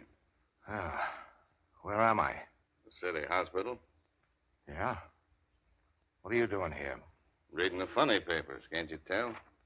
Why can't you read them at home? Because there's been a little thing that we policemen call murder, big shot. You're what we call a material witness. Where's June? June Lyons. She's in a nice, cozy cell.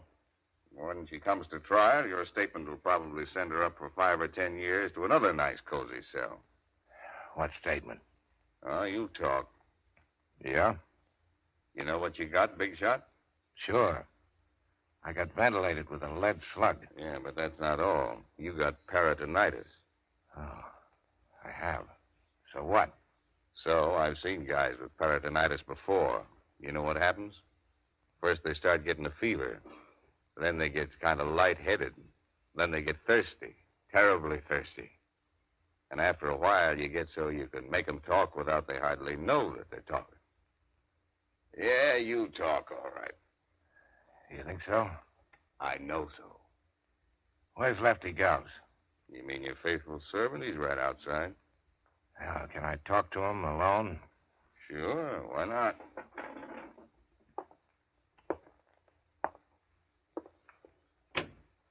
Hey, Putty Nose, your boss wants to see you. Thanks, you funny fella. How you been? How you feeling? Not too good. I got some plans to talk over with you, Lefty. Okay. Oh, Flatfoot. Yeah, what do we have now, big shot? You say the DA wants me to talk, huh? Maybe he was just pretending. Well, suppose I had some conditions. Like what? Well, like I only talk in the apartment where it happened, June Lyons' apartment. June Lyons has got to be there. And Lefty here, too, to back up some things I might say. That might be arranged. You think the DA might forget a couple of those little things he's been holding against me if I talk? That'd be the general idea. Okay. You can close the door as you go out and tell the DA to be around in about an hour. I'll talk.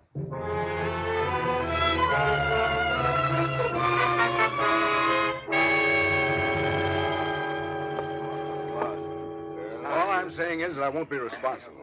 Dragging a man in his condition way out here in an ambulance, lugging him up 3 flights of stairs on a stretcher? Doc, that's the way he wanted it, and that's the way it's going to be.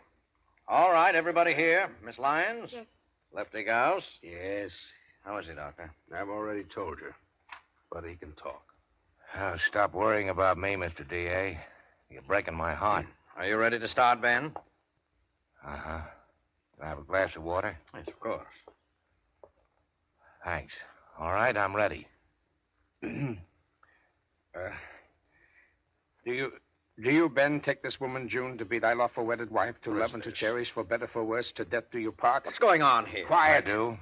Do you, June, take this man, Ben, to be thy lawful wedded husband, to love and to cherish, for better, for worse, till death do you part? I do. I pronounce... Oh, no, you don't. Oh, yes, I do.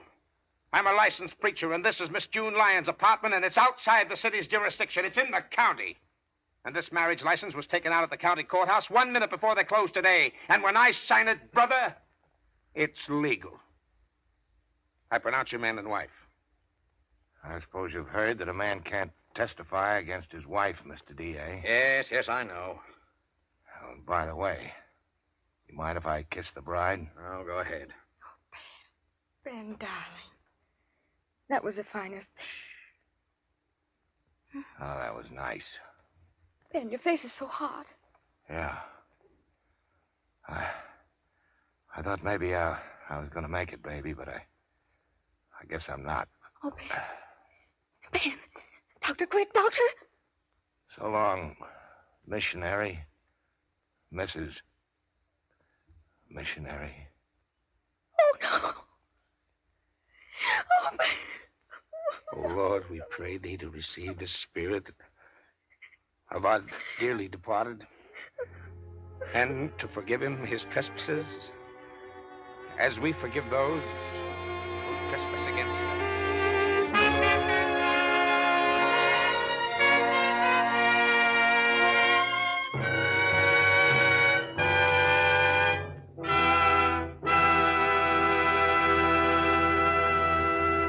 And so closes Roma Wine's presentation of Love's Lovely Counterfeit, starring Humphrey Bogart, and written by James M. Cain. Eurene Tuttle appeared as June opposite Mr. Bogart in tonight's study in Suspense.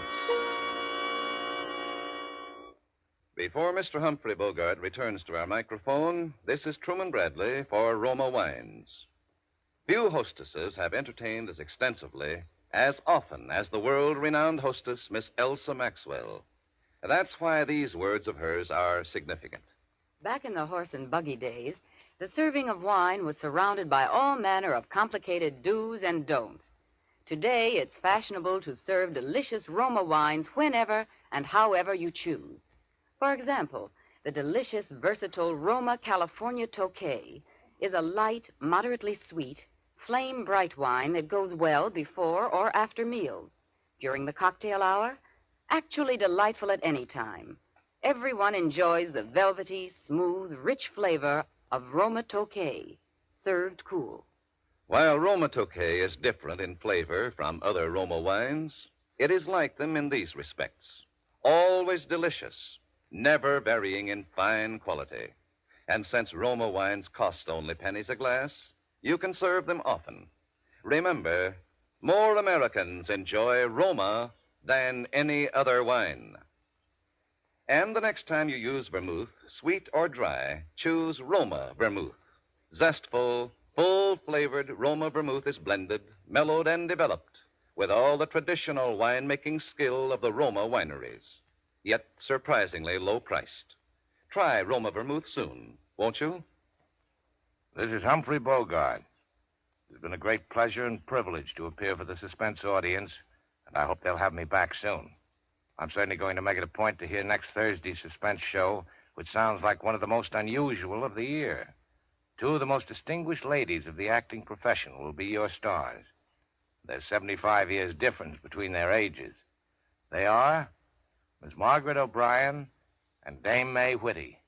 Suspense is produced, edited, and directed by William Spear. Next Thursday, same time, Roma Wines will present Dame May Whitty and Margaret O'Brien as co-stars of Suspense. Presented by Roma Wines. ROMA. Made in California for enjoyment throughout the world.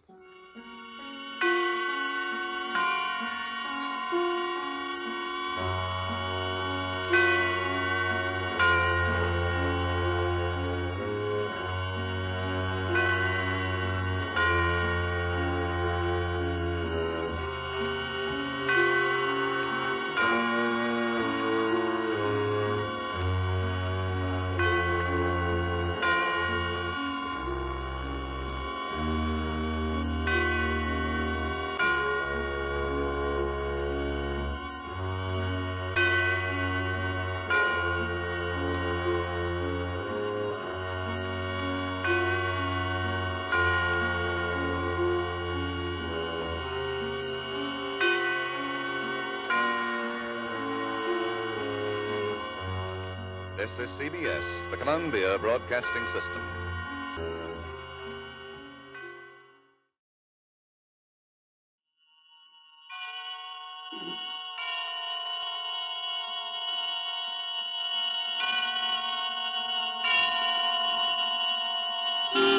Suspense.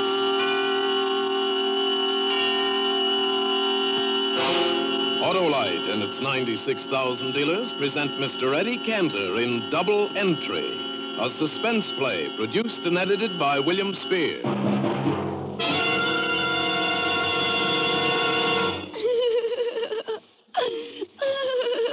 Well, a weeping reindeer. What's wrong? I just lost my job. Oh, that's terrible, and so near Christmas. By the way, what's your name? Donna? Well, tell me, Donner, how do Blitzen, Dancer, and Prancer feel about this? Oh, just awful. They've been fired, too. You see, when Santa Claus, was our boss, first heard about your Autolite Stay Full batteries, he decided to give up the sleigh and make his deliveries by car. Oh, Santa fell in love with those Stay Full features, eh? I guess so, but I don't know why. Oh, that's easy. You see, his Autolite Stay Full battery needs water only 3 times a year in normal car use. And then, too, it gives him, pardon the expression, reindeer fast starts, even in the North Pole. And what's more, with those fiberglass retaining mats protecting every positive plate, Autolite Stay Full batteries deliver 70% longer average life than batteries without Stay Full features. That's shown by recent tests based on SAE life cycle standards. Well, that doesn't make me any happier. Oh, come on, dear. Cheer up. 'Tis the season to be jolly. Remember, you're always bright with Autolite. Mr. Cantor appears as Eddie, with Sidney Miller as Sam, his bosom friend, in Double Entry, an unusual story of clerical crime at Christmas time. Altogether, a most remarkable tale of suspense.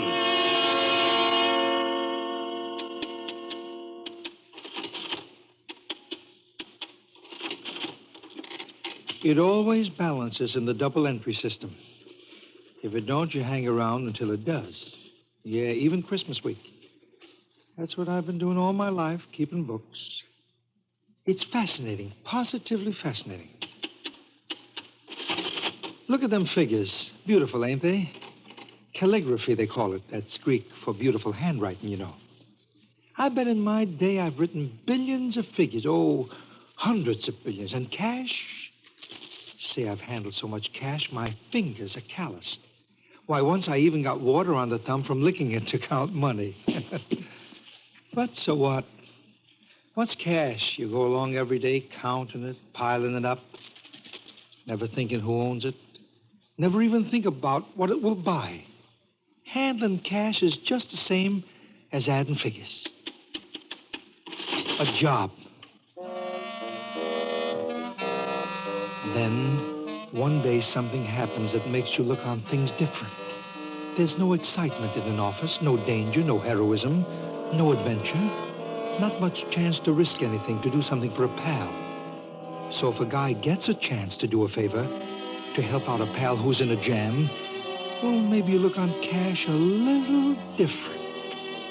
All of a sudden, cash is more than pieces of metal and bits of green paper. And if it's Christmas week, if it's Christmas Eve, and your pal is true blue, it's even more important. Eddie, hand me that Dixie cup, will you? Your ulcers bothering you again, Sam? Yeah, bad. These ledgers are driving me nuts. You got the wrong temperament for an accountant, Sam. You shouldn't let it get you down. Things can't go on like this, Eddie. What's the matter, Alice? Don't Alice understand you? No. That's not what I mean, Eddie. What do you mean, Sam? You wouldn't understand it. Ah, you always say that, Sam. I'm an understanding guy. That's what Mabel says. Mabel says. You understand Mabel. Does she understand you? Certainly, perfectly. A man's wife has to understand him. If she don't, what good is she? Well, it's a nice way to look at it. If your wife understands you. Don't Alice understand you? No, Alice don't understand me. That's because you don't understand her. Will you shut up? Sometimes you're so smug. Oh, lay off, Sam. You can't go on like this. Like what? Grouchy all the time? You got something on your mind that Alice don't understand? Try me out. I won't throw no dishes at you. I can't tell you, Ed. It wouldn't matter anyway. You can't do nothing. Well, just telling your troubles helps sometime. Talk, Sam. No. Talk, Sam. This is Eddie, your friend. Okay. It's the auditors. Oh, them guys? Yeah. Oh, don't let them worry you. You're head bookkeeper here, ain't you? You tell them. Don't let them tell you. I'm telling you, Eddie. They're getting awful close. What are you talking about? They're driving me nuts. Why, Sam? Eddie, I'm light. You mean? The books. They're light. They're short. You mean that... I'm a crook, Eddie. Yeah, an embezzler. And they're going to get me. Those auditors, they're on to me. I know they are. I can feel them getting closer and closer. Now, after 9 years, they're on the trail, Ed. You a crook, Sam.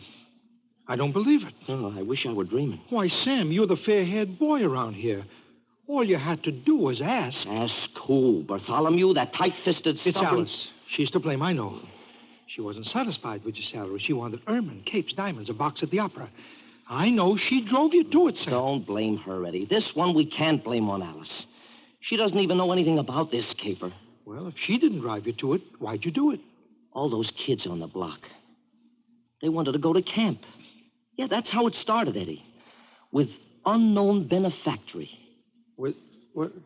You don't make sense, Sam. It was just $100 or so at first. I figured to put it right back. Then the papers come out with unknown benefactor sends 20 kids to summer camp. Oh, that got me. That unknown benefactor. So that was you, huh? Yeah. And pretty soon I was taking out $100 here, $100 there, sending it off to all sorts of people and outfits. I sent dough to help the Institute for Aged Cats. Oh. Yeah, then I was an unknown contributor to Help Save Vaudeville movement. And kids.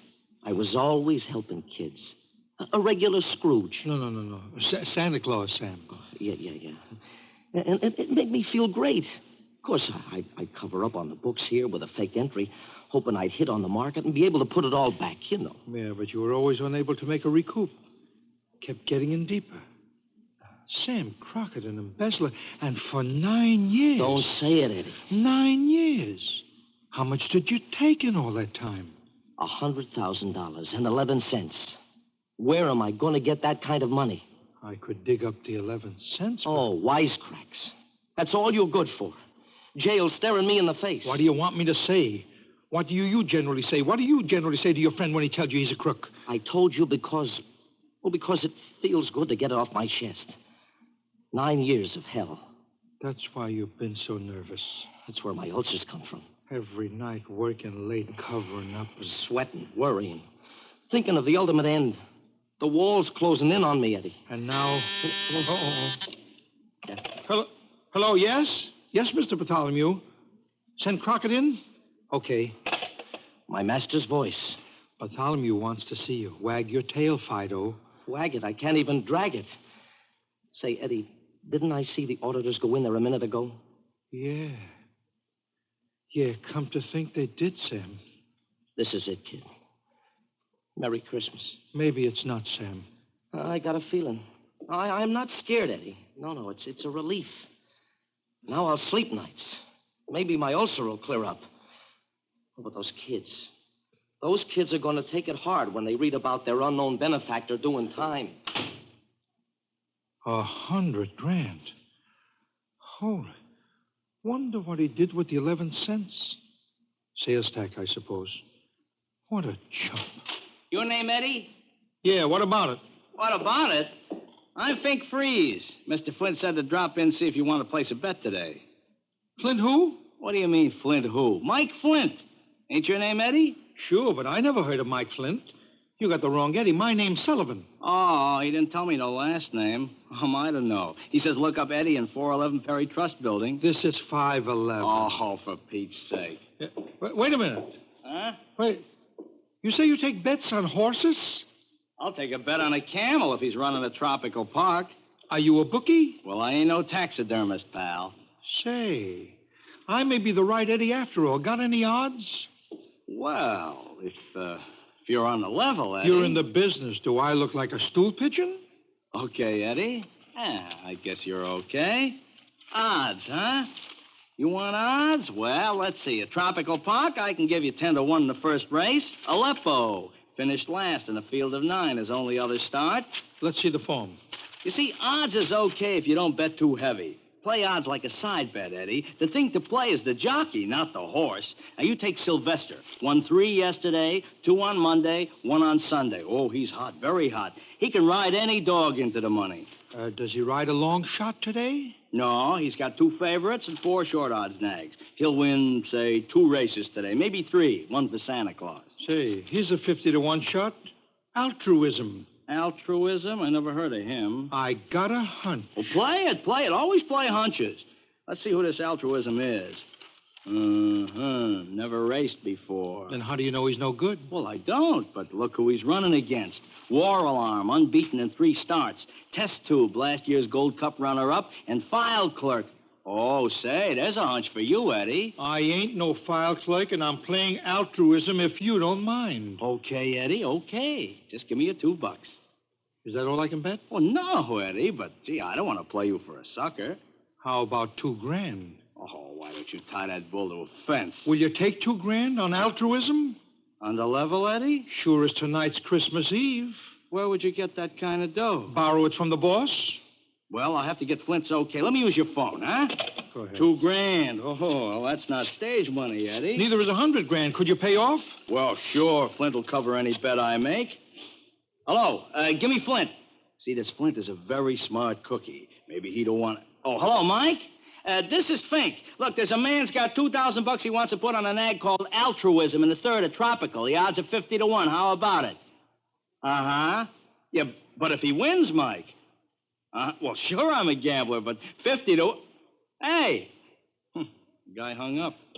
Funny guy, this Flint. Am I a gambler, he says. Well, okay, Eddie. We'll play $2,000 on Altruism's nose for you, okay? Well, all right, but it's a lot of dough to hand over to someone I never saw before. Well, I never saw you before either, mister. Yeah, but what chance are you taking? Look, quit stalling, Eddie. Are you betting or not? Okay.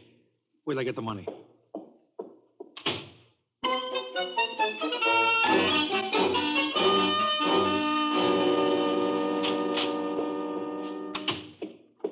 Here it is.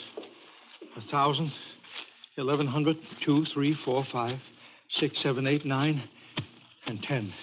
Makes $2,000. Thanks, Eddie. What you shaking for? Is this your life savings or something? No. There's lots more where this came from. Oh, of course. You're independently wealthy. Oh, yeah. That's it, Fink. Gee, you're a card. Oh, card. Oh, gee, I almost forgot. Here's my card, and here's your ticket. Now, hang on to it. Might be worth $100,000. Okay, Fink, Hey, you all right? You look kind of green. You've just been looking at too much dough, Fink. Maybe. Now, you drop around this afternoon about 3. The address is on the card. Your dog is running in. Goodbye, Altruism. So long, Fink. So long, Eddie. Hello? Sullivan, this is Mr. Bartholomew. Yes, sir. Speak up. Yes, sir. That's better, Sullivan. Sullivan, I want you to send a nice new $100 bill to the 2nd Street Mission. Put it in a plain envelope and don't write anything with it. Wrap it in a piece of paper so no one will know what it is at the post office. I want to send a nice little anonymous gift as a surprise. A nice, crisp $100 bill. Yes, sir, Mr. Bartholomew. 2nd Street Mission. I may send them a little something myself later. Yeah. Eddie, it's okay. I got by. What? I'm clear. That auditor missed it. What's the matter? Aren't you glad? You mean you ain't going to jail? No, not this year. Are you sure, Sam? Positive, Eddie. The auditors are through. Not a chance of getting caught. Not a chance, Sam? Not a chance, Eddie. There could be a slip-up. No, there couldn't. What's the matter with you? Aren't you glad for me? Sure. Look, already I'm doing handsprings. Oh, boy. Of course, it doesn't solve things completely. You said it. I'm still short, but that's okay. Oh, sure. I'll think of something. I got a whole year. No more unknown benefactors, though. I'm very glad. Eddie, I don't quite get it, though. Bartholomew buttering me up. He says, we know everything is in good shape, Sam. No use putting these auditors to any more trouble. Just have them check the cash on hand, and that'll wind it up. The cash? Yeah. Sam, hand me that Dixie cup by the typewriter. Yeah, sure. You dry? Very. How are you going to get the $100,000 back in the books? Oh, I don't know. Why? Maybe I can raise some dough. You couldn't raise a Venetian blind. But what are you worrying for? I'm out of a jam. And I'm in. What are you... What's on your mind? Just 2 or 3 years, that's all. And now I suppose you're going to tell me you've been swiping postage stamps. Oh, no. Nothing as bad as that. Look, I'm your pal, Sam. Well, sure. I'd do anything for you. Then talk sense. I hated to think of you in Sing Sing for 6 months, Sam, so... I'm going there myself for a few years. What do you say? I took $2,000 and betted on a 50-to-1 shot at Tropical Park, Sam. No. Yes. No. Oh, yes, I did it. Yes. Oh, no. Oh, yes. No, tell me you're kidding me, Eddie. I did it for you, Sam, for Christmas. What? A guy don't get a chance to prove his friendship very often. Friendship? You talk of friendship at a time like this? We're both as good as in Sing Sing right now. And me the longest. I hope so. Of all the dumb tricks.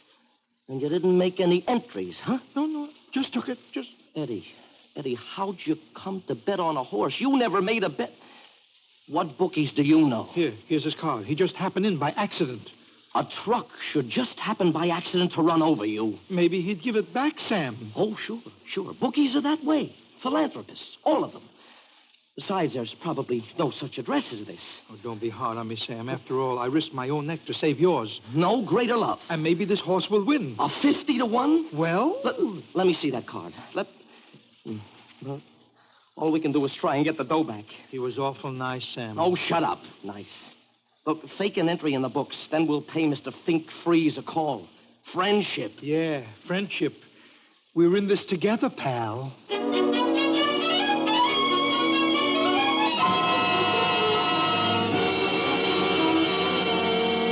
Autolite is bringing you Mr. Eddie Cantor in Double Entry, tonight's production in radio's outstanding theater of thrills, Suspense.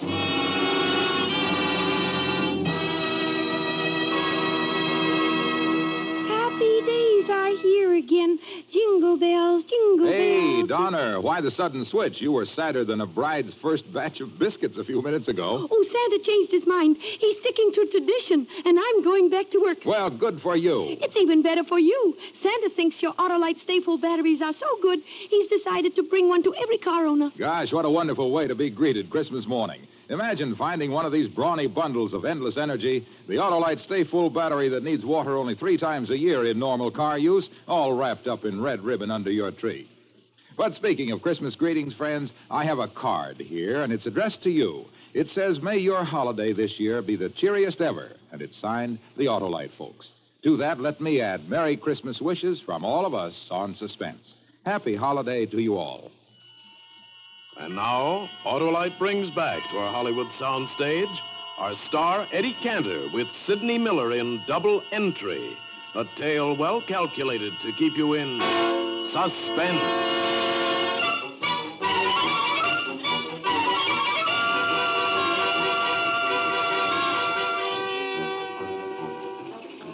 On the subway up to the bookie's place, I didn't say a word.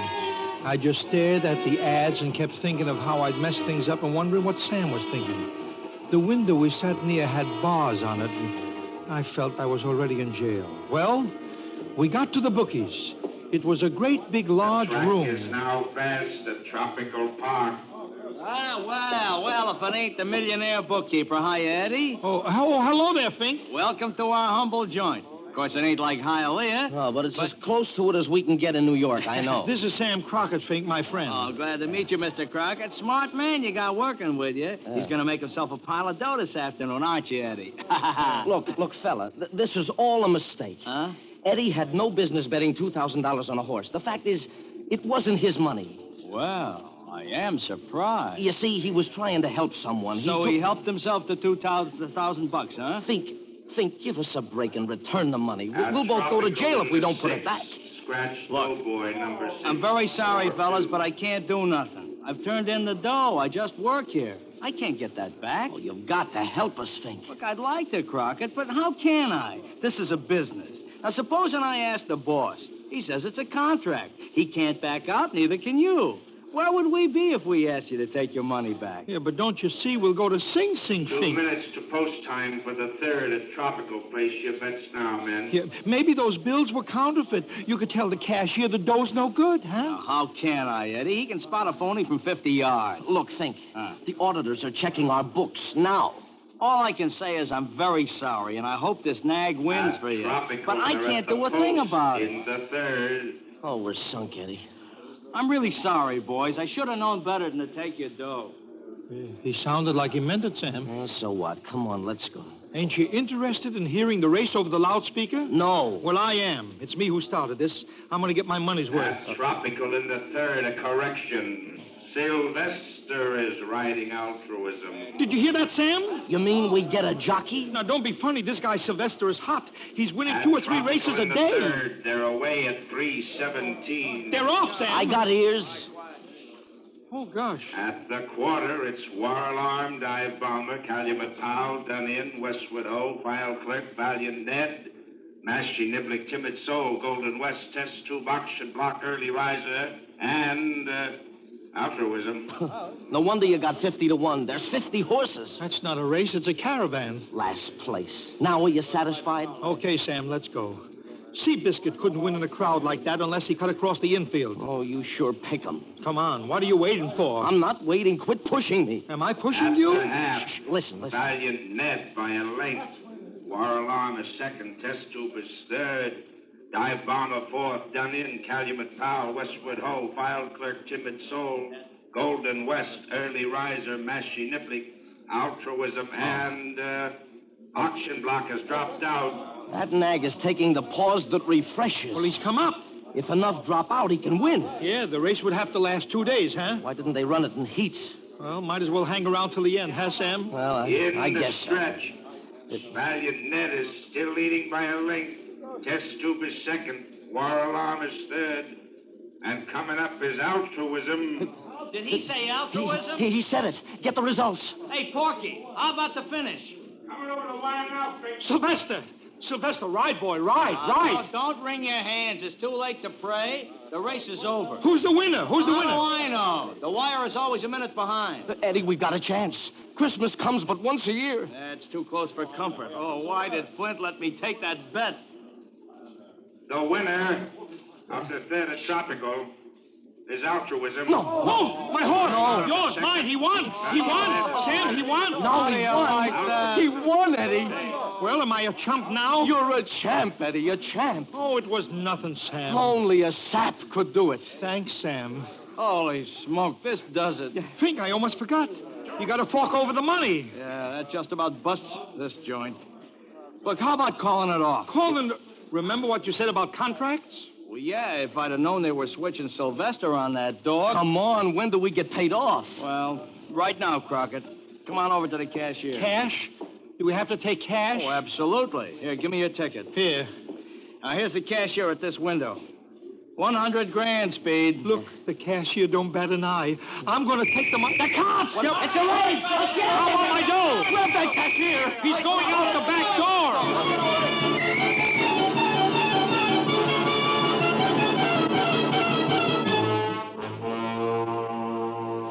Well, the cops jugged everyone in the place. Fink and the other gamblers got away with the 100 grand, and we had to wait until Christmas morning for a hearing, but every silver lining has a rip in it.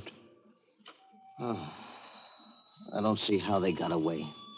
Oh, am I sore. We sit here in the can, and they're off with all that dough. We were framed, Sam. The whole thing was planned. Oh, you're crazy. How'd Fink know altruism would win? You can't turn on a police raid like a shower bath. Well, how are we ever going to find those guys? We won't. And if we do, it won't do us any good. Because you haven't got the ticket anymore. And even if you had, you couldn't force them to pay because bookmaking isn't legal. It's gambling. Keep on. I love to hear your ulcer talk. And it fits so nicely with these surroundings.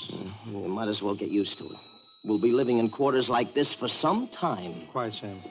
Here comes the keeper. And he's got Fink with him. Good.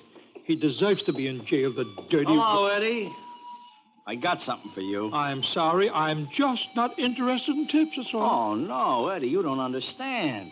I just come to say Merry Christmas. And this is for you, Eddie. For me? What is that? Open it, Eddie. Look, Sam, $2,000. $2,000? That's right. That's all I got. It's my own dough. Mike Flint blew town, so this is the best I can do, Eddie. Oh, gee, thanks, Fink. Thanks, you're a prince. Just call him Santa Claus.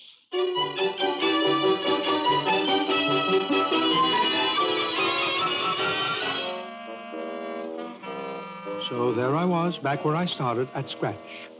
All I had to do was to put the dough back in the cash drawer. They made us pay a $10 fine, and we got home in time for Christmas dinner. The next morning, we took the subway downtown. Sam read the paper, and I just stared at the ads as usual. Eddie, quite a story about altruism.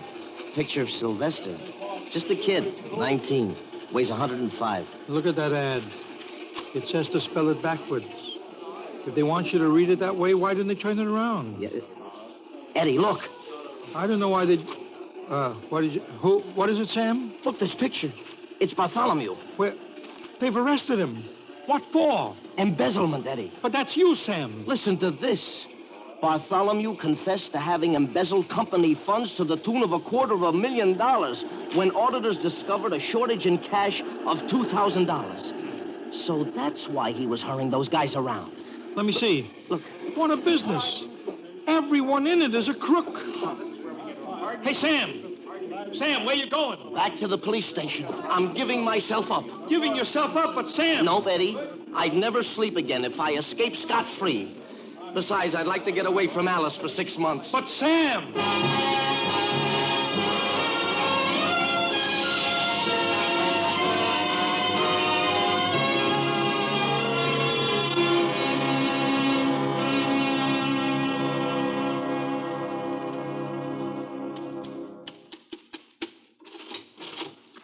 When nobody was looking, I slipped the $2,000 back into the cash drawer, and Sam went to the police and gave himself up.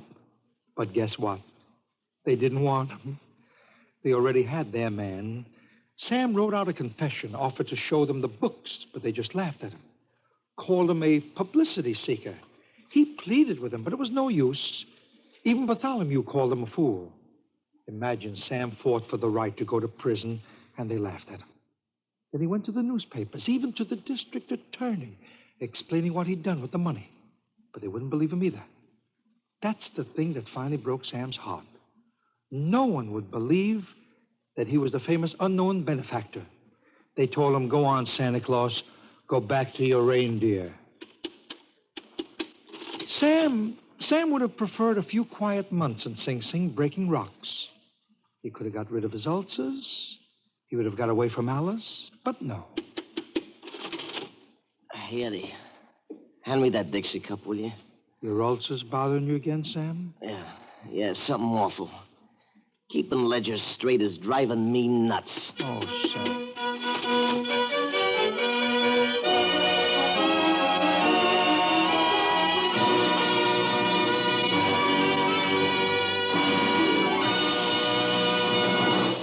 Suspense, presented by Autolite.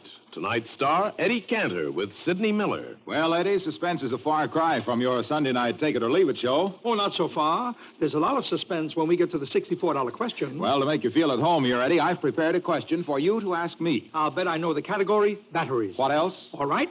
Where's the question? Right here on this slip of paper. Let's see. It reads, is there anything that uses less water than an Autolite stay-full battery? Now, isn't that a silly question to ask you, Harlow? Yes, it is, Eddie. The answer is so obvious. Why, Autolite stay-full batteries need water only 3 times a year in normal car use. Any more questions? No, Eddie, and thank you. Friends, Autolite stay-full batteries are made by Autolite, who make more than 400 other products for cars, trucks, planes, and boats in 28 plants coast to coast.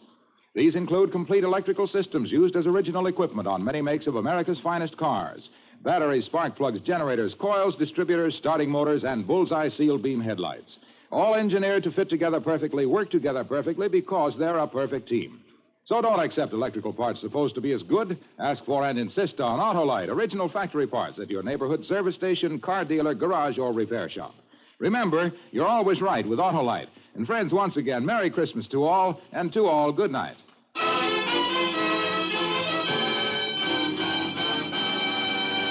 Next Thursday for Suspense, Ida Lupino will be our star. The play is called The Bullet, and it is, as we say, a tale well calculated to keep you in suspense.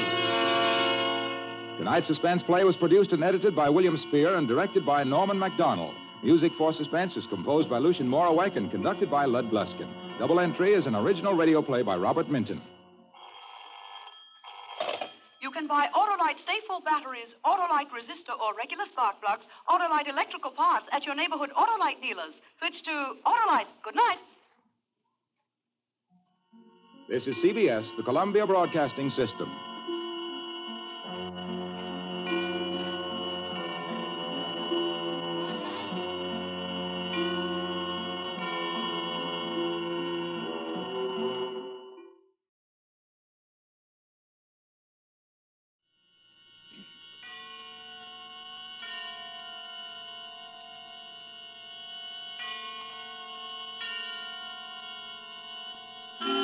Suspense.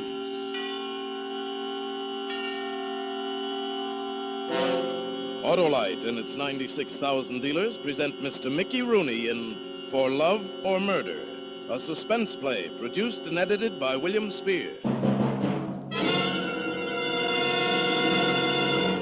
Wilcox! Hello, Wilcox! Right here. Say, aren't you Remingchester Shotgun, the big game hunter? I am. Wilcox, someone said you could help me. Well, what are you hunting? A battery from a car. Well, your safari's over. Just shoot down to your Autolite dealer and get an Autolite stay-full battery. The battery that needs water only 3 times a year in normal car use. Capital. I shan't have to scout for water holes anymore. Right you are. And your Autolite stay-full battery has a fiberglass retaining mat, protecting every positive plate to lengthen battery life. Why, in recent tests based on SAE life cycle standards, Autolite stay-full batteries gave 70% longer average life than batteries without stay-full features. Get an Autolite stay-full battery, the battery that needs water only 3 times a year in normal car use. Remember, you're always right with Autolite. And now with For Love or Murder, and with the performance of Mickey Rooney, Autolite hopes once again to keep you in suspense.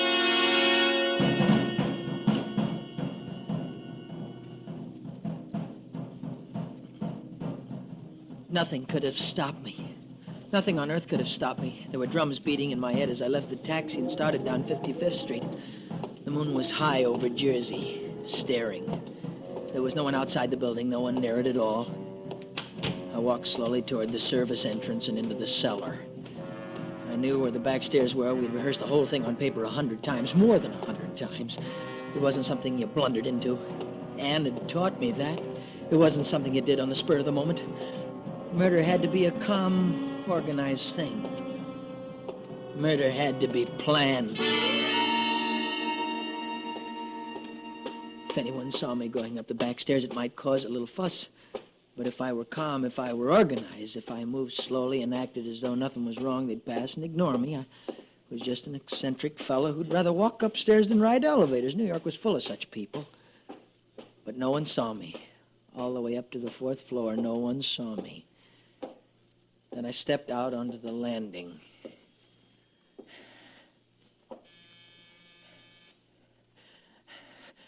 I waited an hour, or 10 seconds, or 10 years. Time meant nothing. I wasn't aware of it passing. I slid the gun into my hand. It felt as hot and heavy as death itself. Oh, you're late. You're a few minutes late. Thought you weren't coming.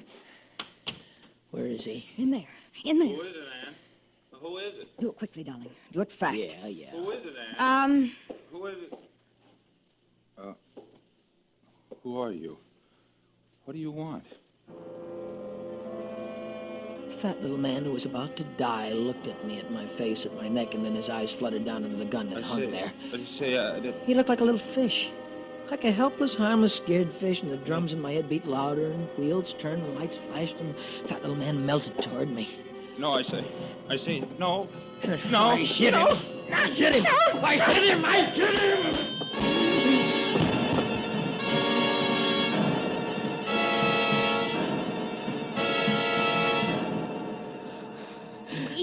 Wait, Tom. Wait. Now, wait. He's dead. He must be dead after that. If he'd only fought back or something, he just took it. No, he's dead. He's dead. Huh? Now, dear. Huh? Me. Huh? You've got to hit me. I didn't think it'd be like this, Ann. How'd you think it'd be? A tea party? So awful dirty and... What's the matter with you, Tommy? I didn't think it'd be like this, You Ann. can't weaken now, Tommy. No. Take the gun. Yeah. Now, the rest. Do you remember the rest of it? The other things you've got to do? Yes, I remember. Hit me hard. You've got to hit me hard. Hit you hard. You've got to be marks. It mustn't look like I framed this. Now, it must be hard. Yeah. And then the jewelry and stuff. Jewelry and I stuff. piled them up on the dresser. Oh, and his wallet. Here, take it. It must look good, darling. It must look good. Yeah. And muss up the room. Now, you remember? Yeah, I remember. All right, now, quickly. Hit me. Hit me. I love you, Ann. I must love you very much. Hit me. Hit me.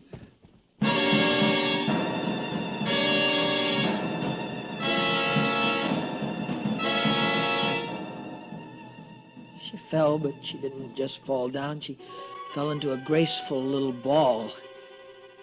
Even unconscious, she seemed in perfect control of things.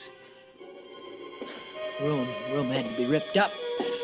Ripped up. The room had to be ripped. I'll collapse.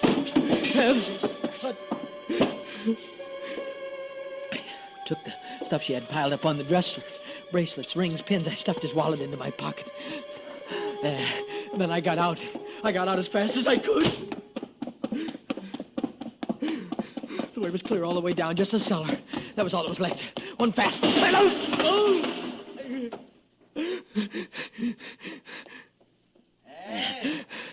who's that? Who's that? Hey, young fella. What are you doing down here this time? Whoever it was came straight toward me. He saw me. There was no hiding. And he was between me and the street. He shoveled toward me. I lifted the gun. Good, just a second, young fella. Let me get a I look swung at hard you. and I spun back into the row of cans.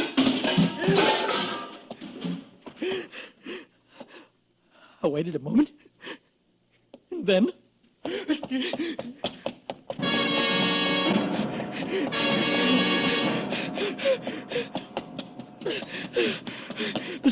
The street was still empty when I came out, and I felt like running along it. I almost ran along it. The night was cool. The air felt good. I walked a ways. I walked a ways, and I thought about love. About me being in love. What kind of love was this? What kind of love was it that made a guy behave like this? What kind of love was it that caused people to be hurt, people to be killed? What kind of love was it? I walked. Finally, I looked at my watch. 10 minutes. The whole thing had taken just 10 minutes. What was the rest of it? Yeah, I had to get back to the club before it was time for me to go on again. Before it was time for me to seat myself at the piano in the lounge and soothe away the cares of tired, sophisticated New Yorkers. Had to get back quickly.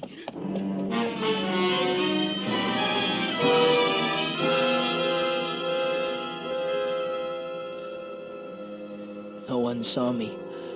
Back way. I used the back way, the same one I'd left by. Yeah, that was my life from now on, maybe. The back way, sneak in, sneak out. It'd be hard to break myself of the habit after tonight. But it was cheap. A cheap price to pay for Ann. Any price really was cheap to pay for Ann. That's all I had to ever remember. Was in my little dressing room for 2 or 3 minutes. Had a chance even to wash my face. Almost 12:15, Tommy. You awake? Yeah, I'll be with you in a minute. Okay, Tommy. The wallets, the bracelets, the junk I'd forgotten to ditch them. Get rid of them first thing Ann had told me. And I'd forgotten. I didn't want them around. They might make trouble hanging around. Hello, Tommy. How's the boy Rachmaninoff, huh? Are you, Jimmy? Have your nap? All set to go? Yeah, I slept a little. I'll be right back, kid. Sure, kid, sure. Hello there, Mr. Lee. How are you, Frank? I thought I'd get a little air. Yes, sir. Nothing like it. One thing about being a doorman, I don't make much money, but I get an awful lot of fresh air. Fresh as you can get in New York anyway, huh? Right you are, Mr. Lee. Gonna take a little walk. You certainly hit it right that time. Fresh as you can get in New York.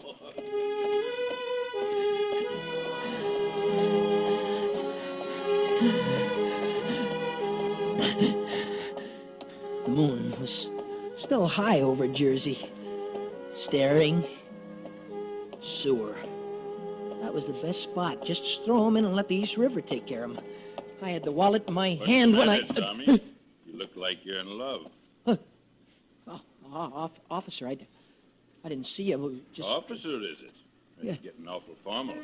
Kind of jumpy, ain't you? No, Dan. Dan, it's just that you startled me, that's all. Startled you, did I?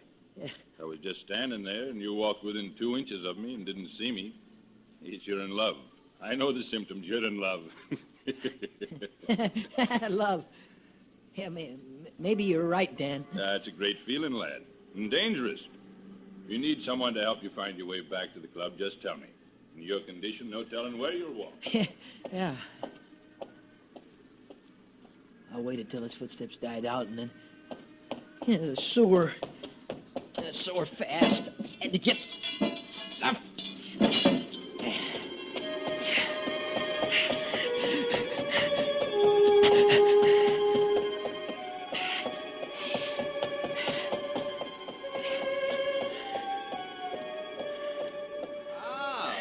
Back so soon, Mr. Lee?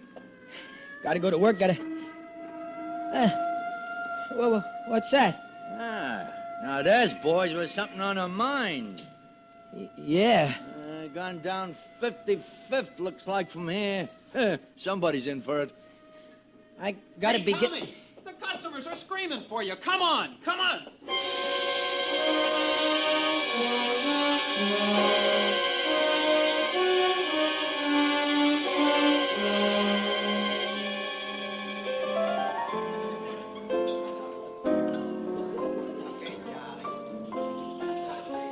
I wasn't afraid.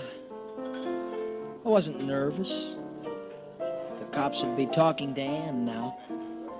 If she made a slip, the two of us would be dead as you could get.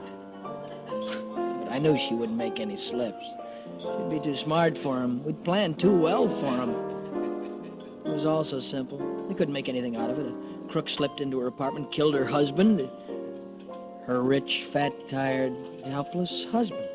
And slugged her. That was all there was to it. Happens in New York. Happens a lot in New York. Could she help it if the whole thing made her a rich woman? Could she help it if a housebreaker freed her from her husband so she could marry someone else? Could she help that? Setup was so perfect. What could go wrong? So I sat and played Chopin, Strauss, Gershwin, Berlin. I sat and played the music of kind and great and gentle men. And I tried to keep that thing on the floor out of my mind. I tried to keep that out of my mind.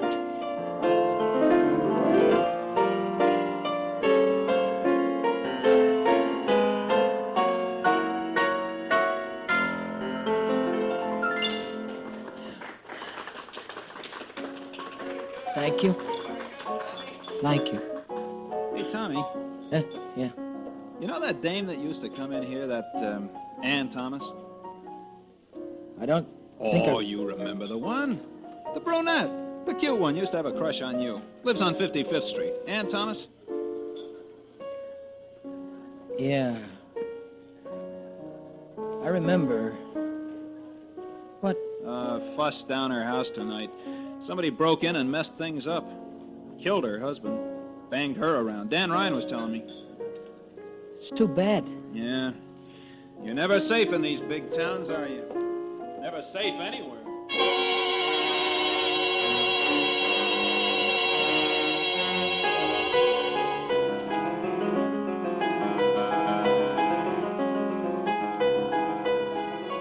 You were safe if you were smart.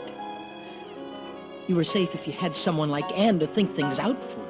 You were safe if you had her to look forward to depend on. I was safe. That was all that mattered, really. I was safe. It was childish to worry about guys like Ann's husband. It was silly to get squeamish over a little blood. People died every minute in New York. They were useless and they were in the way and they died. What did it matter whether it was murder or something else? People died. Sure, that's what Ann would have said. That's what Ann would have told me. And that was the right way to look at it. That was the right way.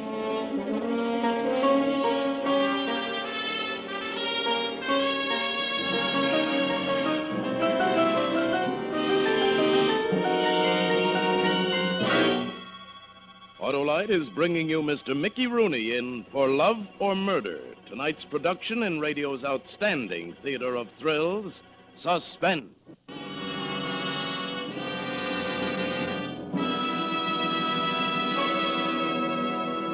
Yes, Wilcox, I've bagged baboons from Bogota, trapped tigers in Tasmania, snared sparrows in Schenectady. Got 'em all stuffed and mounted, too. Say, that reminds me. Let me show you my Autolite Stay Full battery trophies. You mean you battled beasts with a battery? Why, sure. Take this camel, for instance. You know how I got him? I just told him about Autolite Stay Full batteries, extra liquid reserve above the plates. Needs water only 3 times a year in normal car use, I said. Well, sir, the dreary dromedary died of mortification. Remarkable. See this rabbit? Ran himself ragged, the upstart, trying to outstart an Autolite Stay Full battery. Incredible. But what about that rather moth-eaten elephant head? Oh, he died of old age, trying to outlive an Autolite Stay Full battery. You know, Autolite Stay Full batteries with extra liquid reserve above the plates and fiberglass retaining mats at every positive plate give 70% longer average life than batteries without Stay Full features. This is based on recent tests conducted according to SAE life cycle standards. So see your Autolite dealer, friends, for a power-packed, long life Autolite Stay Full battery. Remember, you're always right with Autolite. And now, Autolite brings back to our Hollywood soundstage our star Mickey Rooney with Lorene Tuttle in For Love or Murder, a tale well calculated to keep you in suspense.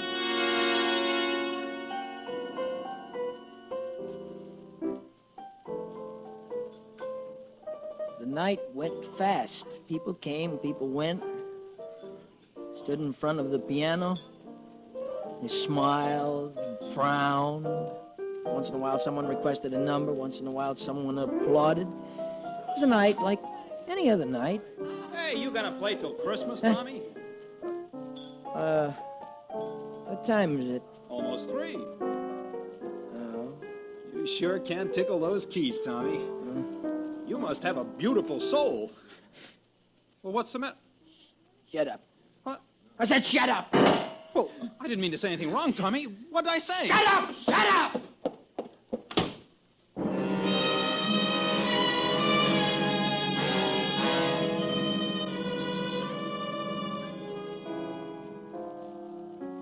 talk to yourself all night, build yourself up, tell yourself things were all right and you were a great guy, smart guy. And one stupid remark mixed you all up again. One stupid remark made you see blood again. Made you feel like garbage. One stupid remark. Beautiful soul. My soul. So what?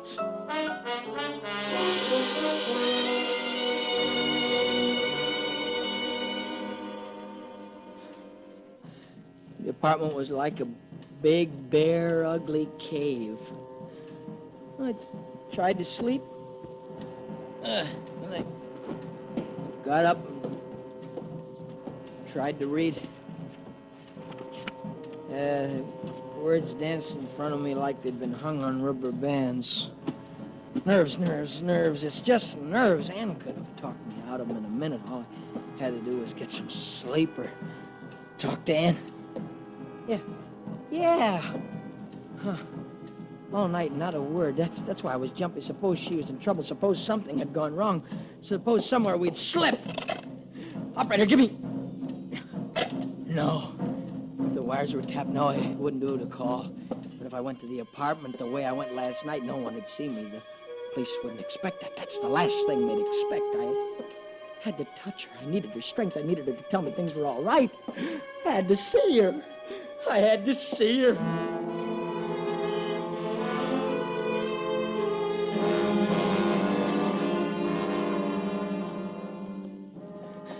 I could get in and out again. No one would be the wiser. 4 a.m, the street was empty. The cellar was colder than it had been.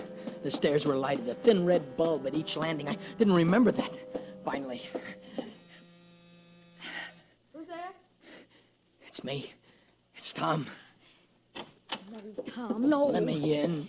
You shouldn't have come. Suppose they're watching. You think they're watching? I don't know. You know what I told you? Yeah, but You know what we planned?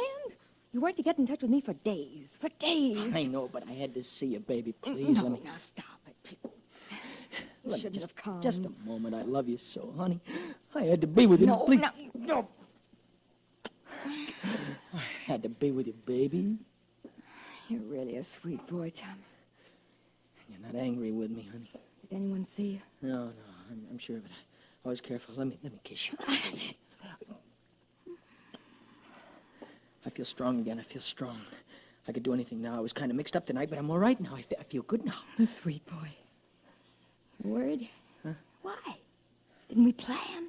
Didn't we plan good enough to fool anybody? Why were you worried? I don't know. Well, the police believe me. I knew they would. You sure they did? Well, of course I'm sure. They were sympathetic and kindly. They were nice. But suppose they were only pretending. Sometimes, you know, they pretend. Oh, like... when men are acting with me, I know it. Baby, come here. You're wonderful. They've no reason in the world to think this is any different than 1,000 other robberies. I told you that. I told you that from the beginning. Yeah. We'll be happy now, huh? Won't we? Won't we be happy together? Now tell me that, baby. We'll be happy, won't we? Yeah, we'll be happy now. You're a wild boy. I love you, baby. I love you. Aren't you a little sorry about the janitor? Janitor? What about the janitor? Oh. What about the janitor? See the man I met in the cellar? What about him? He's dead. What? You fractured his skull. No. I said you were a wild boy. Never meant that. I didn't know I hit him so hard. I like you because you're such a wild boy. Didn't mean to kill him, man. I'm sorry I told you. You're going to worry about him all night. Annie, I didn't mean Well, I'll to be kill careful him. next time when I tell you. I wish I had a piano so you could play for me. I like to hear you play, Tommy. Oh, be careful, baby. Of what? It's only the phone. Careful, honey. Yes? What? What? You've got the wrong number. Wrong number. Silly What do guy. you want, honey? I don't know. It's the wrong number. You want a drink, Tommy? No. You mind if I make one for myself? Go ahead, honey. You know, you hit me awful hard last night. Look at the lump there. Look at it. Yeah, I didn't want to hit you You that made it hard. look good. You made it look awful good. I- Oh, Huh? for pity. Careful, baby. Yes? Oh, it's you again. You've got the wrong number. The wrong number. The way people annoy you. Annie. Yeah, tell me. Annie. That janitor. Who Who was he? Who was he? I don't know. Just a janitor, that's all. Did he have any kids? 2 or 3, yeah, I think so. Why? You want to get some ice? I don't know why I wanted to know. I'm coming. I'll get it. I'll take it. I'll tell No, this guy. Tommy, off. I'll get it. No, That you, Ann? Okay, this is the last time. I love that wrong number routine. Who you got up there? The young chick who rubbed your husband out for you? Huh? You're a Lulu, honey. Get rid of him as soon as you can. And I don't want him hanging around after we're married, you know. That you, Ann? Why don't you say something? Why don't you... Tommy.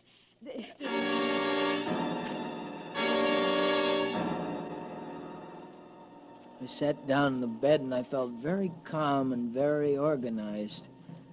And I heard the drums start thumping in my brain, but delicate and far off. This time they had a sad, lost beat. Who was it, Tommy? Was it that same silly guy? The janitor has 3 kids, huh? Who's gonna feed them? Annie, who's gonna love them? What's the matter with you, Tom? Oh, Tom, come here. Let's sit down. What have you got on me anyway? What is there about you? Tom. You're bad for me, Ann. Awful bad for me. You could make all kinds of a sucker out of me. You could turn my stomach in 50 different directions a minute. And I'd still go on loving you. Why? I don't like it when you talk like that. I don't like it. Why would I love you? You're tired. Come on, sit down here by me. Don't touch me! Tom, what is it, that phone call? That's a gag. That's someone playing a joke. I was a patsy, huh? All that horror and all that fright. I got black with 2 good men's blood helping you and that guy on the phone. Tom, put that gun away. Now, listen, I'll explain, Tom. Let me talk. You think I like to do those things, Annie? Tom, now listen. I killed 2 men to get you, Ann. But I haven't got you. No. He's got you. The guy on the phone's got you. No, Tom, no, he hasn't. I and I did. I bought you. That's not fair. By rights, you should be mine. You're not mine, no, are Tom, you? No, it was always you. You're a I give him up. I was only kidding him, only stringing him along. I wasted the it whole was always night. you, I Tommy. wasted all that blood on it. No, Wasted Tom, 2 please. guys and 3 kids. No. It's got to end, Ann. Tom, no, It's like got to that. end. No. It can't be love, can it? It couldn't have ever been love. Love doesn't hurt like this. Does it, Ann? Does it? Hey, in there! What's going on in there?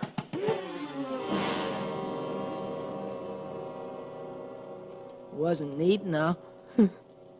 Just fell in a silly little lump and lay quiet. Hey, in there! Hey, open up!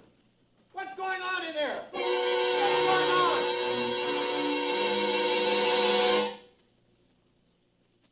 I shall walk down a corridor the night of December 10th.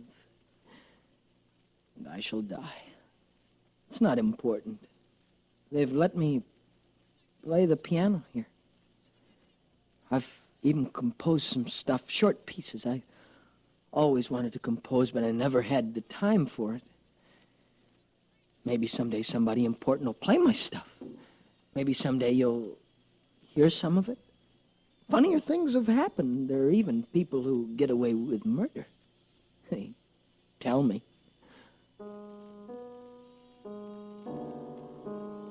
I think a lot about Anne. Poor Anne. She should have picked someone older than me, someone solid and stable and wise, someone with a stronger stomach. Not a musician. Not a musician.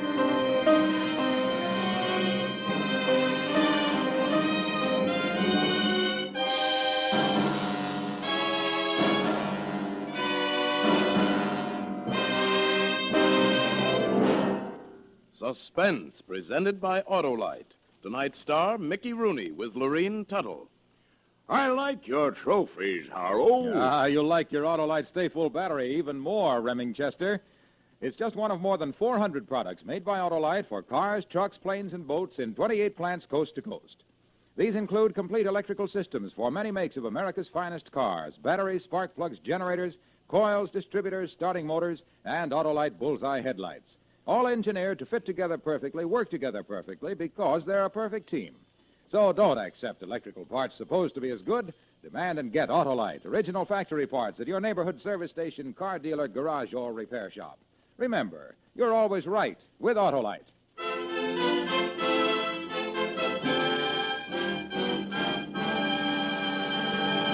Next Thursday for Suspense, Lana Turner will be our star. The play is called The Flame Blue Glove, and it is, as we say, a tale well calculated to keep you in suspense. Tonight's Suspense play was produced and edited by William Spear and directed by Norman MacDonald. Music for Suspense is composed by Lucien Morawek and conducted by Lud Gluskin. The second prelude by George Gershwin was used as thematic material. For Love or Murder is an original radio play by John Shaw. Mickey Rooney appeared by arrangement with Metro-Goldwyn-Mayer, producers of Battleground, starring Van Johnson, John Hodiak, Ricardo Montalban, and George Murphy.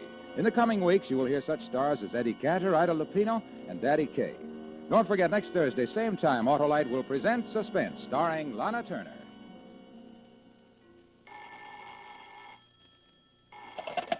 You can buy Autolite stay-full batteries, Autolite resistor or regular spark plugs, Autolite electrical parts at your neighborhood Autolite dealers. Switch to Autolite. Good night. Join the fight against tuberculosis. Through your purchase of Christmas seals in 1948, there were fewer deaths from TB than ever before. The 1949 National Tuberculosis Christmas Seal Sale is on now. Do your part. Buy Christmas seals. This is CBS, the Columbia Broadcasting System.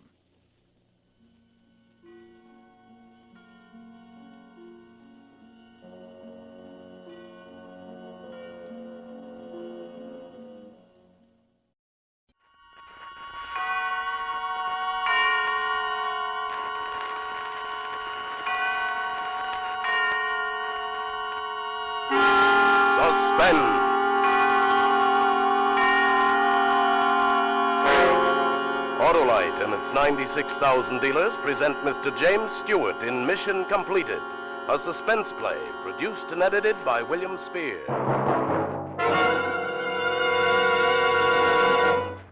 A-L-R-S-P. A-L-R-S-P. Hey, I'm the Autolite resistor spark plug salesman here. I know, Harlow, but I'd like to get in a plug for the plugs, too. Swell, let's have it again. Sure. A-L-R-S-P. Yes, A-L-R-S-P. Autolite resistor spark plugs. And only Autolite resistor spark plugs have that exclusive built-in 10,000 ohm Autolite resistor. That means 200% longer electrode life, less spark plug interference with radio and television.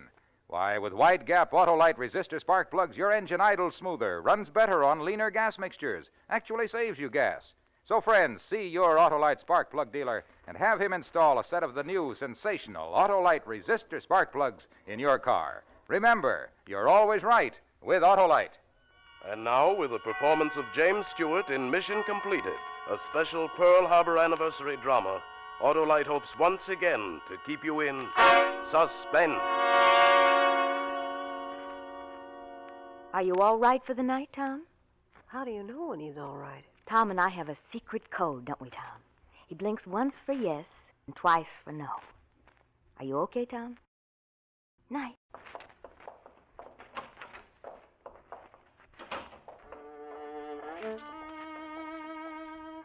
Okay. Sure, I'm okay. I've been okay ever since I got liberated from Sagamo Prison in Tokyo in 1945. Yeah, ever since I woke up in this Veterans Hospital 4 years ago, I've been okay. I got nothing to do but lie flat on my back and let my eyes wander over the ceiling and look at Suki smiling down at me. Suki seems to smile down at me from the little plaster square of ceiling that reminds me of the prison yard in Sagamo. He can't help smiling and laughing because he knows I can't get at him. Suki knows I'm paralyzed. He knows I can only blink my eyes once for yes and twice for no. You see, Suki was in charge of the camp at Sagamo. And he helped slaughter guys like Camel and Jones, Mayberry, Evans, too many more to count. First he starved them until they couldn't crawl, and then he... Well, anyway, just before we got liberated, I fuzzed up in my mind. I couldn't remember anything. Sometime later, I woke up in a vet's hospital, California, USA. And I've been on my back for 4 years staring at that little square. Or once in a while, they dump me in a wheelchair and push me out into the sunshine and wheel me up and down the walk like I was a baby. Only babies can cry.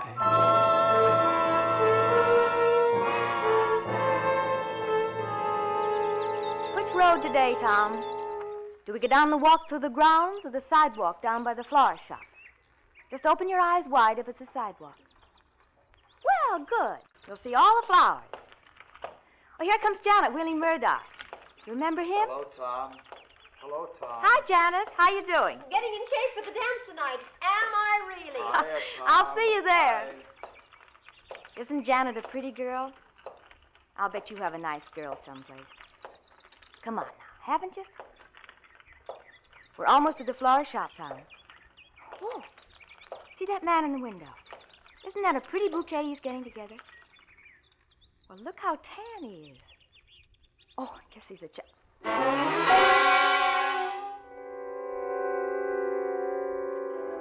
I'm sitting in a wheelchair, paralyzed, looking at a man on a flower shop window, and the man I'm looking at is Suki. And while I'm looking at him, something's happening to me. My fingers that I haven't worked for 4 years are grabbing the arms of the wheelchair, and my legs are straining and pushing against the floor. The same legs I haven't used for 48 months. And I want to cry out, and I feel my tongue getting ready to... Tom! Tom, what's the matter with you? Come on, Tom, now, relax. Maybe you don't like flowers. Ha ha, that's just like a man. Doesn't like flowers. Do you want to go home now, Tom? It's Suki. A man in the flower shop window, and it's Suki. I know it is. If we can get closer, all I have to do is look at that scar down the side of his face. I gave him that scar in Sagamo. Do you want to go home, Tom? Now, don't frown like that. Tom, what's the matter? Do you want to go closer? Okay, if you want to go closer to the flower shop.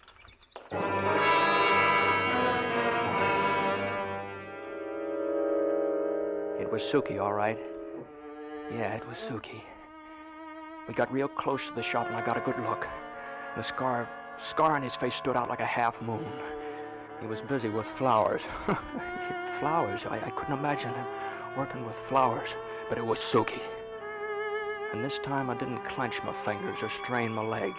I just lay back in the chair and relaxed. And I began to plan. I began a plan that I'd started the day I looked around and I found myself in a Jap prison camp. A plan that almost worked the day Suki got that scar. It didn't work that day. It's gonna work now.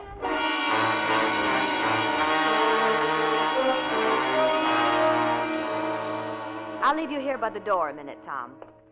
Then we'll put you to bed. All right, Tom. Tom, how did you get moved over there? Didn't I leave you right here by the door? Tom, did you wheel yourself over there? Oh, ho, so that's it. Somebody came in here and gave you a push. Oh, one day you'll be pushing that chair around like mad, Tom. Just you wait. Just you wait. All right, now, we'll get ready for bed.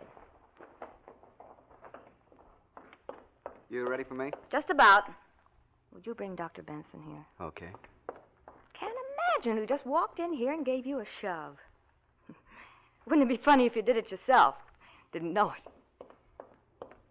You sent for me, Miss Rhodes. He must have used his hands. He wheeled himself across the room. Mm-hmm. How are you tonight, Tom? And I think that sunshine is doing you some good. Tom, did you move yourself across the room? And if you did, blink your eyes once. And if you didn't, blink them twice. No, you didn't do it, huh? That's all. Thank you, Tom. I got myself in a jam already. It's funny how I grabbed those wheels instinctively. I guess I gave myself a shove. And now I'm in bed, and I'm looking up at that little square.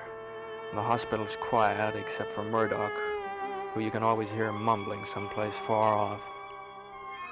So then I'm turning over on my face in bed, moving muscles I haven't moved for 4 long years. And in a moment, I was sitting up. I was trying to light my own cigarette. But then I got so exhausted, I decided to wait till the next night. And it was the same thing over again. Night after night I practiced at being alive. 10 days later, I got out of bed and I stood up. And 2 weeks later, I was so strong that I walked around the room 10 times. I never felt better in my life. Now, that night, I nearly got caught. I was sitting in my chair smoking a cigarette. I scrambled into bed.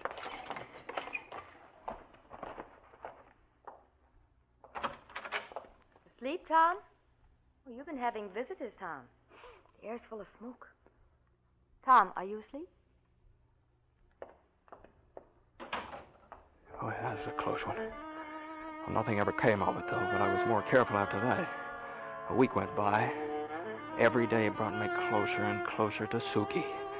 And Suki closer and closer to some of his own medicine right back in his face. And then something happened that spoiled everything. Tom, we've got good news for you this morning. Look how wide his eyes are. You better not keep him waiting. Tom, you're getting out of here. We're moving you to within 20 miles of your old hometown. You're going to Colville Hospital. Better tell him when. Yes. Tomorrow morning. He doesn't seem to like it. Tom, what's the matter?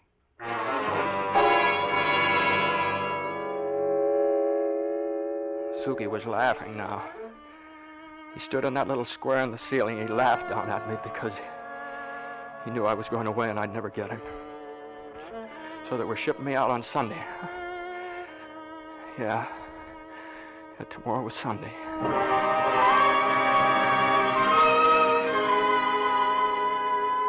And then I had a plan. I had a desperate plan. It might work and it might not. But if it did, it would bring Suki right into my room. You see, the plan wouldn't work except today was Saturday. Today was Saturday.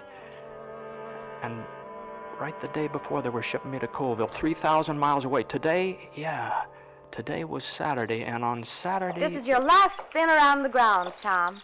And here comes Jackie. I'll bet you forgot this was Saturday, and Jackie's out of school. And he's going to play Mr. Wheelchair Conductor. Hello, Jackie. Ready to take over? Sure thing, Miss Rhodes. Now get him lots of sun and keep him up full time. Then when you're through, you can help Janet with Murdoch. Yes, Miss Rhodes. Now, see you later. You be careful. You bet. All right, kid, you can stop. What? Did you say something? I said stop right here. Gosh, I didn't know you could talk, mister. Well, sure, I'll stop right here, but maybe I'd better get an order. Now, stay right here and shut up. Now, you listen to me. You and I are going to have a little secret. Are you with me? What kind of a secret? You just don't say anything about what you see or hear until tomorrow. Now, what are you going to do? Are you going to help a soldier or are you going to spill everything? What? Why? Well, I'll help, of course. All right, now. Now, keep pushing me until we get down to that tavern, and then push me in that little alcove there. Come on, come on, come on. What are we waiting for? Hurry up. Yeah, mister. Yeah, but I shouldn't be doing this, should I? That's the best thing you ever did.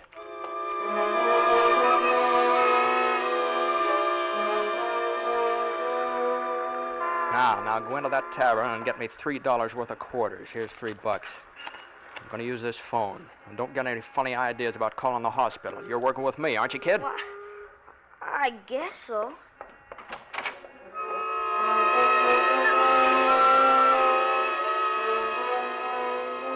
All right, now. I'm going to watch you through the glass of this phone booth.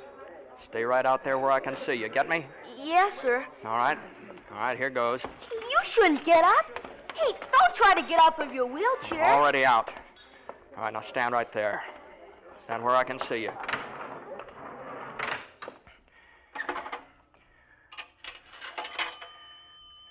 Get along this. That's one.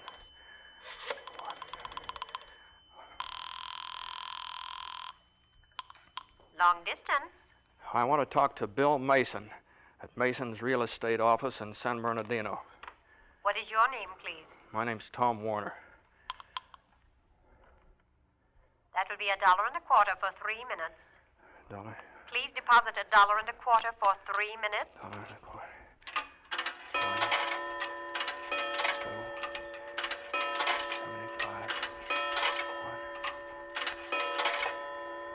Here is your party. Hello, Bill. Hello, who's this? Tom. Tom Warner. Who are you kidding? Who is this? It's Tom. It's Tom, you dope. What's the matter? What's the matter? Just can't get it through my thick head, that's all. Last time I heard about you... I know, but it's all over now. I'm alive. Now, Bill, listen to me. Now, listen close. Listen awful close, Bill. Bill, Suki's alive. Suki? Yeah, Suki. He's working in a flower shop in the hospital here. Are you crazy? Now, no, I've seen him. I've watched him. I've noticed all his gestures. Yeah, he's got that scar I gave him right on the side of his face. Hey, are you listening? Yeah, go on. Now, I want you to get a hold of Curly.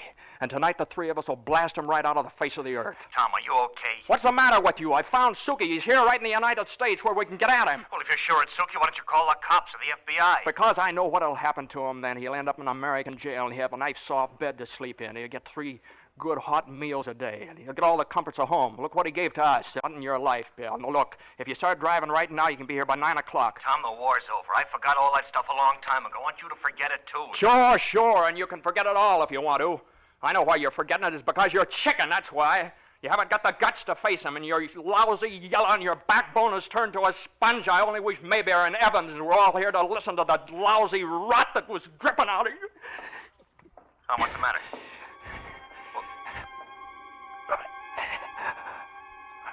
I'm blacking out. Oh, hang on, Tom, hang on. What place are you calling from, Tom? Tom? I'm going flat on my face. Where are you, Tom? Wouldn't you like to know?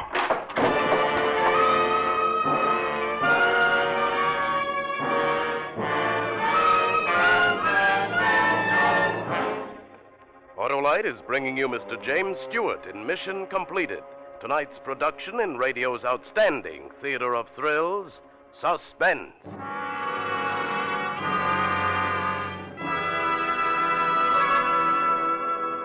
Wilcox, I'm from the SALRSPS, Sell Autolite Resistor Spark Plug Society. Oh, yes, I'm a charter member, and since I've been on the job, millions and millions of Autolite resistor spark plugs have been sold. Sure, we know, and that's why we decided to award you the Velvet Hammer. The Velvet Hammer? Yes, it's for nailing down sales with subtle finesse. Don't need one. Autolite resistor spark plugs are so good they sell themselves. Why, those worthy wizards of cars, Autolite resistor spark plugs mean faster starts at low temperatures. With that exclusive built-in 10,000 ohm Autolite resistor spark plugs let your engine idle smoother, run better on leaner gas mixtures, save you gas. And friends, Autolite resistor spark plugs have 200% longer electrode life. Cut down on spark plug interference with radio and television. So stop at your neighborhood Autolite dealers and have him install a set of the wide-gap Autolite resistor spark plugs, or the famous regular type Autolite spark plug, long recognized for dependability.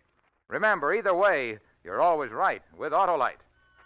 And now, Autolite brings back to our Hollywood soundstage our star James Stewart in Mission Completed, a tale well calculated to keep you in suspense. Tom, can you hear me? Help me, kid. Gee, you shouldn't have got up, mister. There, why, brace the chair. Just lie back. There. Yeah, I'll be all right. Maybe I need a little air. Gee, you look as white as a sheet. Don't say anything about this, kid. Just keep your mouth shut until tomorrow, will you? Tomorrow morning I'll be going away. You promise me that? Well, okay. Okay, now, take me home, huh? Yes, sir.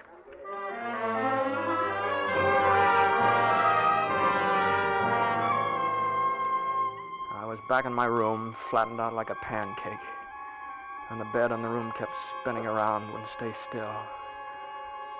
Pretty soon I got a sort of a second wind. I decided to try to get up out of bed. I found I could get up okay. I was awful weak. I'd just about given up my plan when I happened to look out the window. The day watchman was changing places with the night patrolman, and the item that caught my eye was a big, fat revolver bulging at the man's side. Maybe my plan would work after all. I didn't need Bill Mason and Curly and anybody else. All I needed was my 2 hands, a little luck. Let's see. I'd have to make another phone call. Well, there's a phone on this floor right in front of Murdoch's door.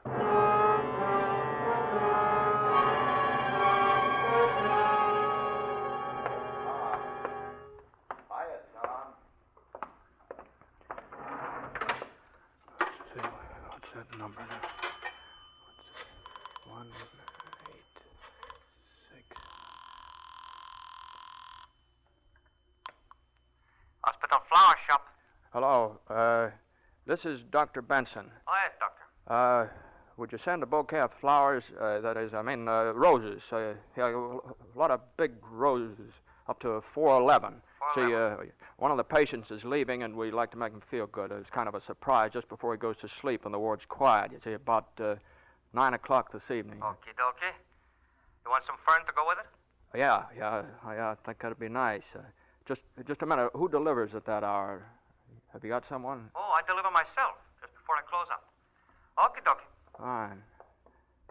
Fine, thank you.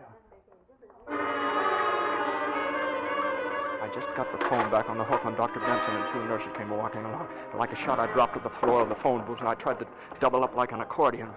My heart beat so loudly, I was afraid they'd hear it. But drowning out my heart was Murdoch saying something. Hey, Tom's on the phone. Don't be silly, Sandy. Yeah? Go back to sleep. Yeah.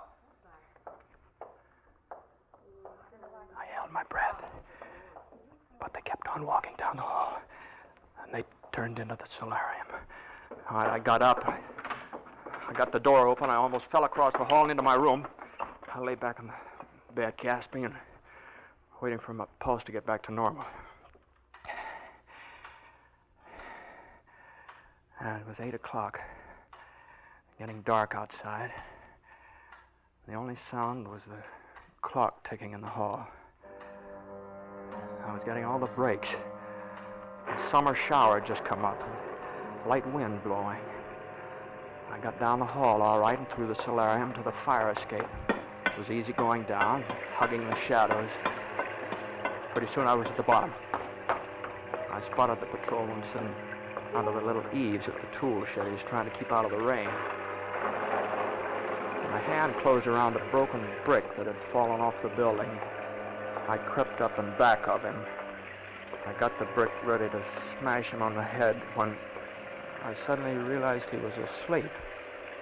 I took a step real close. And then I had his revolver, and I was pointing it right into his eyes, which were still blinking off some sleep, and he muttered, and then he started to yell. One little whisper, and this goes off right in your face. Now get up and get into that tool shed. Sure. Open the door and crawl in. Come on, quick. All right, now take this adhesive tape and tie your feet together. Come on, hurry up. Tight, hurry. What are you trying to do, fella? Shut up. Do as I say. I made him tie his feet together with adhesive tape and lie flat in his face, and while I wound long strips of tape around his wrist. Take it easy. I tied his wrists together, and then I hog-tied his wrists and his feet and pulled them up tight behind him. Then I turned him over on his side, and I crammed 2 handkerchiefs into his mouth. Put long strips of tape around those. The rain was coming down in buckets as I made my way back to the fire escape. I made the first 2 flights. And then 3. And finally hit 4, and I slid on my face out cold.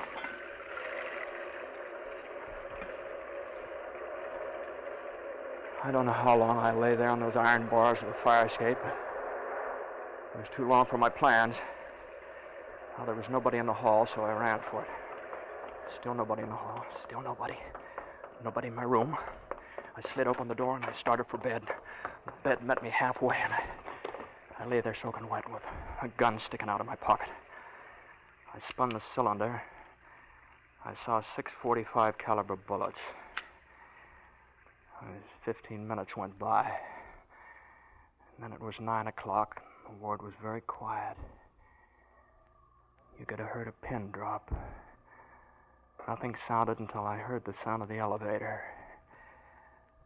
And it's stopping on 4.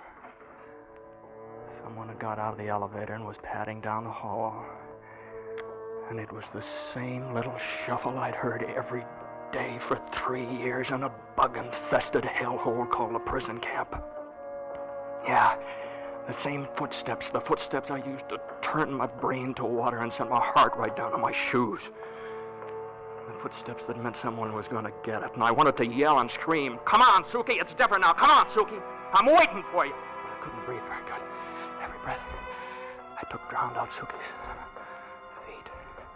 So I I just took a little short breath, and I waited. And I had to grab the revolver with both hands to keep it steady. And Suki was getting closer. And so I released the safety catch, and I tried to keep my wobbly hand steady. He was almost here now. The knob was turning in the door. Suki! Suki! This is for Camel, and this is for Jones, and this is for Mayberry and Evans and Murphy.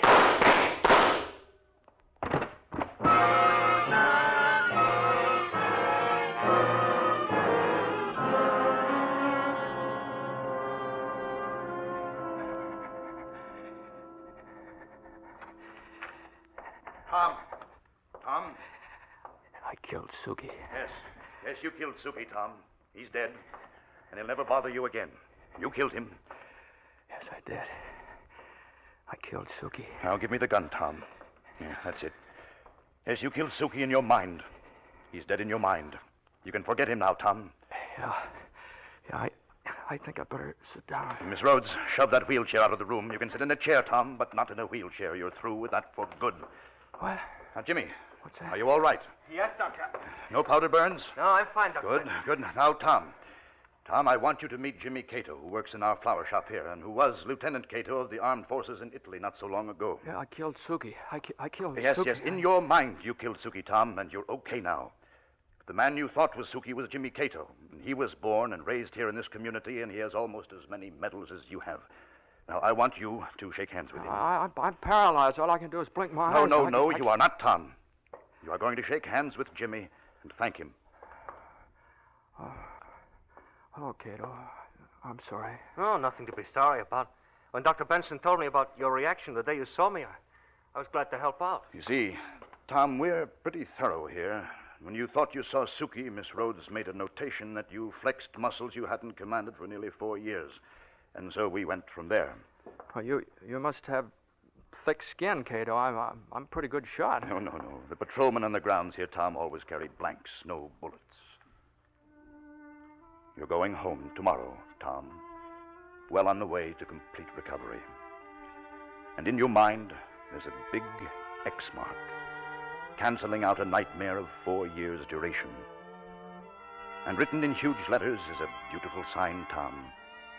And it says to you, once and for all, mission completed.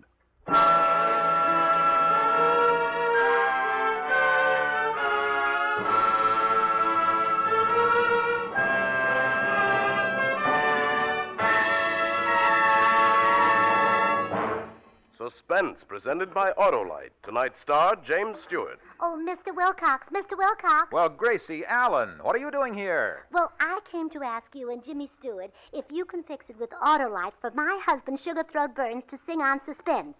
Our sponsor will hear it and realize how great George is, and then he'll let him sing on our show Wednesday night. Well, look, Gracie, Suspense is all booked up for next week. Mickey Rooney will be on. Well, how about the week after that, Mr. Stewart? No, they're booked up for that week, too. Lana Turner will be here that week. As a matter of fact, they're booked up for the next 4,000 weeks. Oh, 4,000 weeks would be about, That's 80 years. Oh, how about the week after that? Well, I've got to leave, Gracie. Tell George that he has all my condolences. Oh, really? I'm surprised they fit him. You know, you're so tall. Gracie, would you mind if I get in just one teensy-weensy word about Autolite resistor spark plugs? Teensy-weensy? Oh, you can do better than that. If George were here, I bet he could sing about your spark plugs. I'll bet he could at that. Everyone is singing the praises of Autolite resistor spark plugs. And that goes for the 400 other products made by Autolite for cars, trucks, planes, and boats in 28 plants coast to coast. Those are nice lyrics. Autolite also builds complete electrical systems for many makes of America's finest cars, batteries, spark plugs, generators, coils, distributors, starting motors, bullseye sealed beam headlights. All engineered to fit together perfectly, work together perfectly, because they're a perfect team. You wouldn't want George to sing that? No. Friends, don't accept electrical parts supposed to be as good. Ask for and insist on Autolite original factory parts at your neighborhood service station, car dealer, garage, or repair shop. Remember, you're always right with Autolite. You're sure, Mr. Wilcox, that you wouldn't want George to sing that? I'm sure. Oh, well, good night, and happy Autolite.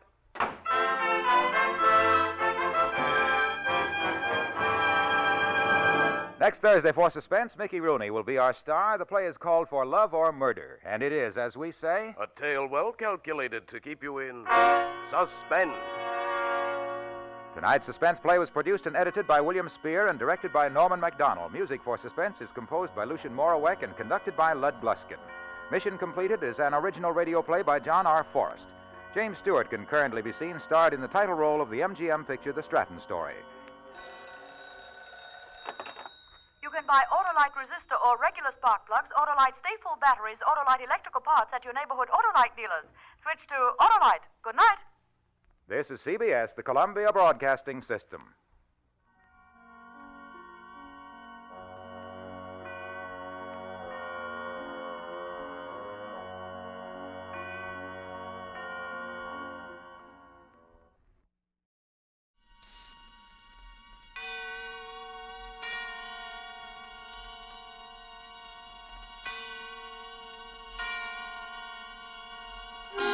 Suspense.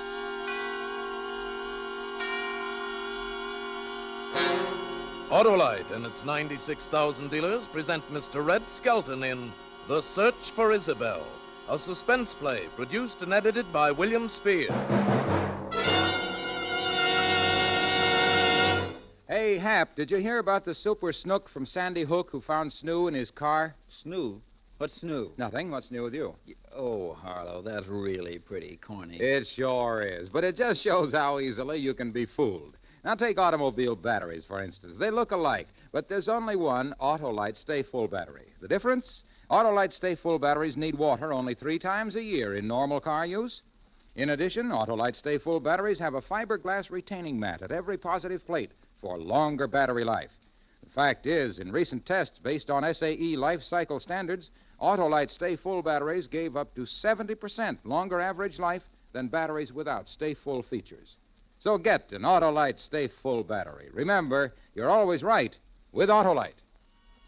And now, with The Search for Isabel, and with the performance of Red Skelton, Autolite hopes once again to keep you in suspense.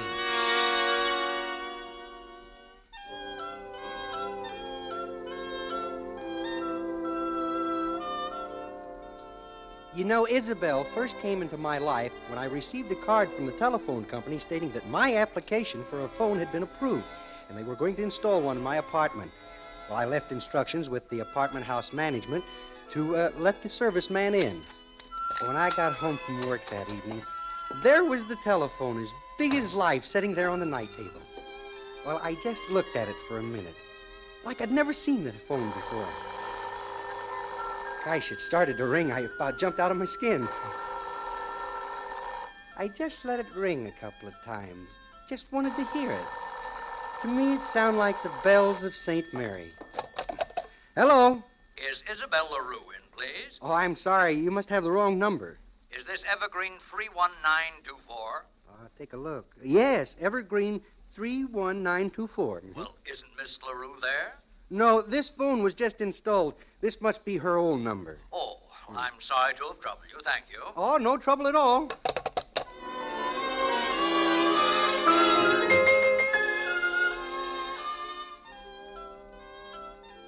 I wouldn't have thought much about the call, except by next Saturday I'd had a dozen more just like it. And most of them were men. But it interested me. Any gal that gets around like that must interest a guy. So I decided that the next time I would try to find out a little further. Hello? Harold Mason's office calling for Miss LaRue. Oh, yes. Put him on. Just one moment. Hello, Miss Isabel LaRue. Mr. Mason calling. Well, Miss LaRue will be right here. Put Mr. Mason on. Hello, Isabel. Harold. Well, this isn't Isabel. Who is this? Well, you see, this is Dick Brown. Isabel LaRue used to have this number. You know, I would appreciate it very much if you could tell me any other way I could get a hold of her. You see, I get quite a few calls and... Hello? Hello, Mr. Mason? Hello?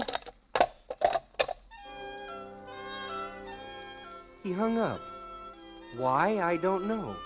But one thing I found out was that little Isabel, if nothing else, must know the right people.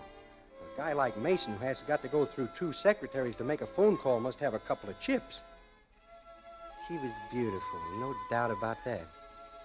She must have to be to get so many calls from so many different guys, and the right kind, too.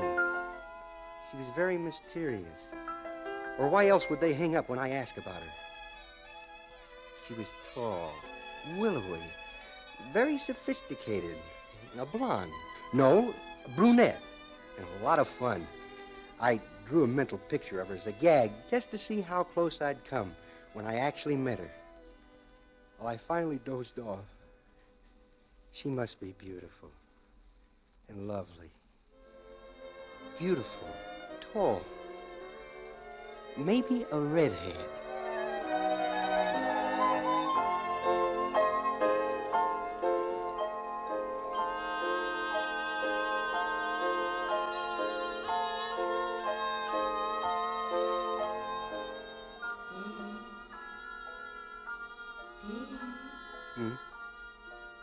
Dick, can't you see me?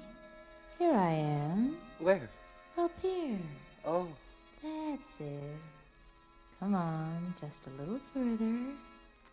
That's a boy. You're... Who else? Isabel.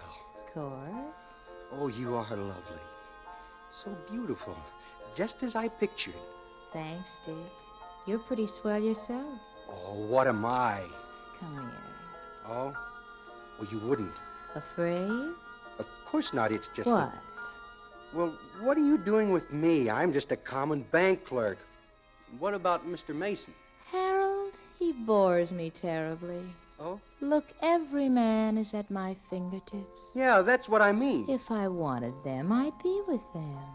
Instead, I'm with you. You only want something you haven't got. Once you have it or know you can get it, you love with your heart, not your mind. Oh, I do love you. Put your arms around me. Oh. Kiss me. The alarm clock broke it up just when it was getting good. Well, the next day was Sunday. It may sound kind of silly, but I just couldn't get her or that dream off of my mind all day. Instead of ordering donuts for breakfast, I ordered 2 Isabels, plain. It got on my nerves. Well, the public library was open, so I wandered down, and I thumbed through the present and all the past issues of Who's Who, the phone books, film magazines, newspapers, and, well, there was nothing. Not a word about Isabel LaRue. Then that night, about 11 o'clock...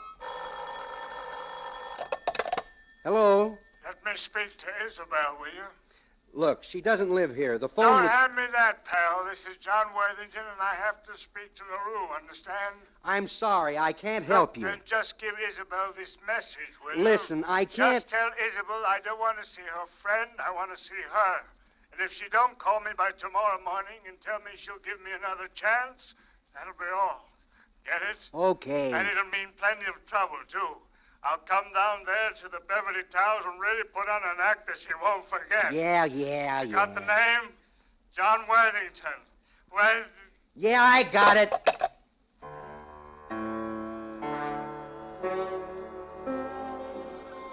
Well, I didn't give it much thought then. That particular phone call to Isabel, that is. But the next morning at breakfast, something happened. I was drinking my coffee, and I caught the sight of the paper next to me. It was all over the front page. Playboy, gambler. John Worthington leaps to his death from the top of the Beverly Towers. Now, the papers had it doped out that the reason for the suicide was that John Boy was a couple $100,000 in debt. But I, and only I, knew different. It was Isabel LaRue.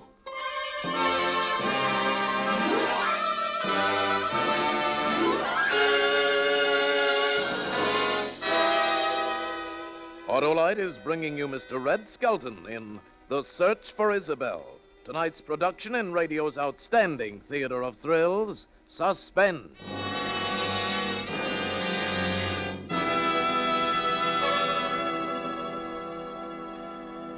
Hey, Harlow, what's this I hear about you being tossed out of the zoo for annoying the animals? I can't figure it out, Hap. Well, what were you up to when they hustled you off? I was standing at the camel enclosure, thinking about Autolite Stay Full batteries, of course. So I turned to the nearest dromedary and said, you know, you guys are overrated. Why, when it comes to carrying water, you're damp rags compared to Autolite Stay Full batteries. Did you know that Autolite Stay Full batteries need water only 3 times a year in normal car use? Well, that camel just curled up and cried. And that's when you were bounced? Mm-hmm. But on the way out, I told the keeper that Autolite Stay Full batteries have over 3 times the liquid reserve above the plates than ordinary batteries. In addition, each one of these positive plates is protected with a fiberglass retaining mat for longer battery life. The fact is, in recent tests based on SAE life cycle standards, Autolite Stay Full batteries gave up to 70% longer average life than batteries without Stay Full features. So, friends, see your neighborhood Autolite battery dealer today and get an Autolite Stay Full battery for your car. Remember, you're always right with Autolite. And now, Autolite brings back to our Hollywood soundstage our star, Red Skelton, with Kathy Lewis in The Search for Isabel, a tale well calculated to keep you in suspense.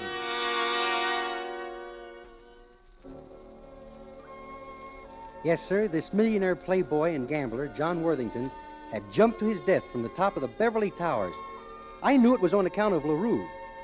And the worst part of it was that 2 or 3 times during the day I caught myself not blaming him. I dreamed about her all the time now.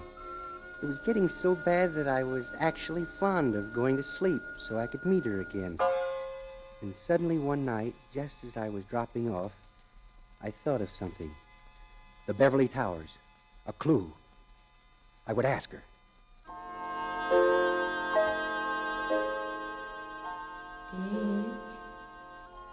Dick. Dick. I love you. I love you. Isabel, are you at the Beverly Towers? Where else? Thanks, honey.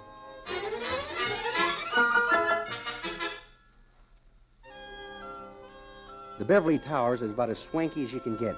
Strictly for the white tie and ermine trade. But Isabel was different. I knew that. So different. I arrived at the Beverly Towers and I walked up to the elevator as big as life. Boy, I'd never seen a joint like this. The elevators were even gilded. Your floor, sir? Well, I'm from the FBI, a T-man. What apartment is Miss Isabel LaRue's? LaRue? Well, I shouldn't tell you, but, for how much? Money? The United States government don't tip, my boy. Yeah. It's 9:03. But look, I think you better get your information across the street, huh? The Blue Bottle Bar and Grill. Talk to the bartender. Because if you don't, I'll be in trouble. Thanks, son. We won't forget you when we crack this case, because your government has plenty of influence in Washington. It was actually around the corner on 3rd Street, the Blue Bottle Bar and Grill. Well, I cased it. The joint. Through the window. It looked pretty rough and, well, anyway, I realized it was midnight already and they were starting to close up, and I was pretty tired, so I figured that tomorrow would tell the tale. A half hour later, I was back in my apartment. I got undressed and I climbed into bed. I was tired. Oh, I was so tired. Hello. Hello, is Mr. Brown in, please? This is Brown speaking. This is the Mount Vernon Police Department. Police? Oh, now, don't worry. We noticed that you have the telephone number Evergreen 31924. Yes, I do. Well, we're trying to locate an Isabel LaRue. Isabel? And we thought you might be getting some calls for her. Oh, you did. Florbell McCoy, you said? No, Isabel LaRue. No, never heard of her. Well, we're sorry to have bothered you. But, look, if you do get any calls for her, try to get their names and let us know, will you? Sure will. All right, thank you. I put the receiver back on the hook. I must be going really nuts. Why did I do that for?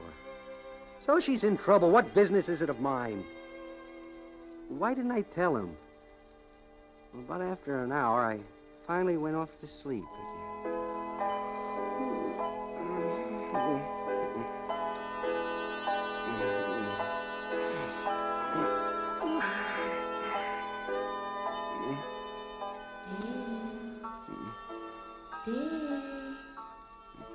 Darling, Isabel, look, why don't you let me alone? I don't want to, darling. Do you love me? Well, what difference does that make? A great deal. Tell me. No. I love you. Well, you couldn't. But I do. All right, I'll tell you. I love you. I need you, darling. No, I need you. I'm in trouble. Yeah, but what kind? Terrible trouble. Come help me. I will. Promise? I promise. Then come quick. Help me. Help me, dear. Oh, Isabella, wait a minute. Wait a minute, Isabel. I forgot to ask you. What apartment are you in? 903? Where else? Where else?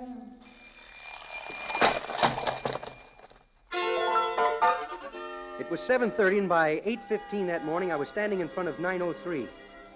I was shaking like a leaf. I could feel my lower lip start to quiver. It always does that when I get nervous. I knocked softly. Twice. I waited. There was no answer. I was holding one of my new calling cards in my left hand, and I could feel it getting wet. Oh? What do you want? Well, does the... I'm Mr. Brown, calling for Miss LaRue. Never heard of her. Well, she lives here. I live here, smart boy, now go away. You live here? Who else? Now beat it, smart boy. Well, now, look, I know she's in... Hey! Next time, don't pound the door off. He was a big guy in a brown pinstripe suit. I got a look at the room inside. There was another tough guy in there. He'd been holding a revolver. Well, I tried to find that elevator boy to check whether I heard him right when he said room 903 was Isabel's. But he wasn't around. So I did what else he said. I went around to the Blue Bottle Bar and Grill. Yeah, Willoughby? What do you got? Oh, about a little 8-year-old scotch. Good. Uh-huh. Chaser? Yeah, a root beer. Huh. Well, you're serious about this drinking stuff. What's the matter, your girl leave you? Well, it's worse than that. You see, I can't find her. Hey, you don't know Isabel LaRue. Isabel? Hey, just who are you, huh? Here's my card. Ah, light's kind of bad in here. Richard Brown, Municipal Bank and Trust Corporation. Uh-huh. Are you a good friend of Isabel's? We had only just discussed getting married, that's all. Oh, I see. Well? Well, I don't know where she is myself, but I think this gentleman does, Mr. Brown. Oh? Hello. Hi. Mr. Brown here is looking for Isabel LaRue. Says he and she was going to get married. Mm-hmm. So I told him you might be able to help him, Roy. Oh, sure. I know where she is right now. Oh? Where? What are you drinking, pal? Oh, 8-year-old pre-war. Ah, you don't want to drink that. Hey, Max, that 13-and-a-half-year-old special, huh? Right. That's it. You know, I was about to recommend it. And, here you are. Not for me, Max. I'm a brandy drinker myself, Mr. Brown. Well, you must be the fella Isabel's been talking about. Come on, drink up. Well, I'm probably not the guy she's been talking about, but she's in trouble, and I want to help her. Oh, of course you do. Where is she? Well, the address is a little involved. Look, why don't we step in here, huh? Finish our drinks here. Oh, sure thing. Hey, you, have a car? Oh, of course. Where? Well, it's right out there. It's that gray convertible. Oh, well, fine then. You won't have any trouble. Hey, Thanks. Come on, drink up. Thanks.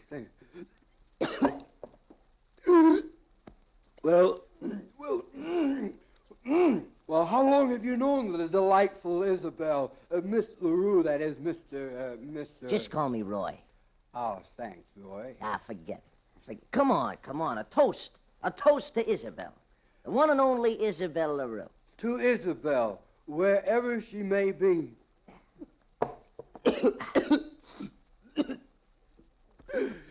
Well,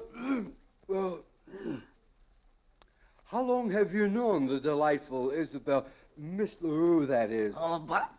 Oh, Isabel! Oh,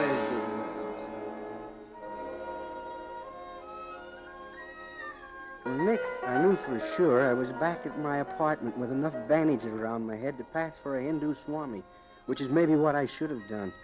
I was lying on the bed, and in my left hand was clutched one of my own cards. On the back of it was scrawled, "It's a misdemeanor and so forth to say you are a member of the FBI unless such is true. Lay off trying to contact I. LaRue. Signed, sincerely, your FBI." Oh, my head was throbbing like a trip hammer. I reached over and took a couple of aspirins, and in a few minutes I was off again in the land of Nod.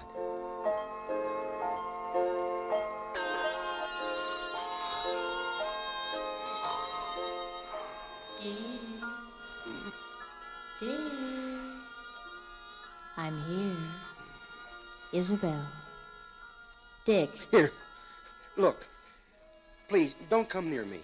Why didn't you help me? I tried, honest. Don't you love me? Oh, Don't you? you know I do. Tell me again. I love you.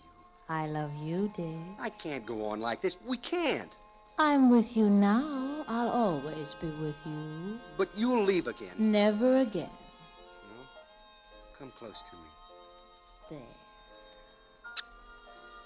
Oh, Isabel. You smell of liquor. Oh, well, I just had My big, foolish, brave boy. They give you a Mickey. They did? What else? Oh, I love you. Promise you'll always be mine. Forever. Dick, What, dear? where are you going to go when you get up and have a nice, hot dinner? Blue Bottle Bar and Grill? Where else?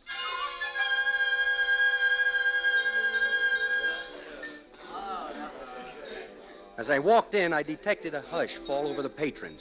The bartender hadn't seen me yet. But when he did, his face turned the same color as the dish towel he was wearing over one shoulder. Hey, give me the same as you gave me before, only this time not so strong. Oh, it's you. Yeah, Brown's the name. You want to see a card? I remember. That was a scotch, wasn't it? Yeah, you got a good memory. But not that 13-and-a-half-year-old stuff this time. Oh, sure. Hurt your head, sir? No, I always wear bandages. It holds my hair down. Pour above the bar if you don't mind, so I can see it. Oh, sure. Yeah, that's better. Now, where is Isabel LaRue? Oh, really? I didn't have nothing to do with it. Come on, out with it. Where is she? Please, she's in 903 Beverly Towers. 903, just as I suspected. Mr. Brown, don't tell nobody. I told you that they'll kill me. Oh, no, they won't. Thanks for the scotch.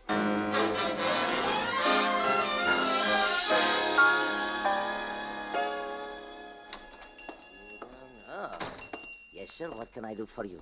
Well, what kind of a gun can I get for $17.50? Say, a gun, 17. Oh, yes, I have a practically brand new shotgun, 12 gauges. No, I was looking for a pistol. Pistol. Yes. Here. Here's a honey, a 38 revolver. Well, don't look so good to me. Well, what can you expect for $17.50? It shoots, and I was told very accurately. It's a deal. Fine. You will have to sign some forms here and some identification, state law. And then, there I was, standing in front of room 903 in the Beverly Towers. If Isabel was in there, I was going to get her out. And this time I knew she was in there. I reached in my pocket, and I pulled out the gun. I pulled the hammer back. I held it close to my body, so if anyone might be walking down the hall, they wouldn't see it. I started to pound on the door again. Well, if it isn't Smart Boy, I thought I told you not to pound. Let me in. Smart Boy's got a gun. You I might said- get hurt. Let me in! What else? My hospitality's boundless. Come in and have a cocktail. Yeah. 13-half-year-old Scotch cocktail, I suppose. Oh, where's Isabel? Oh, come now. Where is she? I know she's here. Put the rod away before you get hurt, Smart Boy. Hey, this morning Oh, hello, Roy. Come on in. You close that door behind you. Now, you two put your hands up. What is this? Now, both of you get over back against that wall. Look, Brown, I don't know what you're trying to prove. If you're as smart as you think you are, you'll get out of here fast. Isabel, come out. It's okay. Stand back where you are. See, there. You got hurt once, Nosy. Keep quiet. Isabel! What are you waving the gun around for? Now stand back. You nervous? You let Isabel go. Hey, you're shaking so bad you couldn't hit the wallpaper. Now, you stay away from that mantle. I just want to pick up this automatic, that's all. Now, stay away! You're too nervous. You're out of your league, smart boy. Put that gun down. Drop the rod. Drop it. Don't! That's it. Drop the gun.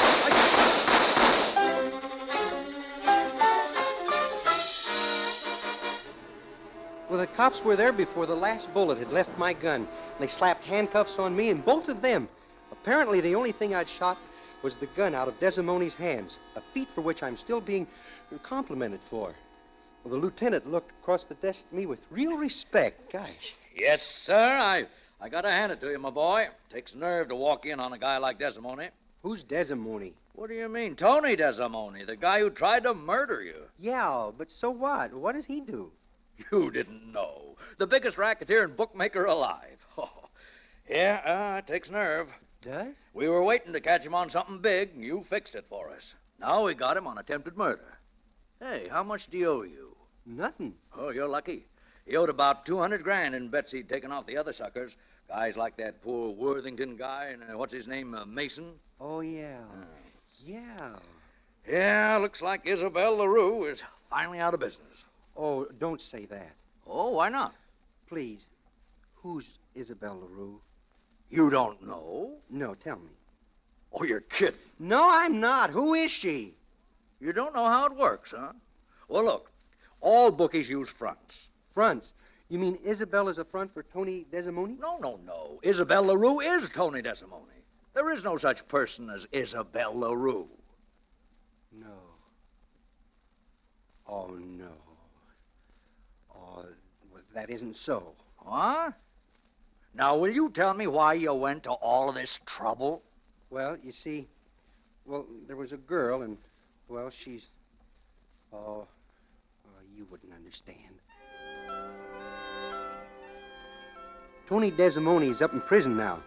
Now, wouldn't this be true if Tony Desimoni was the same as Isabel LaRue? She wouldn't be coming to see me anymore, now would she? Well, you'll have to excuse me now because it's a little late, and, I got to turn in, and besides, we want to be alone. I'm sure you'll understand.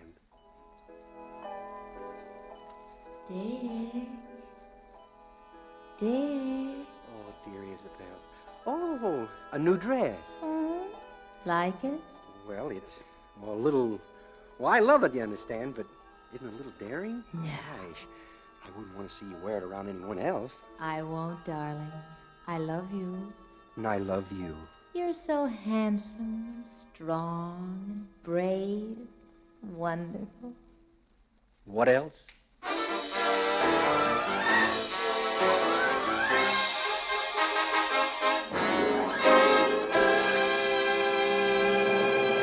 Suspense, presented by Autolite. Tonight's star, Red Skelton, with Kathy Lewis. Well done, Red Skelton, well done. Well, thank you, Harlow. I've heard you as a comedian, now as a dramatic actor. But look, have you ever done any commercial work? What, didn't you see me sell full brushes? Oh, yeah, I forgot that. Yeah, do you want me to sell some of your Autolite Stay Full batteries now? Red, they practically sell themselves. Especially after we tell people that Autolite Stay Full batteries need water only 3 times a year in normal car use. What else? Well, that's right, Ed. It figures that way because Autolite Stay Full batteries are star performers, just like the 400 other products made by Autolite for cars, trucks, planes, and boats in 28 Autolite plants coast to coast. Autolite also makes complete electrical systems for many makes of America's finest cars.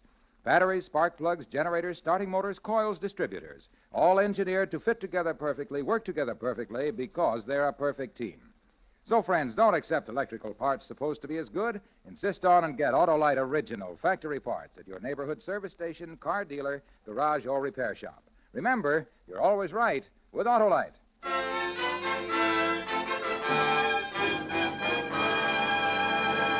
Next Thursday for Suspense, Van Heflin will be our star. The play is called Murder of Aunt Delia. And it is, as we say, a tale well calculated to keep you in suspense. Tonight's Suspense play was produced and edited by William Spear and directed by Norman MacDonald. Music for Suspense is composed by Renee Garrigank and Lucien Morawek and conducted by Lud Gluskin. The Search for Isabel is an original play by Richard Vaudra. Fred Skelton appeared by arrangement with Metro-Goldwyn-Mayer, producers of Battleground, starring Van Johnson, John Hodiak, Ricardo Montalban, and George Murphy. Fred Skelton may be heard on his own Tide show for Procter & Gamble over CBS every Sunday night.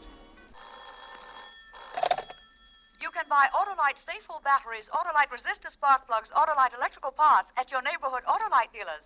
Switch to Autolite. Good night. This is CBS, the Columbia Broadcasting System.